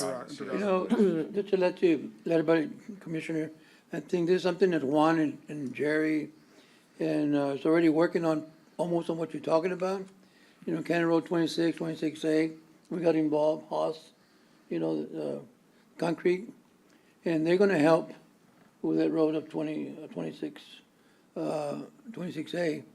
They're gonna help because they're the ones that actually drive on it most of the time. So, they agreed that, we're gonna, it's your road, but we drive through all the time, so I think they're gonna help out. We're looking at an agreement right now, where they're actually gonna help us out with that. So, it's it's something that Juan and them are already dealing with, trying to work with the, companies. Haas, and the other one is, what's the other one? One's Quality, and then the other one's Haas. Yeah. Yes, sir. So, and I think both of them are gonna help, with that road. So it's a good deal, and I appreciate y'all doing that and having, going also, Yes, sir. reach out to you guys Yes, sir. and do it, but. So to have the successful meeting, because time is so valuable, I'm going to suggest that they're going to ask us, well, what is your request? And what is your plan? And so before the meeting, I would actually, just like we did for, off Calicote Road and the Epic, we actually had a plan. You have certain criteria that you ask for of any road that's new. And so we want to make sure that we go in there asking for, and what is our request? And so I'm going to go ahead and say, set the meeting, but give yourself a little wiggle room so you have time to actually make a preparation for the request. Okay. And, because otherwise it's another meeting, they'll say, well, let me go take it, just that way when we meet, we're going to be meeting on the public policy pieces of it, but you already have a request in hand. Yes, ma'am. We'll do All that. right. Okay, thank you very much. This is presentation only, so we're going to move on. Thank you. The next one is Thank you. purchasing, and Michael's got one IFB. It's C1, and it's 3188-21, motor oil and lubricants. And you'll let us know what your recommendation is. Yes, Judge. So on this one, we received two bids, one from Suncoast Resources, Inc., and one from Argandeki Oil Company 2, Inc. We're recommending a split selection to both vendors. On this one, we spoke with Public Works, and as you see in the pricing breakdown, The items split out about 52% to 47% in terms of each vendor having the lowest price on a certain number of items. And so we're recommending award to both vendors. That will allow the county the most flexibility to get the cheapest price on a per item basis. Okay, in that case, I'll make the motion to approve that split offer. Second. Motion and a second. All those in favor signify by saying aye. Aye. Okay, and Michael? I'll be coming back on probably May 11th with those contracts. Sounds good. We'll move to the auditor. He's got four agenda items, 1 through 4 under D. It starts with the financial report from way back when, September of '21. Yes, Your Honor, when this was printed, there was a few pages omitted, so I'd like to table the monthly financial report, hopefully till the 20th and not the 27th. So moved. So moved. Second. I'm sorry, I meant to say second. Well, there's already, I'll take it the way you heard it, Kara. Motion and a second. All those in favor signify by saying aye. Aye. Aye. You've got a budget change order. It's number 10 for our fiscal year. There's a few items on the request. There's 5 departments that are requesting some additional items to request. Majority of them are getting the items from other items within their department to cover this. Most of like for the constable, they're needing some maintenance repair of their equipment, and they're just taking it from some overtime and travel expenses. Same thing from the library. They're taking it from professional services. For our 3 buildings at the top, the mechanical maintenance, Keach Library, they're asking for additional money for either office supplies or other services, and they're taking those funds from the 1570, which is our building superintendent, including precinct yard 3. The funds are available for them. My staff and I looked over the request, and they are justifiable, and submit this for your approval. All right, I'll motion to approve this budget change order number 10. Is there a second? Second. Second, and all those in favor signify by saying aye. Aye. Okay, we've got a budget change order number 107. This is capital. Projects funds, and we have a few new projects. We'll go from the very top to the bottom. The first one is 1901, which most of your funds come from our general fund. The Texas Parks and Wildlife Grant match has been completed, so it's being reduced, and we're moving the funds back to Commissioner Precinct 1's commitment. The other funds are being the 4-yard building improvements, additional funds, and that's coming from Commissioner 2's funds.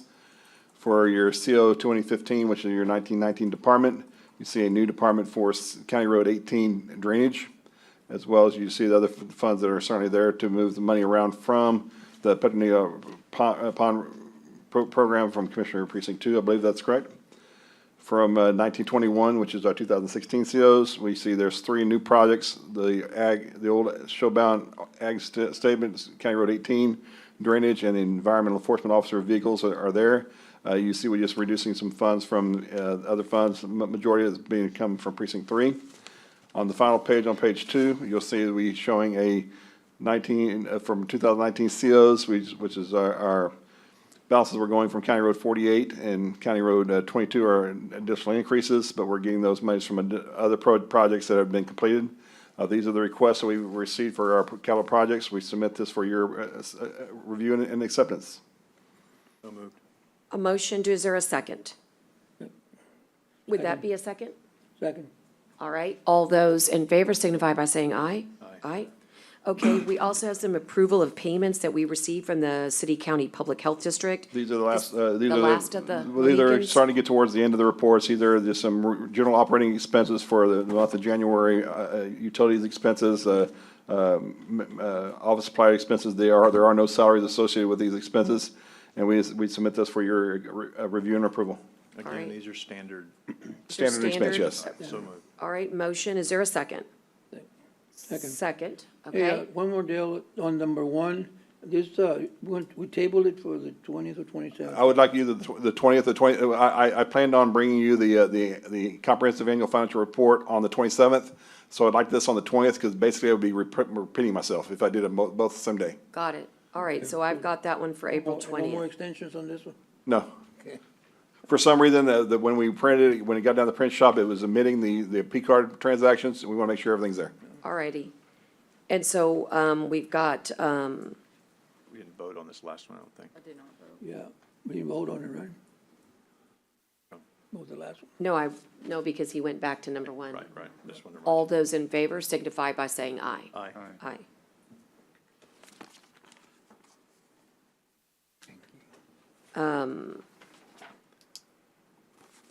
I saw her, yes. Julie, there's a lot of discussion. Go ahead. For number one, Mike. I Yes. put table until April 20th. 20th, yes. Okay. Yeah.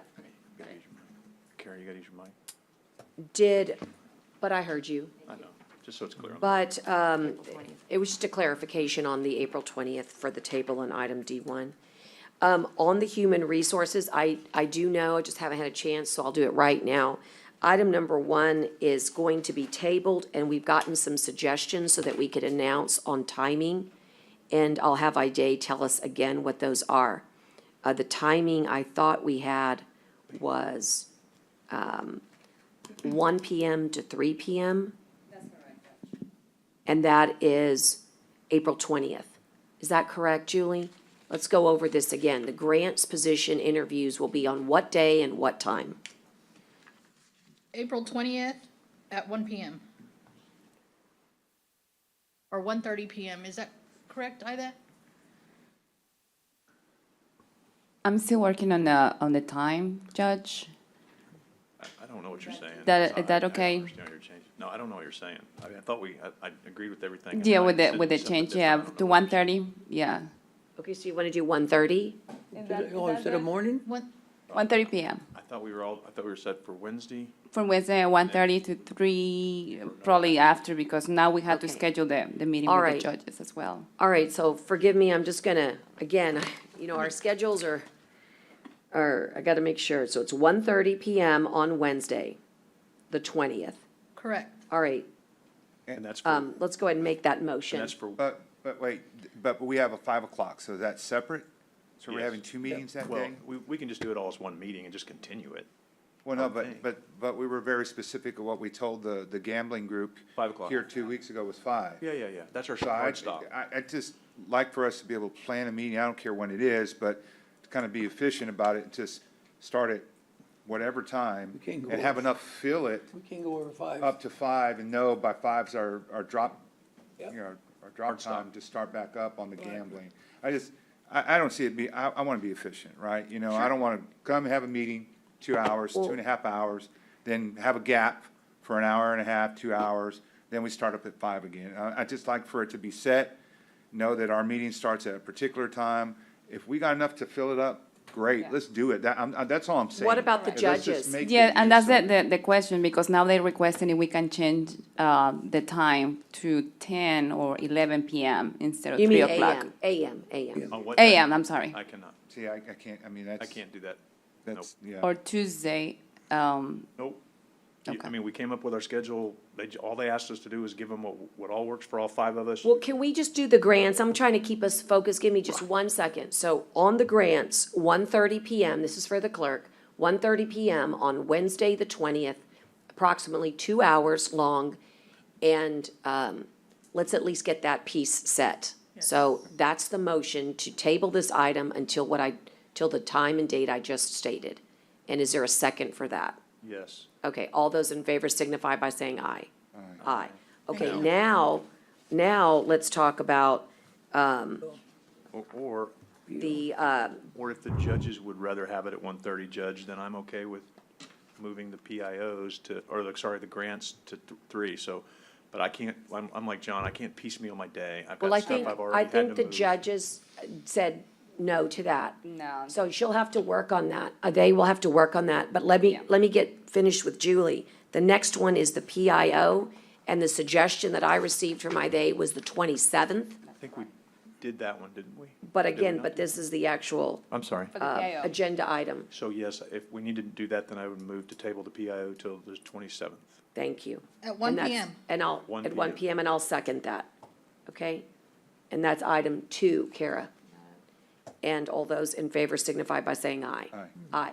Now, the judges is a different a matter, and give us some time to recuperate from what they need and what we can do, and we'll come back to you. The next item is for Julie, and it's reinstating a budget for Constable Precinct 2. It's a budgeted car allowance, and that it be effective date March 31st, and it was there, and then we didn't need it, and now we do need it. That's correct. So it's not a new, we just hadn't used it before. It was in our budget always. I spoke to Constable just recently, and he's online. Great. He said he would discuss his item. But what had happened was, one of his vehicles that his deputies uses, was sideswiped, and so it's out of commission. So the constable has given his car to his deputy, and so the constable is now gonna take his car allowance. Okay, it's pretty straightforward, and I'll make that motion. Is there a second? Then we'll hear from the constable. Second. Second. Okay, welcome, constable. Did Julie portray that correctly? Yes, Judge, she did. What happened was, one of the deputies was making a left-hand turn underneath the SPID, and a silver BMW hit his driver's side door, bent the uniframe, and deployed every airbag. The deputy suffered very minor injuries, broke his glasses, but wasn't able to pursue the BMW. So Okay, that car is now out of commission. So since he drives all the time and I just drive back and forth to work, and, you know, just the various things that I do with the community and outreach and stuff like that, I just decided to use my own vehicle. got it. So it seems, court, that this is necessary. So all those in favor signify by saying aye. Aye. Aye. Post same sign. Okay, constable, we got that working through the process now. Thank you. Okay, Thank Judge. you, Julie. There's one more item, but it'll be taken up in executive session, and that is item number 4, to fill the position of ME. And so we will do that momentarily. I don't see anything else at this time. It's a good time to go into executive session, and I am giving notice at 12:55 PM that we are electing to go into executive session. And we do so with provisions of the Open Meetings Act, Chapter 551 of the Texas Government Code, and in accordance with the Government Code, Vernon's Texas Codes, Section 551, 071, 072, 073, 74, 075, 86, and 87. And we do so to hold this executive session to consult with attorneys, including matters relating to litigation, real property, prospective gifts, personnel matters, termination, county advisory bodies, economic development negotiations, and any other matters that may be discussed in executive session. Upon completion of the executive session, Commissioners Court may in open section take such action as appropriate on items discussed in executive session. So again, we'll ask everybody to clear the courtroom if you don't need to be here, and we will contact the clerk as soon as we can. Don't expect it to be uber long. And Connie, take us off our, we'll ask Mr. Flato to stay on, and I'll take him first.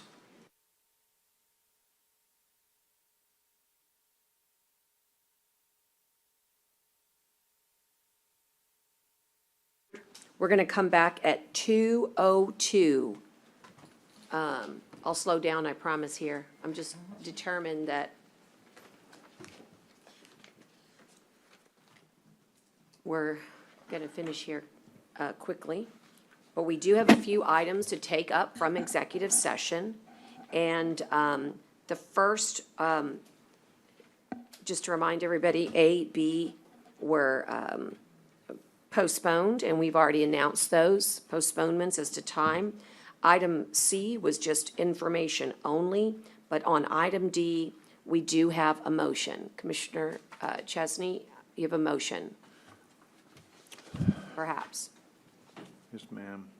On item D, the motion would be to accept the offer made by the city of Port Aransas on the price for the Allister Street property, with the county attorney putting the appropriate language in the deed in regards to that piece of property for $925,000. Okay, and I'll second that. And all those in favor signify by saying aye. Aye. Aye. Okay. On item E, is there a motion regarding the settlement demand on the personal injury claim of Judge, just make a motion for the It county must be a attorney minor, so we have ARH. to continue negotiations. All right, there's a motion to continue negotiations. I'll second. All those in favor signify by saying aye. Aye. Okay, item F was consultation only. And then item G, we have an important, a motion for item G, and that is a motion that I can make, and Go ahead. it is to appoint, to offer for the appointment of Chief Medical Examiner for Dr. Fagan. And the compensation package shall be for a base salary of $350,000 plus benefits, including a expense, I believe, of $10,000 for travel and / moving expense, as well as the commission that, upon commission approval, any of the other out of county, subject to the interlocal agreement, compensation shall be awarded. And so I heard the second really on my right, Commissioner, and all those in favor signify by saying aye. Aye. And we will make certain that we bring this back as soon as we can get his answer. Remember, for those of you listening, this is our offer, and we hope to have his acceptance very soon. With that, that concludes our executive session items. Next, we have adjournments, but I do want to check before I go there from the clerk's perspective. I think we've got everything taken care of. Aye. Okay, hold on. Kara, tell me what, Your pulled eye, let me see your pulled eye to oh, discuss it? no, so it wound up getting approved as far as the consent agenda. No, actually, the way the consent agenda was worded, and I have the exact same wording on mine, it was, We accidentally omitted yeah, it? you did approve No A through worries. F, H, No and then J worries. through O. Okay, so You no wanna do I through worries. I. Thanks for the cleanup. We'll go ahead and approve I, which is the adopting of the resolution in support of the application for the Indigent Defense Improvement Grant Program. And as Natalie told us, this was something already in place. I'll make that motion to approve. Is there a second? Second. And all those in favor signify by saying aye. Aye. Okay, now let's go to adjournments in memory, and I'll call upon Commissioner Chesney. I don't have any, Judge. Oh, Commissioner Amatis. Yes, Judge, thank you. I only have one to share today. It is for Olga Valls. She passed away this past Sunday. She's mother to John Valls. John, very active in the community, and Executive Director, Robstown Area Development Corporation.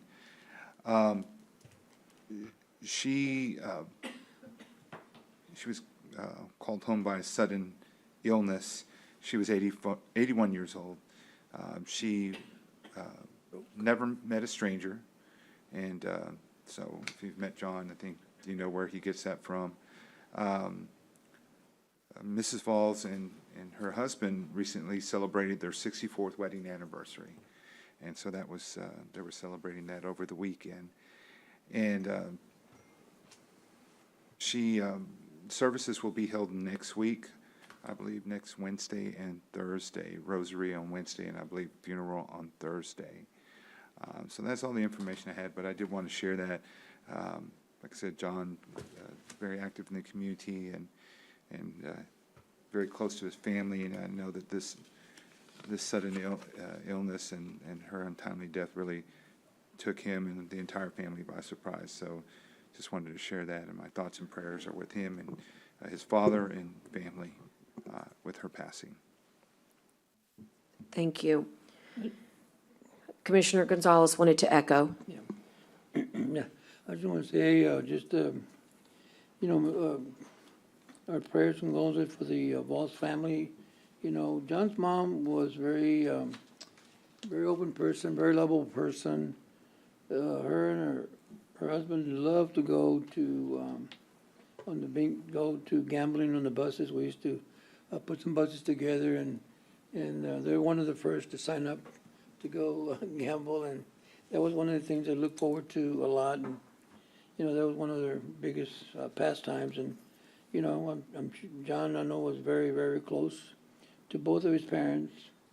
And just wanted to let John know that we are here for him, we're praying for him, and we'll continue to pray and for the family, and that his mom will rest in peace. In the name we pray, amen.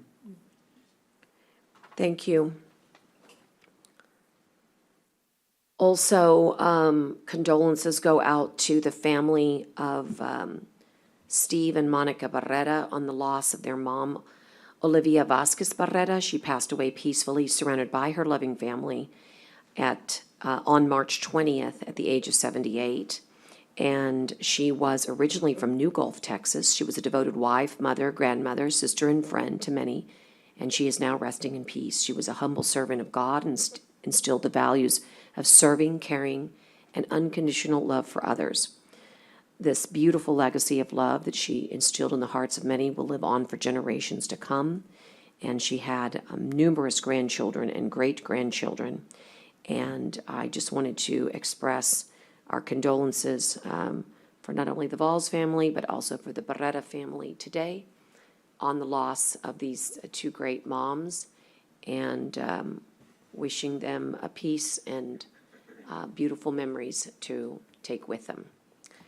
I don't have any more adjournments in memory, and hearing none other, we do stand adjourned and see everybody back on Tuesday. For the clerk, it's 2:10 p.m. 2:10 p.m.